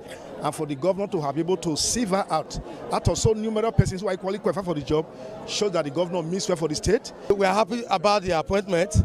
The man who said the youth must grow under his canopy in Edo State, which is Senator Monday Okpebholo. That is the reason you see today everybody in Esan is happy. For this reason, we are actually appreciating the governor. That's why you see this crowd here today. We have to organize an event to let him know that we are solidly behind him. Responding, Dr. Rita Erewele appreciated them for the warm reception and promised to work in line with Governor Monday Okpebholo's Shine agenda to make them proud. She also promised to secure the WAEC enrollment for 10 students from the community. And this honor they've given me today to appreciate our able governor, Senator Monday Okpebholo, is a very big motivation to me to put in my best in my service delivery to also make them proud in return.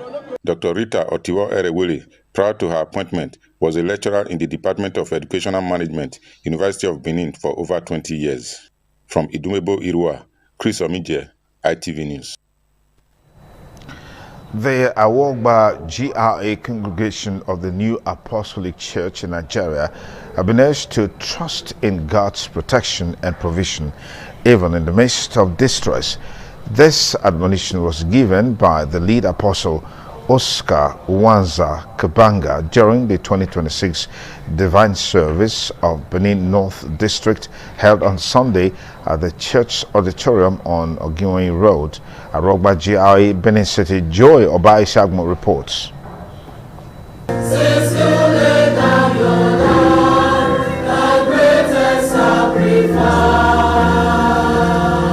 The New Apostolic Church in Nigeria, established over 49 years ago, is a prominent Christian denomination to ensure the propagation of the gospel of Jesus Christ reaches the grassroots. At the 2026 Divine Service, the lead apostle Wanza Kabanga assured the congregation that they are under the wings and coverage of God and therefore should not be afraid, despite the insecurity threats in the country. He encouraged them to focus on their faith and trust in God's goodness. No matter the situation we are going through, He is the only one who can take care of it till the end. Do not give up, and also don't be afraid. You just believe. Why? Because any story of our life belongs to Christ. The service featured holy sealing, symbolizing the participants' sonship in the body of Christ. Shepherd David Ugolo and other ministers of the gospel harped on the need for Christians to practice the word of God in order to enjoy His blessings and protection. We must learn to avoid trouble, but in our lane, because we are praying to God, because we are children of God, we will always be protected. What are you passing through? What is your problem? Just run into that cave and make a call unto God. Believing and trusting in Him that there is nothing He cannot do. What makes us to be afraid is when we are not doing the right thing. The lead apostle have opened to everyone, remind us that when we are in trouble, we should call upon the name of the Lord. Always look into the hands of God, because we are in His hand. The service was attended by representatives from 15 districts of the church in Edo State. From Benin, Joy Obai Siabon, ITV News. The news continues in just a moment. Please stay with us on the ITV News tonight. Thanks again for staying with us on the ITV News tonight, ahead of the local government election in Edo State scheduled for July 2026. The political tempo in Eastern Northeast local government area is gathering momentum following the endorsement of Honorable Saturday Iyoha as the consensus APC chairmanship candidate. Francisca Iginigbali reports that the endorsement of Honorable Iyoha was the outcome of a meeting by the APC leaders in Eastern Northeast local government area. The report is presented by Williams Yama.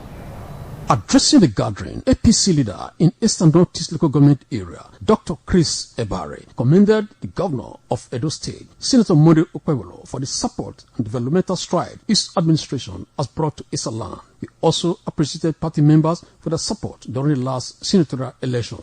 Dr. Ebare assured the actualization of 3.5 million votes promised President Bola Tinubu in the 2027 presidential election.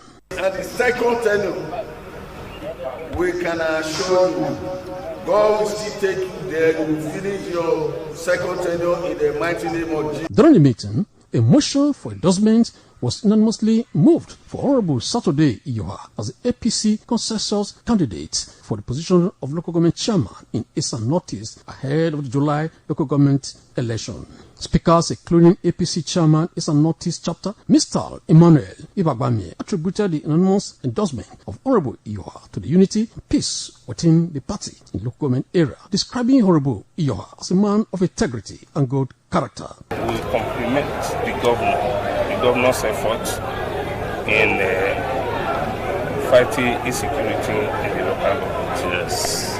We will improve quality education.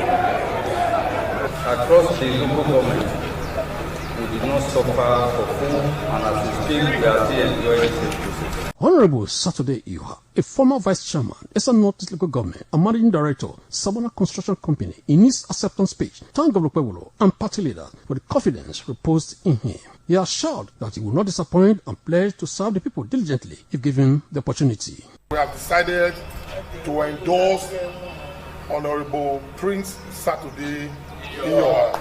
The person that we want to pick is Honorable Saturday Iyoha. Williamson, ITV News.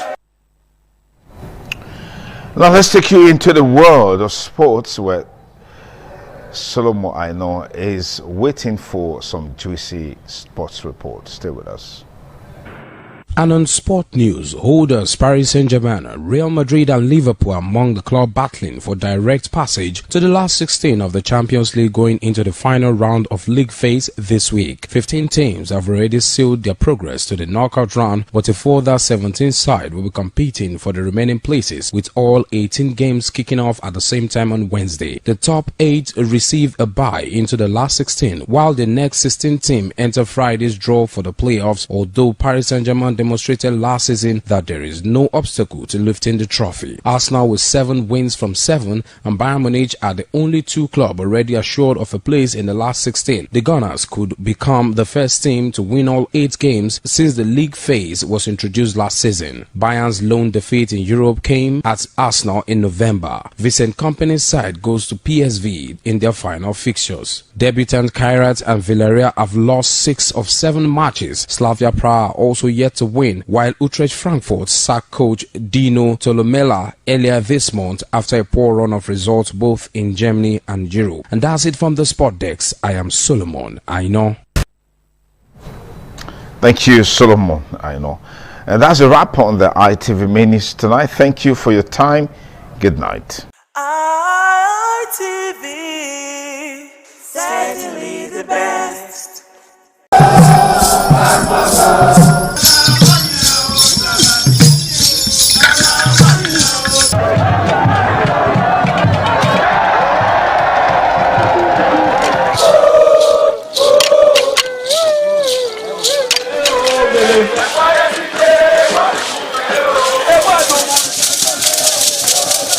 This is Anegbete community situated in Isako Central Local Government Area of Edo State. It is an agrarian community with united people that promotes unity and oneness for peaceful coexistence. The inhabitants of the community migrated from Benin, the cradle of black civilization, a kingdom where king is truly king. The ancestors of Anegbete saw that age was the main determinant of leadership in the rural setting, and the eldest man in the settlement was regarded as the leader who presided over meetings, and his authority is held in high esteem. To further strengthen this unique system of leadership, age group evolved in Anegbete.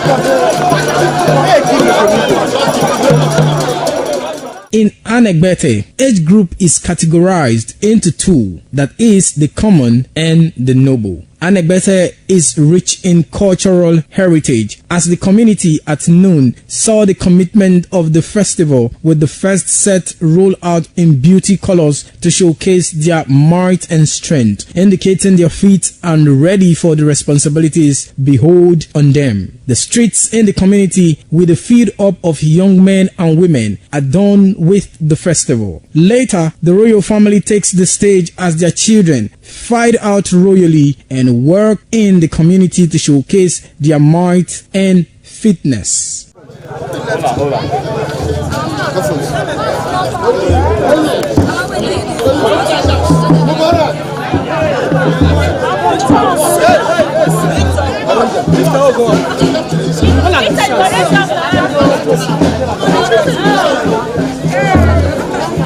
My leader.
Ojúde aṣáájú ẹ̀ abẹ́rẹ́ pẹ́.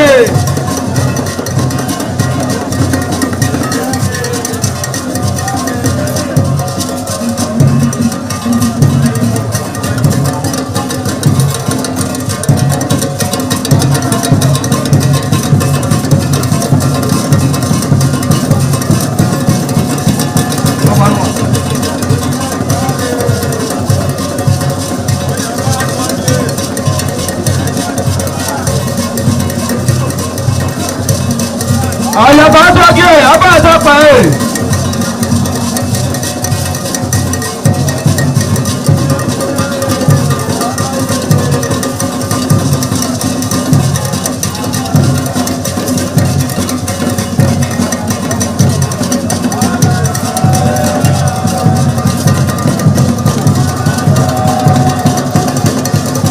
Àlàyé àtọ́jú abẹ́rẹ́ pẹ́.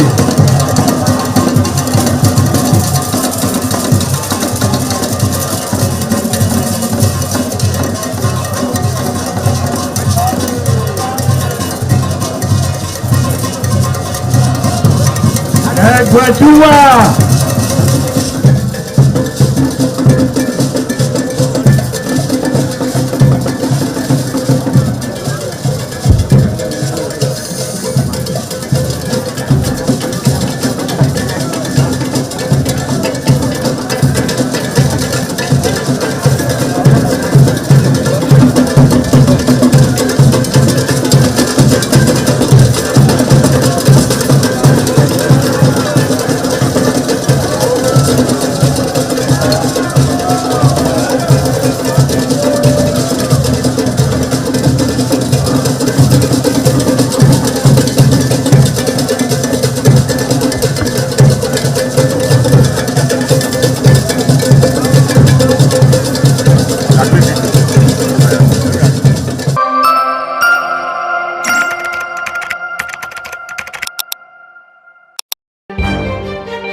This is ITV. Certainly. the best. All right, thank you so much. Welcome to the program African Discourse on Independent Television. My name is Evan Sunokoge, and today is going to be the last edition for the program for this month of January 2026. So a very big thank you.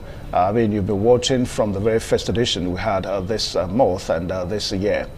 Last week, Monday, if you were with us on this program, we went to Uganda, and of course, we saw a new president in Uganda. Not necessarily a new president, but a president that has been there since 1986. We're talking about Yoweri Museveni, one man that is 81 years old, and of course he won the Uganda's election about 2 weeks ago, and he's going to be running that for the 7th term. So we looked at the impact of his governance, the 7th term, the 7th time in Uganda. So that was what we discussed last week. Well, today on the program African Discourse, we're going to be stretching it further, but not on Uganda anyway. We're going to be looking at the Sahel region now.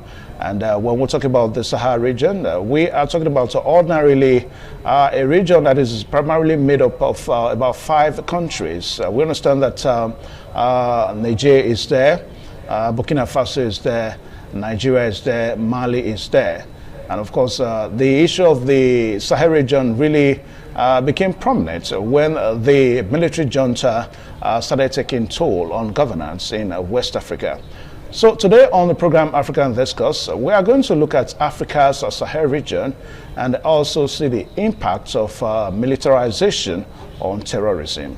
Now, a lot of persons praised the military junta when they started taking a toll on governance in West Africa, that perhaps their incursion into governance in Africa, in West Africa, we kind of put a stop to terrorism.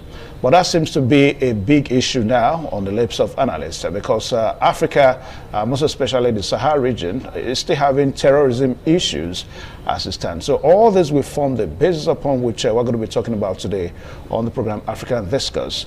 And to do justice to our program today, we have 2 honorables, and one is joining us virtually.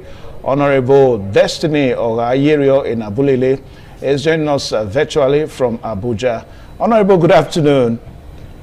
My brother Evans, thank you for having me, and a Happy New Year. Can you hear me? Hello. Honorable, good afternoon. Yeah, good afternoon. Thanks for having me. All right, so we just, I can't hear you. It's okay, during the course of the program, we'll hear you better. And also on set, we are also privileged to have a one-time gubernatorial aspirant of a political party in Edo State here. I'm talking about Honorable Fred Oyigwe. Sir, you're welcome to the program African Discourse. All right, thank you so much. All right, so we will quickly take a short break and we'll be right back. Please stay tuned. All right, thank you one more time. The program still African Discourse on Independent Television. Yes, I did say that we are looking at the militarization of the Sahel region and, of course, its impact on terrorism. That's what we're going to be talking about today. And my 2 guests are right here, one on set and one is joining us virtually from Abuja. Honorable Destiny, a very good afternoon to you. Happy New Year. I guess you can hear me now.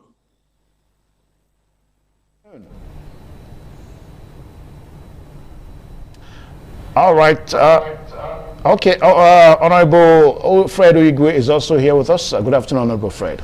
Good afternoon, Mr. Evans, and good afternoon to you viewers at home. Okay.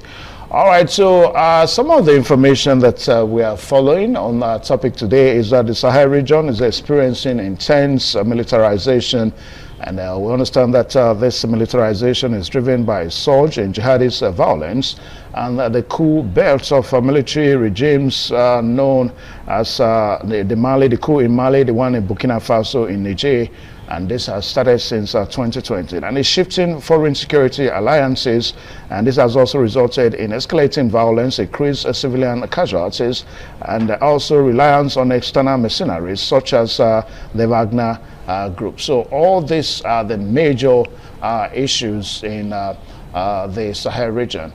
All right, so Honorable Destiny, perhaps you have the better information when we talk about the Sahel region, because we understand that the Sahel region is faced by jihadist movements as it relates to terrorism and all that. Now, from your own point of view, what do you think is the main major issues when we talk about the Sahel region of Africa? Evans, I guess you can hear me loud and clear. You see, the Sahel region cut across 3 countries, which are Mali, Burkina Faso, Chad, and part of Nigeria. You see, it's as a result.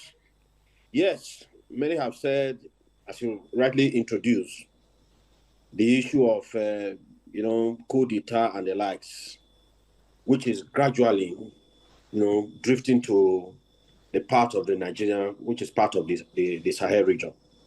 You see, it is being necessitated as a result of, climate, vulnerability, if you ask me, because in the climate vulnerability, they are what we call the erratic rainfall, drought, and what have you, which, is a cause for why we are having these insurgents. You see, the problem is this. One of the things that enhance this kind of situations is as a result of bad government, according to some scholars. So for us as a people, I think that the of the Sahel region, there is need for synergy, for us to have a holistic fight against these insurgencies, which cut across, or perhaps you may call it banditry, kidnapping, Boko Haram, just name them, terrorism, just name them. But there is what we call a short term and a long term. The short term is what we are currently having without having a sustained fight. In having a sustained fight, we must have a good governance. So a good governance will bring about the issue of, giving the people the desired livelihood. The desired livelihood, please underline.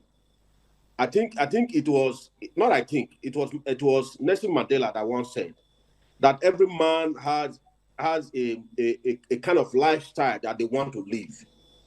In not meeting it, they become an outlaw, according to Nelson Mandela.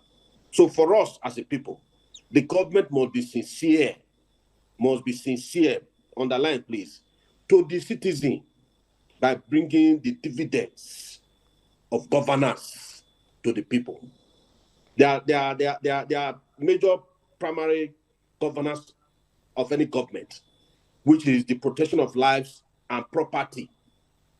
Every other thing is an addendum, it's an addition. So for me, you agree with me, across this Sahel region, the government across this Sahel region, as I named it earlier, you agree with me that there is a lacuna in terms of bringing the dividends of governance to the people. Hence, the people are agitated. And the reason of perhaps becoming an outlaw, it is before them. So for us, we must be very dispassionate, and the government must be willing and must be tough by way of having the political power to drive home these dividends of governance to the people. Because across what we have is just government. We don't have governance, and the people are easily to drift towards either becoming an insurgent, Boko Haram, or perhaps to align with the recent thriving business of kidnapping, which is happening in the part of the Nigeria, which is very in the Sahel region. You agree with me? The school girls and what have you, invading of communities and leaving them to be paying taxes and all of that. So that is it for now. Destiny. Now, Honorable Fred Uyigwe, Honorable Destiny talked about the long-term effects of the coming of the Sahel region. And I think that was where he was trying to talk about the military junta and the terrorism. But you remember that it was in 2023, about 3 years ago, that we had the alliance of the Sahel states, you know, coming together, breaking away from ECOWAS, coming together to have their own bloc. Now, what would you want to say would be the long-term effects of this bloc, the alliance of Sahel region bloc? Are we going to have, at the end of the day, that these states can really wrestle the terrorism, the jihadist movements that seems to be rocking the region, as it were? Thank you for that question. See, what has been happening in sub-Saharan Africa, or going back to the days of colonialism, you know that the colonial masters, they had interests that they were not willing to let go, even after the sham independence. I'll call them sham independence, because we were excited, apparently our parents were excited to learn that they were going to be at some point independent. And we have come to find out that the so-called independence our parents gained for us is not really independence. So we have come to realize that we are still very much tied to these colonial masters, and they pursue their interests with some passion, without too much regard for our interests. But the world has become a global village, you know, shrunk more than it has ever been before, primarily because of the advances in telecommunications technology, and then social media. So the youths can see, they can now see things that were hidden from them, both things that were hidden from them and things that they could not have imagined that they would see or known to even exist. Now they can, with a tablet like you are holding or a cell phone, access anywhere in the world, get any information they want. So they have seen that their interests has not been protected.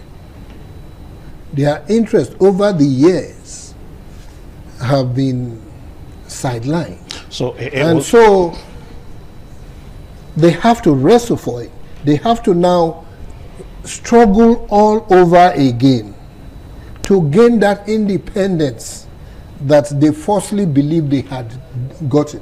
So we're talking about the desire for emancipation. First, economic emancipation. Then, of course, political emancipation. Okay. So, and this is what drives the militarization you were talking about. Okay. Because, like Babangida once said, whenever they thought of engaging in military takeover schools,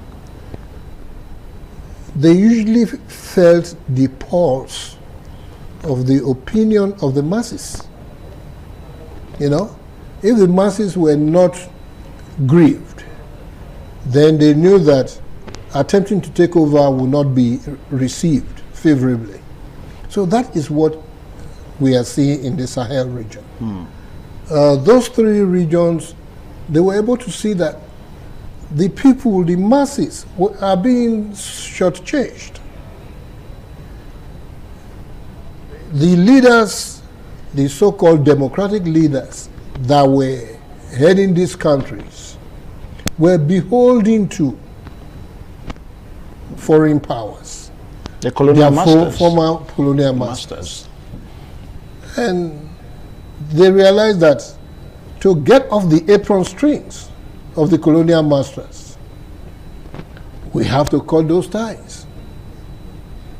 And it took military intervention to be able to do it. And they for came these the Sahel region. And exactly, in the Sahel region, one after the other. Okay? So we have 3 countries in the Sahel region that have taken that step. Yeah. Okay? Politically, being political correctness will say that the best or the worst democracy, the worst democracy is better than the best dictatorship. Okay. Okay? As we know. Political, military administrations are usually totalitarian. Okay.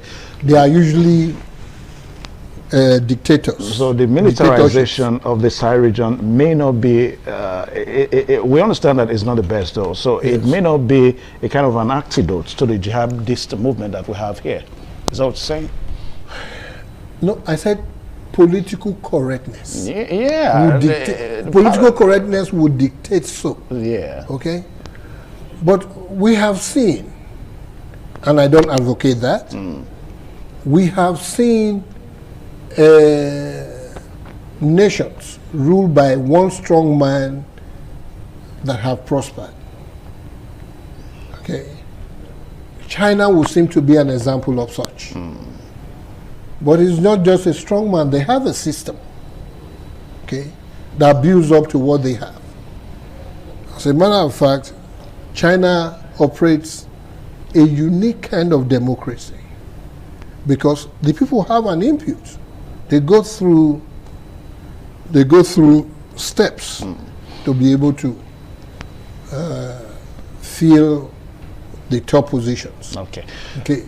Let me pause you. I'll pause you there so that I'll bring Honorable Destiny Nabulile into the discussion. Okay. Now, Honorable Destiny, we are still trying to look at the failed, security strategy that may be said, may have been responsible for the military junta. Just like what Honorable Fred Igwe was trying to say, that in an attempt to bring some form of correctness in government, the military had to take over. But very recently, to the extent that we have the region of Sahel states, and that seems not to be having a toll on the military, on the jihadist movements in this region. So from your point of view, what do you think is responsible? What's primarily the issues? Yeah, Mr. Evans, as I said earlier, I will try to take my mind back. Yes, from the last speaker, if you are a student of history, there's a documentary that explains the slavery, which is the root. And you try to look at, or perhaps, you call it cast your mind back, look at a book by Walter Rodney, How Europe Underdeveloped Africa. There's equally another one, How Africa Underdeveloped Africa. I've forgotten his name. This is my Igbo brother friend. You see, if you look at the whole of all this, the documentary, the literatures, you try to look at them, you will agree with me that we will be handed over a country that believes in the white supremacy, thought inherited by our quote unquote the so-called ruiners. The so-called rulers that are ruling us now. I might be right if I call them ruiners. I might be right. Hence, the issue of us not, completely departing from the colonial master is inevitable. That is the gospel truth. Because they have inherited the very bad side of the colonial master to administer their fellow citizens, thereby making themselves a demigod.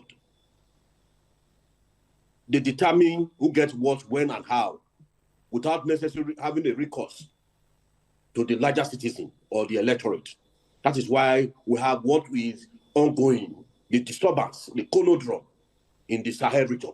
Let nobody paint it left, right, center. As I said earlier, I tried to quote Nelson Mandela. Let me reiterate. He said that every man desires a kind of life. When that kind of life is not forthcoming, he's born to be an outlaw. That is the gospel truth. So the issue of you seeing some military take over left, right, center is this quest to hold sway to power in perpetuity, like what we currently have in Uganda. A man that has been there since 1986, if I'm not mistaken. He has just been re-elected. So, my brother, of that age, well, to me, I don't think there's something meaningful of that age, because at that age, his cognitive reasoning, started diminishing. That is the gospel truth. So, for us as a people, as I have said earlier, in having this correctness, which is the reason for the military, incursion or overthrow of the civilian rule. One, we must have what we call governance, because there is a difference between a government and governance. Let me say this: you can equally have governance in khaki, in military. You can have governance in military. You can equally have governance in civilian. But as we currently have in Africa, in the Sahel region, as we speak, Nigeria inclusive, we don't have governance because the rule of law to over 80% is absent. One of the things that defines governance is the rule of law. I think it was the former United States of America president that once said that one of the problems of Africa is this issue of strong men rather than strong institutions. A situation where a president of over 80 or close to 80 begin to live like a city boy, when the majority are looking at him living in affluence, and the reasonable other numbers, they are living in penury, then there's bound to be an outlaw. And with utmost humility, at the time, some of us were almost clamoring for our brothers in the khaki to come and intervene in the Nigeria situation, including my humble self. I must be very frank with you.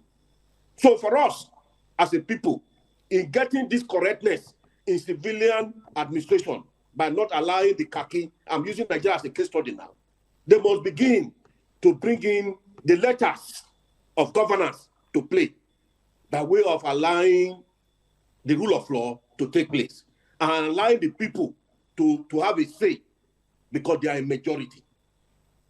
A situation where they can only have a say and the minority will have their way, there is a problem. The minority, please underline, the minority will have their way, but the majority will only have their say. That is the opposite. So for us as a people and as a nation, we must begin to call a spade, and it's never a garden fork. And we must begin to question the status quo. Because whether we like it or not, God has blessed Nigeria. I read a book by Professor Abiodun Alao when he wrote something about natural endowment. I think he was talking about Angola. He said in the part, I think it's chapter 7, the opening paragraph, I'm not mistaken, that other nations of the world were frowning and questioning God. Why did he bless Angola with such mineral and abundant resources? And God told them, just wait until you see their labor. Yeah. All right, thank you. Now, the program is still African Discourse. We'll quickly go for a short break. We'll be right back. Please stay tuned. All right, thank you one more time. The program is still African Discourse on your television. And this afternoon, we are looking at the Sahel region and looking at the militarization of this region, and of course the impact of this militarization on terrorism. Yeah, the militarization doesn't have a positive impact on terrorism or a negative impact is what we're talking about today. And two guests on our program today, we have two honorables. Honorable Destiny Inabolile is joining us virtually from Abuja, and also Honorable Fred Uyigwe. Now, Honorable Destiny, we'll just go back to you now to anchor your point. We're trying to establish what is responsible for the seemingly failed security strategy, in the Sahel region, despite the military junta. You were trying to, establish that fact a while ago. So may you continue with that point? Earlier, you see, to be very frank, there is no way the militarization will address the insurgents or the insecurity in the Sahel, in the region. If you look at it, let me try to draw your mind back to December Christmas Day gift, 2025 Christmas Day gift by United States President, by the bombing of the Sokoto Aziz. You saw the aftermath of what follows. What that means, the issue of militarization is a short term. It is a short term. The long term, effect or rather, to be able to get the desired, results. As I have said, many scholars, they have said it. That is for us to address the issue of poverty, the issue of climate change, and bring on board the spirit and letters of good governance or governance to the people. That is the long term. Whatever we are doing now, we are only, window dressing. Is what my grandmother will refer to as, patching. It will not address it. It will not have a long-term effect. So for us as a people, that's why I said it just now. That for us as a people, we must have a rethink on the methodology and approach of our governance system. For us, if for instance you are privileged to be presiding over a country, and you are living in affluence, majority of the people are living in penury. Definitely, the people must resort to something else. That is. I'm not advocating, but if you say I'm advocating, there's no problem about that. The point I am saying is, which is very simple. What is good for the goose is equally good for the gander. A situation where a president of a country is buying yachts, is buying private jets unappropriated for, and what have you, living like a city boy. Even me, when I'm living in Abuja, since I'm living in the creek, there is a problem. That is my point. So for us, in getting a long-term effect of this militarization, call it. That's why I said it just now. We can equally get governance from military administration. We can even get good governance from military administration. Like Burkina Faso, as we speak very just now, is doing well. But although I'm not saying that the men in Kaki should intervene in the Nigerian situation, but if that is your own understanding, I'm home at dry. So for us, as a people, I appreciate what we are doing, because 2027 is gradually drawing near. We cannot talk about it without talking about how we elect. I wouldn't want to use the word of Professor Odiokali, where he says, there's a word he used, kind of, it is the court that selects. How the people themselves elect their people. It is crucial and sacrosanct in us achieving good governance. It is very crucial and important. So for the people must be able to vouch for who represent them. Okay. So that is my point, because in all of this, let me land with this thought. In all of this, in getting it right, whether in the Mali, whether in Chad, whether in blah blah blah, what the LCM, I attended afternoon school. The LCM of this whole thing is who governs the people. How sincere, the political way to be able to drive home the governance to the creek. It does matter, because when the people have good life, if you are living well, you are my neighbor, you are living well, and I am living well, I will not have ill thoughts towards you. We will live in harmony. But a situation where you are living in affluence, and I can only get one square meal a day, I might decide to form an alliance with kidnappers to do the needful. It has happened. We have had stories like that.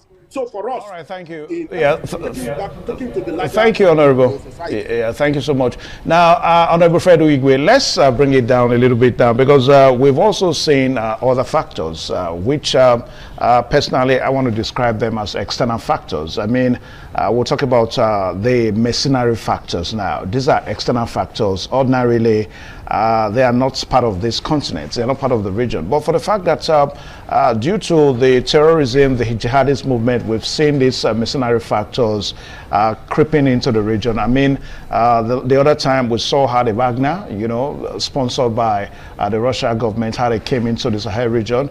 And then we've also seen the French government. I mean, it had to take the efforts of the Nigerian government to, you know, wipe away the French military from Niger. And we've also seen incursions from China. I mean, recently we saw it took a Donald Trump to start making a caution. I don't want to use the word caution though, but all these are external factors, mercenary factors, so to say. And we also understand that we once had a president in this country that actually called for these mercenaries to come and wrestle the terrorism problem in this region, in the Sahel region. And despite all this, we seems not to be, the issue seems not to be abating. You want to speak more on that? When we talk about mercenaries, for example, we have to distinguish about those who came or who those who were invited, showed interest, okay, so those who wanted to come, and those who were invited, and those who we went to invite. Okay, like the Donald Trump issue, you know, we went there to invite him. Okay. Well, he showed interest, he showed concern, he showed interest. He only showed concern after Nigerians had agitated and have taken their case up to the Congress and actually requested that we be designated a country of particular concern. Which we were once during his first administration, and that was removed during the Biden's administration. And then we saw the repercussion, how terrorism, insurgency, and banditry all spiked. And then, because of the consequences and what the people had suffered, then those who had suffered, the victims, went back to say, well, that removal of the designation of CPC should be restored. And that is what made him to say, okay, we hear you, we will restore it, and we will respond. That's the United States of America.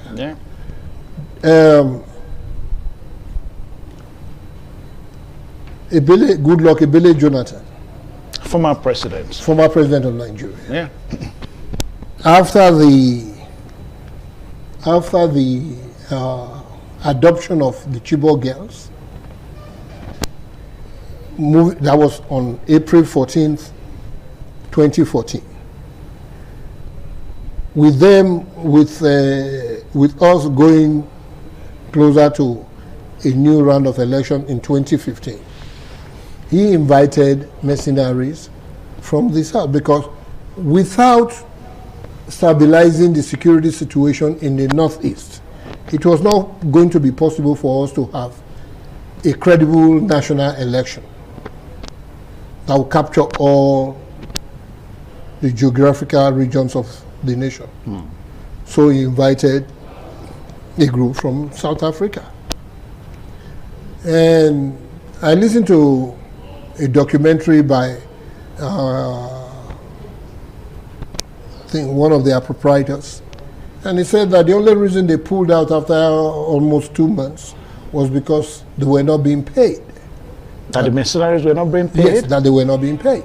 That they got the first salary, I mean, they got the first tranche of their contract agreement, and after that, they were not being paid, so they had to leave. Yeah, Honorable, what we are really looking at is what has been what we really want to say has been the impact. The impact of the American intervention and that of South Africa yes, were positive, both of them. Okay, because after this, after the American strike of December 25th, 2025, the insurgency abated. Okay. Really? Yeah, even with other stories that we with the continuous kidnapping that has you know, even after that, one just happened some few days ago. Yeah, it's like they are regrouping again, perhaps because they were not hit hard enough. All right. So the insurgency abated. The other mercenaries that invited, that are interjected. The Wagner group now. The Wagner group. Then also the French group in Niger. Yeah. French that they have to build their base there. No, France as a policy. France as a policy felt the need to have a base in West Africa because they had somehow tied the economies of the financial systems of the Francophone countries to that of France.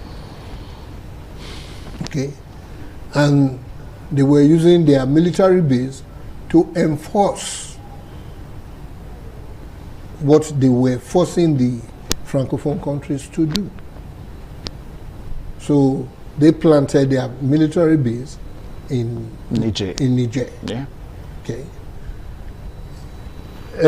China not wanting to be left out. See an opportunity, especially now that all kinds of mineral resources are being discovered around Nigeria. So they see that there will be a need for competition. If they are not present, then those who are present are going to take advantage of the situation. So they are coming in. They have not done so militarily that much, except I believe in Gambia.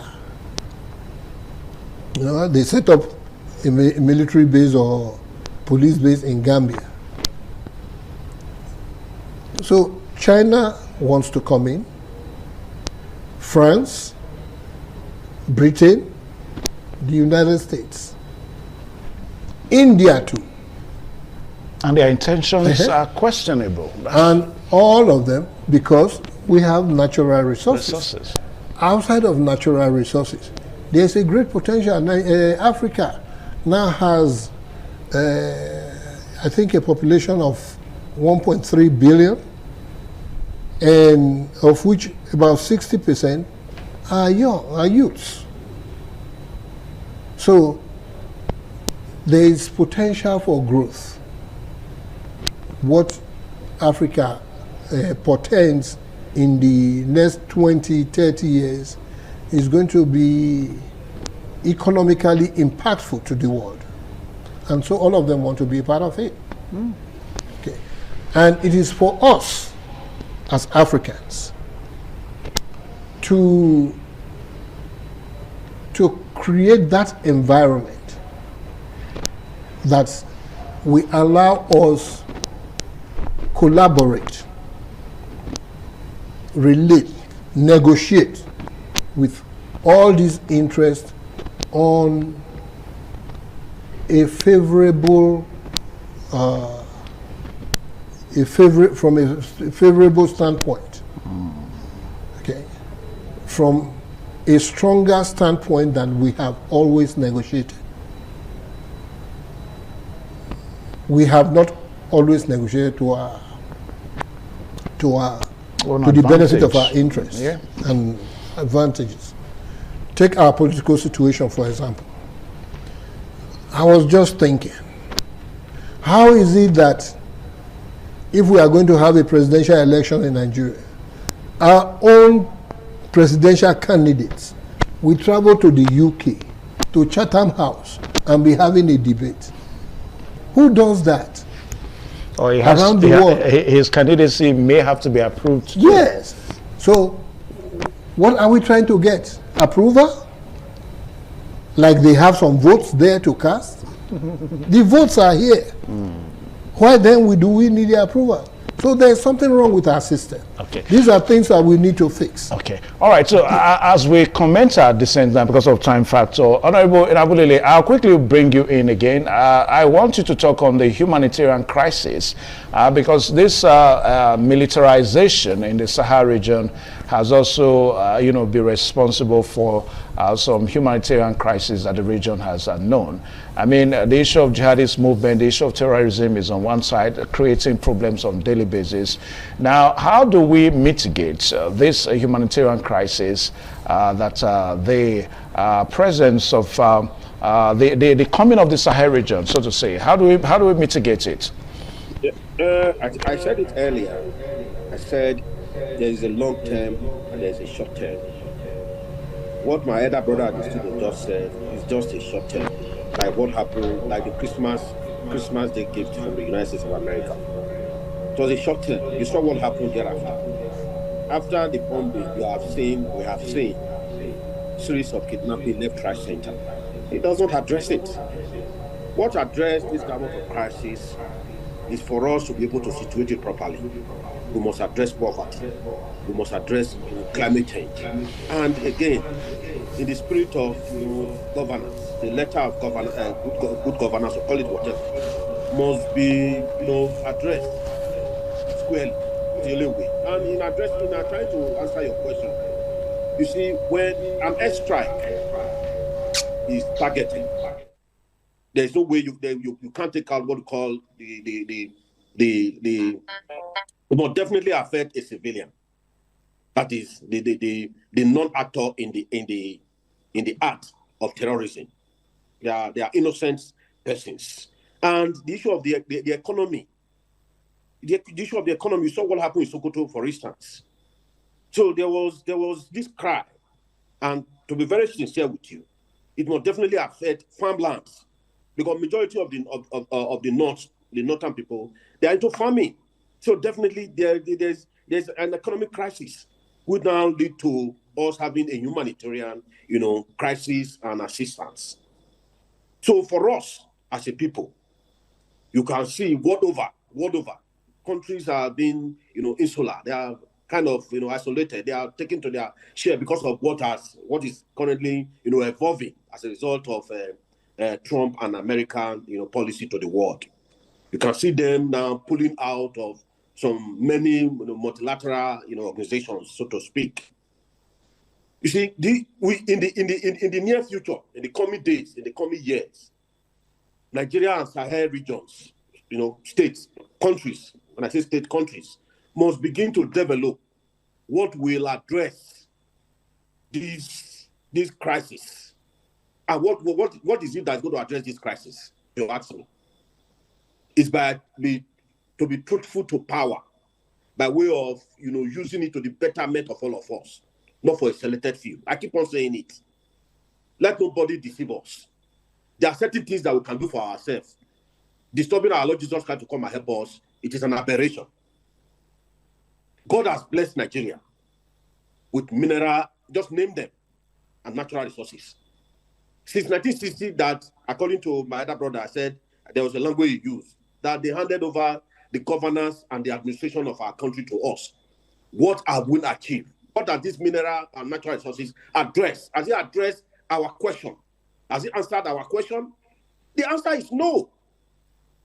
That's why I said it just now, that we can get good governance from military men, that military, from coup.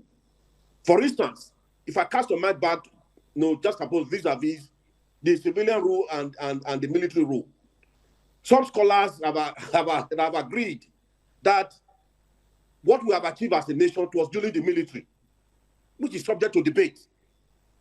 Some scholars they've alluded to that fact, that what we have achieved as a nation is during the military. So for us as a people, as I have said, the issue of humanitarian, it will be there. Nigerians must look inward to see how. Because thank you, Honorable. There are no free Honorable Destiny, thank you. Thank you so much. Thank you. Now, thank you for that. Now, Honorable Igwe, just 30 seconds. I want you to wrap it up now. Now, should we encourage, the militarization, in this Sahel region? Because for some persons, they begin to say that that's the only way out, since government is not doing what it ought to take to arrest the terrorism. Should we encourage militarization? Quickly. I disagree. I don't believe we should. If we can support visionary leaders, I don't think that Nigerians' problem is intractable. I don't believe that we have insurmountable problems. Okay, we don't just have the kind of people who have the will and the vision to be able to correct our problems.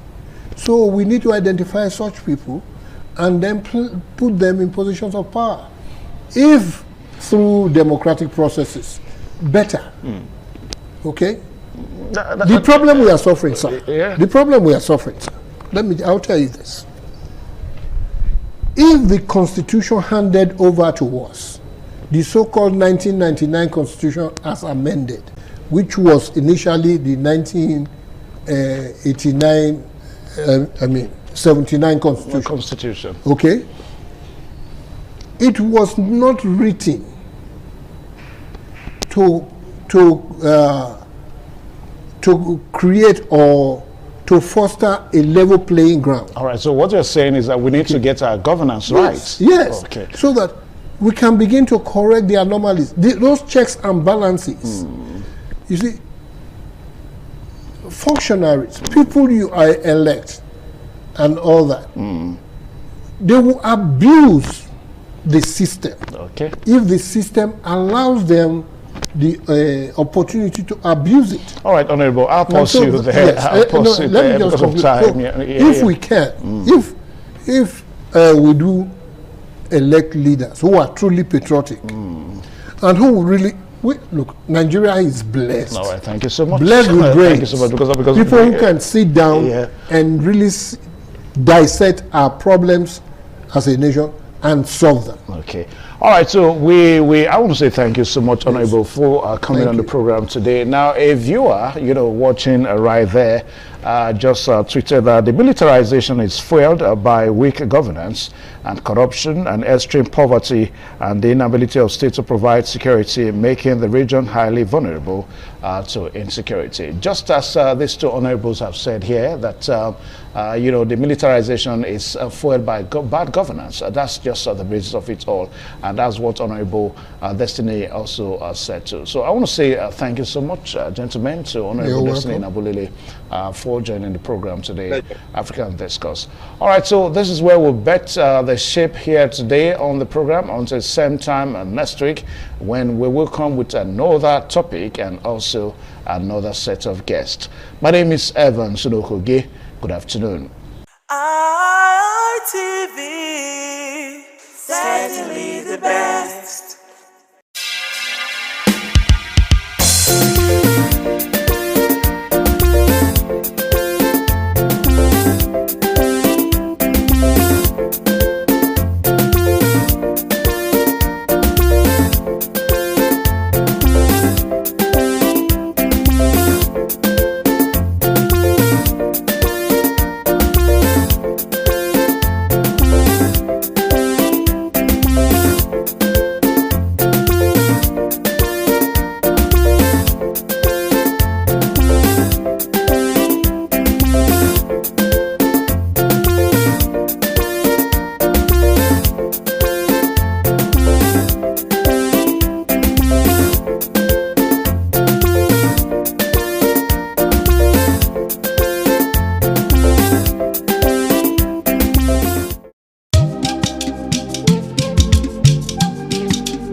ITV, certainly the best.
ITV, certainly the best.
This is ITV.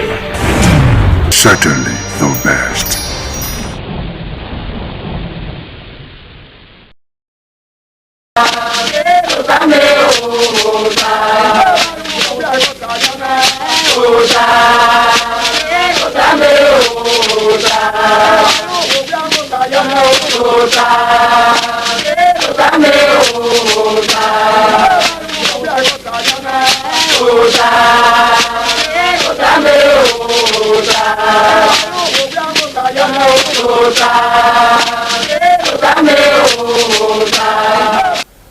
Waya bege now. Ugi bota we se ni wan. E do lo pe o do lo wa ire. Wa na yi ma service. Eni ma agwa kadere na ugi bota na. Okay ga ohoge. Ohoge. Ni na yoge ha. Ohoge we bi o mesia. Awa. Odole wo yi a. Awa. Odolo wa yi a. Awa. Eni ya ni wan. Weni no ba wan oge oku oni no bada oge a ope ani no we ba ewa ewu oge we no record we owe mwe ya ba oge police station adomwe wo yan ye be dagbe e ma o ma gwa ka wo oge etan ni agun egun ayo we oge na ore wa ge tan pastor kabanu na mo Ibe donogo me ofun igbo sabago waro wa bi tuta wa bi dan yo. Ofun igbo sabago wa yaro oba atope ise. Owele wa otan re ibizu gbe Victor. Adonewu zomo. Ugewese ege no ya temata ima gbe na hina. Huda na teme ma no manya me arinu na ri eme na time ma no ya erewi. Yori o ewuku. Ohoge de bi o mesi. Ohoge ima na ba mai. Ọba atọpẹ ise me sa boss again no be o no ri edo ba yo kai ki no be o ka gbo ibi e ya o ta mo ya fe worldwide me be to wa ya fe so pe ni ya mo he lo wa mi ti gun esi won na gbogbo eta gbogbo ege gbogbo eta mu lele otota mu fe sakasi yeye sakasi yeye loko zaye Ode gala yiwe sowo kanso. Iso. Oso ye gbe oyure sowo. Da ya mo to wi so. Oso ye gbe kwa. Oni na ma pa ebo musu e.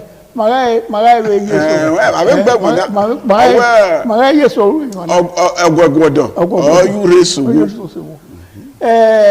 Anyone.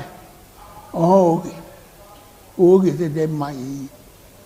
Ori aibo ogu ore ma o si egbe koto we no we kai ko we si we koto oni won soto mu da oge no ba wa oge no ba no mu ba ma o me no ki egbewe ọma legbewe ihe ni ka bo ri ara o se gbiwo emi mi ta owó ge ma owó ge orílẹ̀ Nàìjíríà náà owó ge na wa ta orílẹ̀ Nàìjíríà náà owó ge na ta orílẹ̀ upe mi na ge iya the politics ige otosege oge egi no na kotu na pa olana owege no ko pa olana amami wo bo se emi no ma deru wa wo oge ema otewe pastor domosa zebe pastor chewe hono owosa oge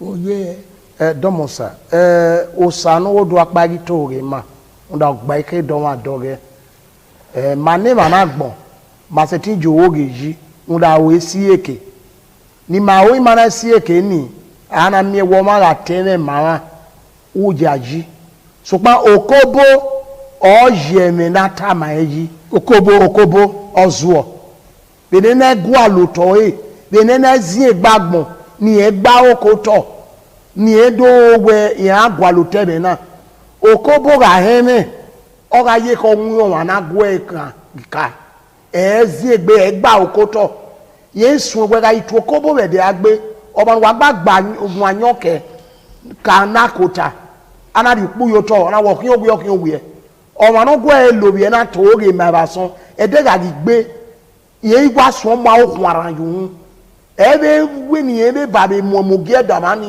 ni ẹ gẹ́ ìyá yorùbá ọ̀bọ náà gbá ọkọ tọ̀ ọba sùn ẹ wà mú yọ ọmú gbéra ọmú gbére bọ́ ọba ní àyẹ̀wò à wọ́n kì í sùn dá mi sẹ́ abada ọ̀sẹ̀ ní abada sùn mà yẹn sọ mọ́tí àrọ̀ ọ̀dẹ̀ mọ̀ àmì mọ́tí àrọ̀ mà wọ́n jọ ní dàdó náà là wà lòbí ẹ wọ́n ní mú yóò mú rẹ wọn kò kó bọ̀ ẹ mi wọ́n ọ̀mẹ́wọ̀n ẹ̀gà ẹ̀ mi ọgbà okoto ọgbà lotọ ye wúdẹ ẹ sọ̀rọ̀ na ọ̀nà sí ẹzọ yìí wẹ́bùẹ́ ọ̀dọ̀ wa mi wẹ́bọ̀ sèva wẹ́bùẹ́ ọ̀dọ̀ wẹ́ẹ́ kẹ̀kẹ́ bẹ ọ̀kàgé lọ́gẹ́ wẹ́bùẹ́ mà ní àwọ̀ sèva nàgbà kókó ìkíni àkúgbé na ọ̀nà lígi ẹ wà ọmọ ìlànà tẹ́ mi mà wọ́n ọgbà okoto ọgbà lotọ ye wọ́n ẹ̀mí ọ̀tọ̀ yìí ló ti ọmọ ànigbẹ́ lárí ọmọ kàgún mi gbọ́ kẹ́hìn náà di má yá yìí so ọ̀sẹ̀ nẹ́gí àwẹ̀kí ọ̀sán agbádá yìí wẹ̀wẹ̀ ọ̀sẹ̀ àgbọ̀ gèmí ní ẹni ọmọ àtàmà ní ìgẹ̀lẹ́ gba akọ̀tọ̀ ẹ̀rí ọ̀gẹ̀lẹ́ náà ẹgbẹ́ mi ní màlá wò kí wọ́n wẹ̀ ní kí wọ́n wò mí.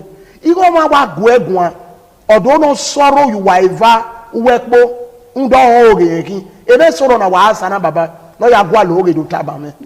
ẹgbẹ́ mi àmì rí ọ̀gá ọ̀dọ́ wẹ̀ ẹ̀rọ ìvẹ̀ yọ̀wọ̀ bọ́ ọ̀gá ẹ̀nọ́gì ẹ̀rọ ìlìrì yọ̀wọ̀ bọ́ ọ̀gá ọ̀dọ̀ náà yà wá wẹ́wùjẹ́ ti yòókù ọ̀pá yìí unda weke emi oko ore ne uga mi oga mo kakabo mo ni wonu make na ami oligi oba atokpe ese ore magwaka ni wa ore emi noki e danger no kwa e no wa e no wewo e no wo tu oho ore aje hu emi dan e no e ma ye o teme bizugbe eme na irugu aka na ohoge ma no ba ma hoge na ba hoge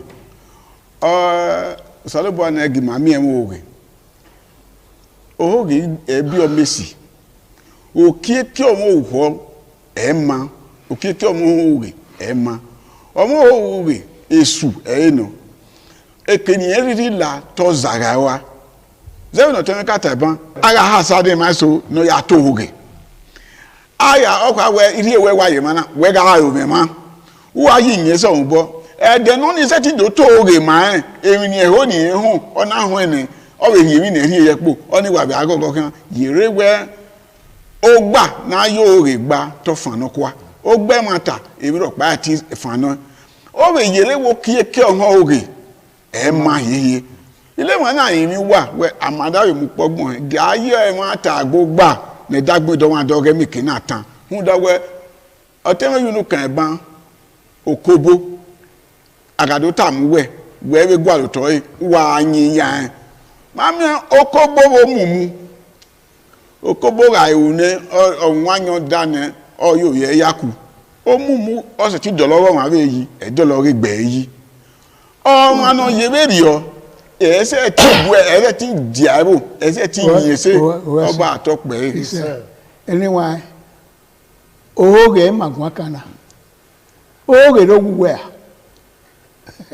oge re ewuwe enoge okun ewuwe deveni adu atama won iye we ewodoga we ọdún wèé wèé dàn yẹn hàn wèé gbọ́dọ̀ tẹ̀mí kùkẹ́ ìka wẹ̀ kùkẹ́ àwọn ìrìnà àrò wa òhòòrè ẹ̀rẹ̀ náà dé níwọ̀n ẹ̀ òpó àgbáyé nùpó gbaná ọmọ ìrìnà àrò wèé dáadẹ́ ẹ̀zẹ̀ ìrànà o àrò ẹ̀bọ̀ náà o lórí àrọ̀ dé náà ayọ́pọ̀ òrùwù náà èèwà níwọ̀n ẹ̀ náà fi àyàn fi ẹ̀yà ọmọ náà wọ́n ní ẹ̀ mú èwo náà rí ayọ̀ wò bọ́ náà wọ́n ní ẹ̀ yóò kó òrè gbọ́ èwo náà hàn ọ̀wọ́ ní ẹ̀rọ náà wọ́n ní ẹ̀wọ́ náà ẹ̀ tì ẹ̀ yọ dé àgọ́dì ọ̀wà rẹ̀ ní ẹ̀jọ́ yàrá ìgbà ẹ̀rì àyàn ẹ̀níkà wà bẹ̀rẹ̀ ẹ̀wọ́ náà wà dọ́lẹ̀ yìí náà ọ̀pẹ àná kó náà wọ́n ní ẹ̀ mú ẹ̀rì à ọ̀wọ́ ní ẹ̀ yóò kó òrè gbé máa fẹ́ ọ̀wọ́ òtọ́ ni màkẹ́ náà ọ̀wọ́ ní ẹ̀ yóò kó òrè rí àwà ọ̀wọ́ ní ẹ̀wọ́ náà èmi ní ọdún sọ náà yá bí òrè wòrè gbé wúdà wẹ̀rẹ̀ àyàrọ̀ ihe ní ẹ̀ lé gbèwọ̀ ẹ̀ wú yẹ̀ nù tá ẹ̀ ometiru enere swegbe kunye noka nogeva noge ya se unye wo kwara we ogbe owe mi na we uligi to swegbe ma me ya ne we ebi noki oge ma edole wo yi edolo de yi edole ro pa yi oge no owo no ba won no ba won oge na ge no orun ai awo mako eri eku ame ona ti ona gie kwa oso wa ni igbo no ba owe owe no ma ti ebo to ti wuki o ti wuki mo owe ki o te pastor re domo we ki ane owe magun aka mo owe magun aka bo bo si owe o ya si awo na ya le to ko pa bebi no wan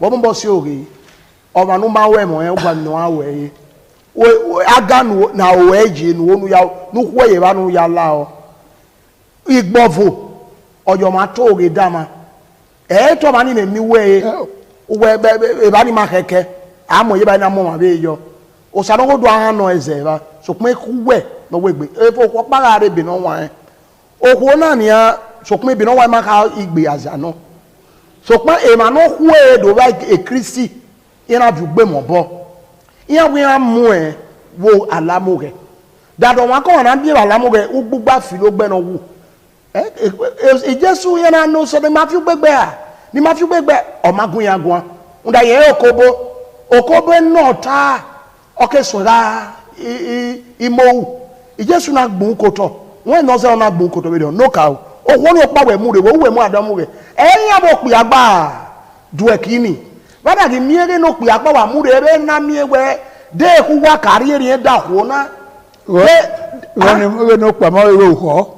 O de ku wa kari ni da ko na wa ga nyunyi me no wa yin na no pe ani ai gba we wo owo na pa gba yo to bo wa gbala mo ge na wa mu egbe e wo ona we no pe ani agba we bo na Jesu ke ye we ene ni atara wo ge ru we o yo okobo o yo o ke so ga mo Jesu yi jogi ati no nya na ni ma tu gbegbe ma no wo to wa nwa owo na la mo go na mi o wa we na we yen na ga o yo o de bogi tuhumu ona we wa ya fe no bi gbe mo bona no do gwan na de no ma ewo horu wa ya fe we no fi gbe no ka ona na go na no pa na re no pa ya na ko ari gbe yo toto ona de oto na no to Jesu na gbe mbu ko to o ge se pe ya je amagi ye mi kian ama iwo won ni yo ana we o ge la na we ona ibo ni no ko na we e ma no ju gbe ya su we si ma wo o ko na be tu mo wi o ko no pa ire ma no nya ma Jesu na we ahia eyi were dobe ona we ya bo ori ko ni ya pa o ma ga bo ma o ge do ta ma we kaka bo we o ma no ku we gbono o ka we bo ma ni e mo ge bana ni e te mo na bi ku ya eva ka ye nu we ya o yi o we imaya yi ogwale bi no ya va egbe ba be mi no ya oge ijo egbe okobo no ta e chema we here we ga okobo ojo we here we ga agwalo teni uke ga nyi meri oke ke gare udu ati ima wu ndami samada suki o wa do ba igbino fi aore mame mi na wa oge mata no ire wa mu igbino fi ana mu ye pupo ni keke ire ni e ba o me do ran iya kin no tebo na fo we ka gwalo teni ne uke ga kare duwe oba atokpe ise eni wa ege be ki abane oge e magun akana we no ka ele no do aro ni no ro na we ka ba ma oge kodo la wa we ka ba o kodo la eri o wa be ba we o ge eri wa no so da oni wa enwa ni enwe de wo me ka ba wa o ge we na we anado aba we enika o wa ka se enwe abe nika o tima na yeri o wa si no wa se wa ge aro so pa iye soro be wa wo kagele ya wa ezezo no uwa do mewe ni nwan ni wa ge ebi masin abo otona kin uwa ga oseso bora opolo loso na bora ari ene so a e ma so video o wa we ro o we a de ni ari ai ya be ni e ki o so se na o we ri egwa o eri an wa iwo na o ya ru emi so o ya la to na ma de mu ne o ya mu hie wa ge o wa be fie be la dia o ge na ba ma e o wa we si eni wa e na me we ne ma na do so bi aba e wo na ba gbo o ge e wo ni eduna egbe ya fe na hie owo ebe ga ro ebe ka di ro ati ebe eti sa ro gidan ri aki o logo kwa ya bagbo oge iya ni eyan we muye police station se pe ni akata si eyan ezozo oro ezo ga we re wo be ri o awe gwa lo to e ni wa ezo na wo ya fo akan la din ayo awe re hu na we wo le so se wa no ikinori akin o ezuloko no ezoka no aroto no awojo no ebi ni mayake abe do be ne de wa egbu ita o no amada jaji o ma egbu ro po ma egbu o ta gbo ya fe no ina gbu ro awa mi e wo na ma mi wa ite ikeferi o be no ki emi ni o no yegu gbina do na ro ko ye wo anehu no wa ho anehu no mo oge ne ma ba ma emi ya fe berio ma ni wa abe ejon we ni makabe ta we no we karele o ma esu egbe o karele ya kin lo to kin ku we ojon we ma esu egbe oba ma won ya kin lo to ya kin ku o fi oye po wa ye edagbon won uda we ma mo ba uda mat oge we adota emi ni uwe bene mota wa kia do wogele wa so igbe obuse wa hemi no bata ni wa uda moi we na aro nebe ma agbohia wa be bege salomon ge na duna ni ma oye na no duna ni ma ni wa e ma ne hu yi duna o duna ni ma ya ola wo wa re ibagbo oge ma eye wo re ni otame disugbe kene yo ni riete bo o ge win ma ya ka mo he ba anawe emene mata o wana ri ba oge bo ke kenu bedo o na ge na ave fi tagbo nu aka na bedo o ene do ya gwa lo to e do ta dere mata ta no ga u lame na ya mo na ihe ban awe ma yu lame ara me wa ba wa oge asin tumanika o neru oba osa baba yemena yebora owe no mati ebo oge ti uki mama wa na ba oge owe na ya hewe gbo owe no ya we me agbon ile ma tu ave teme ni re e kabetu wa ge oge gwegbe yin wa ye mata gwegbe yin na mi kin na to na mi egbe ahen aro ewo ni odo dangme odo hen oba atokpe ise oge ke sin la edagbon ma mu dawe no timata e bange Victor Ibizugbe oge sin oge be gwoge edagbon ma ogwoge igi owa we ga ta uga ligi we ga gogo owe you kodo zuo o ka ge yin agbe o ma ikene na gbe wa e o ga be so igbe o se gbogi o wa edo be we ga done igu toge ya mo mani yukpore unda mani ya iyo we bo mi bo gbe bo e mama mi agbede oga kpabare ba Oga kpane. wa utabona ya mo ene we age wa you be varo oteme oga ya to mani no oga to mausa oga to maso oga to mavan oga to ma obiode oga to mada owe owe no matie bo oga tiuki eve no vie you wake on ameve no vie you wake beni iye no sanogo dua igagele okpa eva e okpe mi no kona tana iye okpa oga itoni maya kawe ayame no ene wa obo ayopin yo ene oriyo rada bo ta lo kan ene soro wa ta lo kan kudo ge na mu bae eyin mi ga dan yo ene soro ovieve ogun alade amunu omude mi egbo ogun ezira agbon me imi no runwe ra ni e dan yo iya de do ka kine we iye go oge we ari bae we no lele o ka ge le kian we no rebo we na ye mo eji e we kin o eniwe nu de mi nu atake asoba lo yo magbe okeke ma nu da iyen ni gare o ga gbo agbe mo e me soro baba no ri yen ni megba yen o bezebe unyime no wa ke no gbo ka gelo o yen ni wa re o mamude anu yen wu ne ona ka sun be gbo mo obi e ona ya kinke ona we la no giver ona ya kin anye o ona la no gia ona ya kin no zuwa ne ya de ibesa yera gbono ba mi yin ba mi o ba lo ni ona ba mojo wa wari ayo egbe ona ye meso kion meme no ma o pa eva wi e ga gele e be soro be no timakata be ene nwa si we o ma na duyen ona wi emi emi na ga ikobo ye ga lu emi nara ore ijisen ya gwa lo to wi ga gele o pa eva be mi no wuna o we de ni o ma ni mi egbe na la wo wege ga gogo wesi obalo ye dagbon anu nu de okeke uho ema obaga tokpe ise anyway ya iwe oge e magwa kana e mo oge ye ema ye ba ma oge mu da we ba oge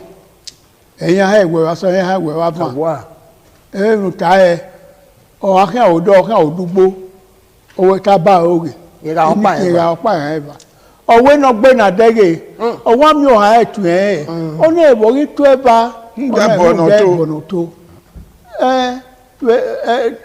ebupo na 44 na 42 na dege epo ra gbe dege iro de atokana epo ra gbe ye ko gba ona o je gbepo yana se yo igbo je gbobodo ide o ma ipa gbe iye ire ona wo tin wa gboyan mo na ona du kuse la ime wa mi e wa re mota ye kere wege ni o wa kipo oto ebe me o wa kipo ke ya ona wa vie ma mota e ma àwọn bowo e ya se ana ye ya se o na gbe na dere ami o to me o e wo ri to me ba mo de bono to anyway ọmọ no mo re bawe eri oye o ba no ati ene o ma ba no o emi no ata ma to so ma ni egbe e ma na ya bo re ba ma oge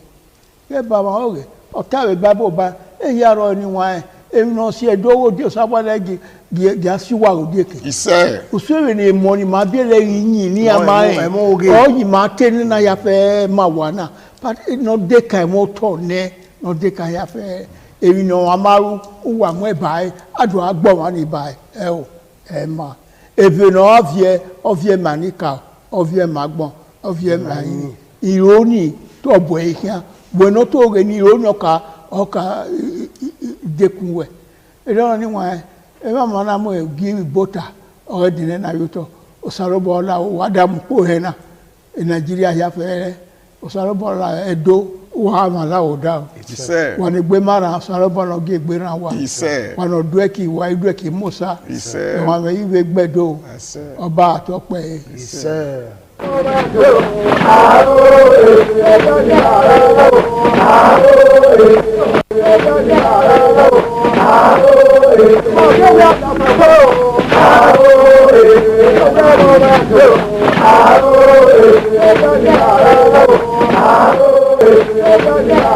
Aro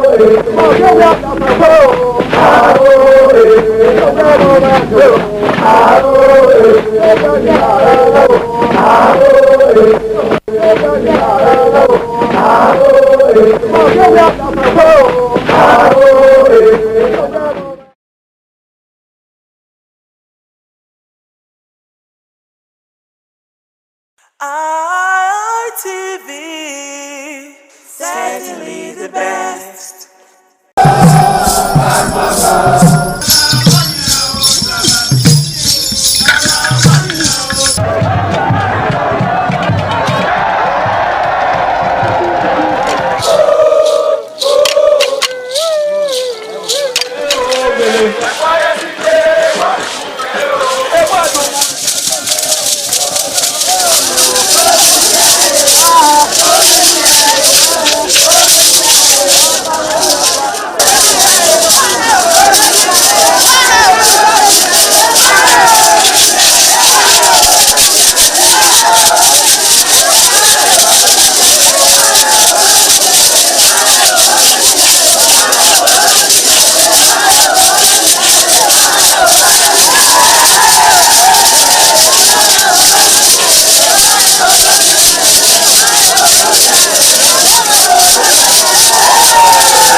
Ugieni Madonna, Imazedion, Orero, Obesni Agbo, Emanazo, or Ugieni Madonna.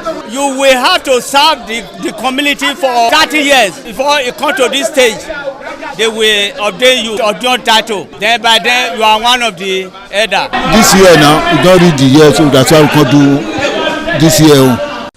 Historically, joining the Elders Council, an individual must have reached a certain age and must have made significant contributions to the community through leadership, service, or other meaningful ways. There was jubilation in the community as sons and daughters of Okada, both at home and in the diaspora, trooped out to be part of the ceremony with various homes of the initiates agog with festivities. Friends and well-wishers of those initiated into the Elders Council jubilated at the Ogwedion after performing all traditional rites. The elders, known as Edion, in company with their loved ones, danced to their various homes where guests and family members were entertained. ITV.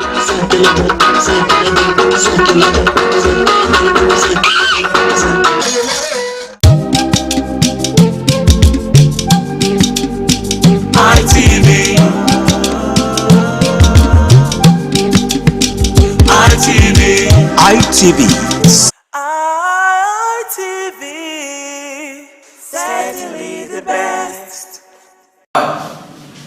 Once again, welcome to this fitness show on ITV this morning. I'm Engato Destiny, aka Man of Steel. Already, I've introduced us to the use of cardiorespiratory exercises and aerobics. This morning, once again, we want to take another variation of the aerobics. Thank you all to watch. We will be stretching first, of course, otherwise called the warm-up, which is very essential and necessary in every workout. Afterwards, we'll do a cool-down. 1, 2, 3, 4, 5. Inward, please. 1, 2, 3, 4, 5. Outward. 1, 2, 3, 4, 5. Please return that, please. 1, 2, 3, 4, 5. Inward. 1, 2, 3, 4, 5. And outward. 1, 2, 3, 4, 5. Alright. For our waist and of course on our torso, we have to do some stretching. Please place your hand by your side. And let's go. This direction first, please. Let's go. 1, 2, 3. Alright, that will be fine. Now go this way. 1, 2, 3. Alright, and before the last one, let's place our hand behind our back. Mind you, it's proper this way. Don't go like this, it's wrong. Just do this or alternatively do this. Alright, but I prefer this personally. 1, 2, 3. Yeah, that should stretch your back for you. Of course, let's do our thigh stretch. 1, 2, 3. Remember, when you pull your thigh, ensure that your elbow is directly facing, your knee is directly facing the ground. Alright? 1, 2, 3. Yeah, that'll be fine. Guys, are we good? Alright, the first program to be run this morning will be the mountain climb. Yeah, many of you are conversant with this move. And of course, we will be introducing more to you. But for now, let's hit this. Alright, let's step down to it.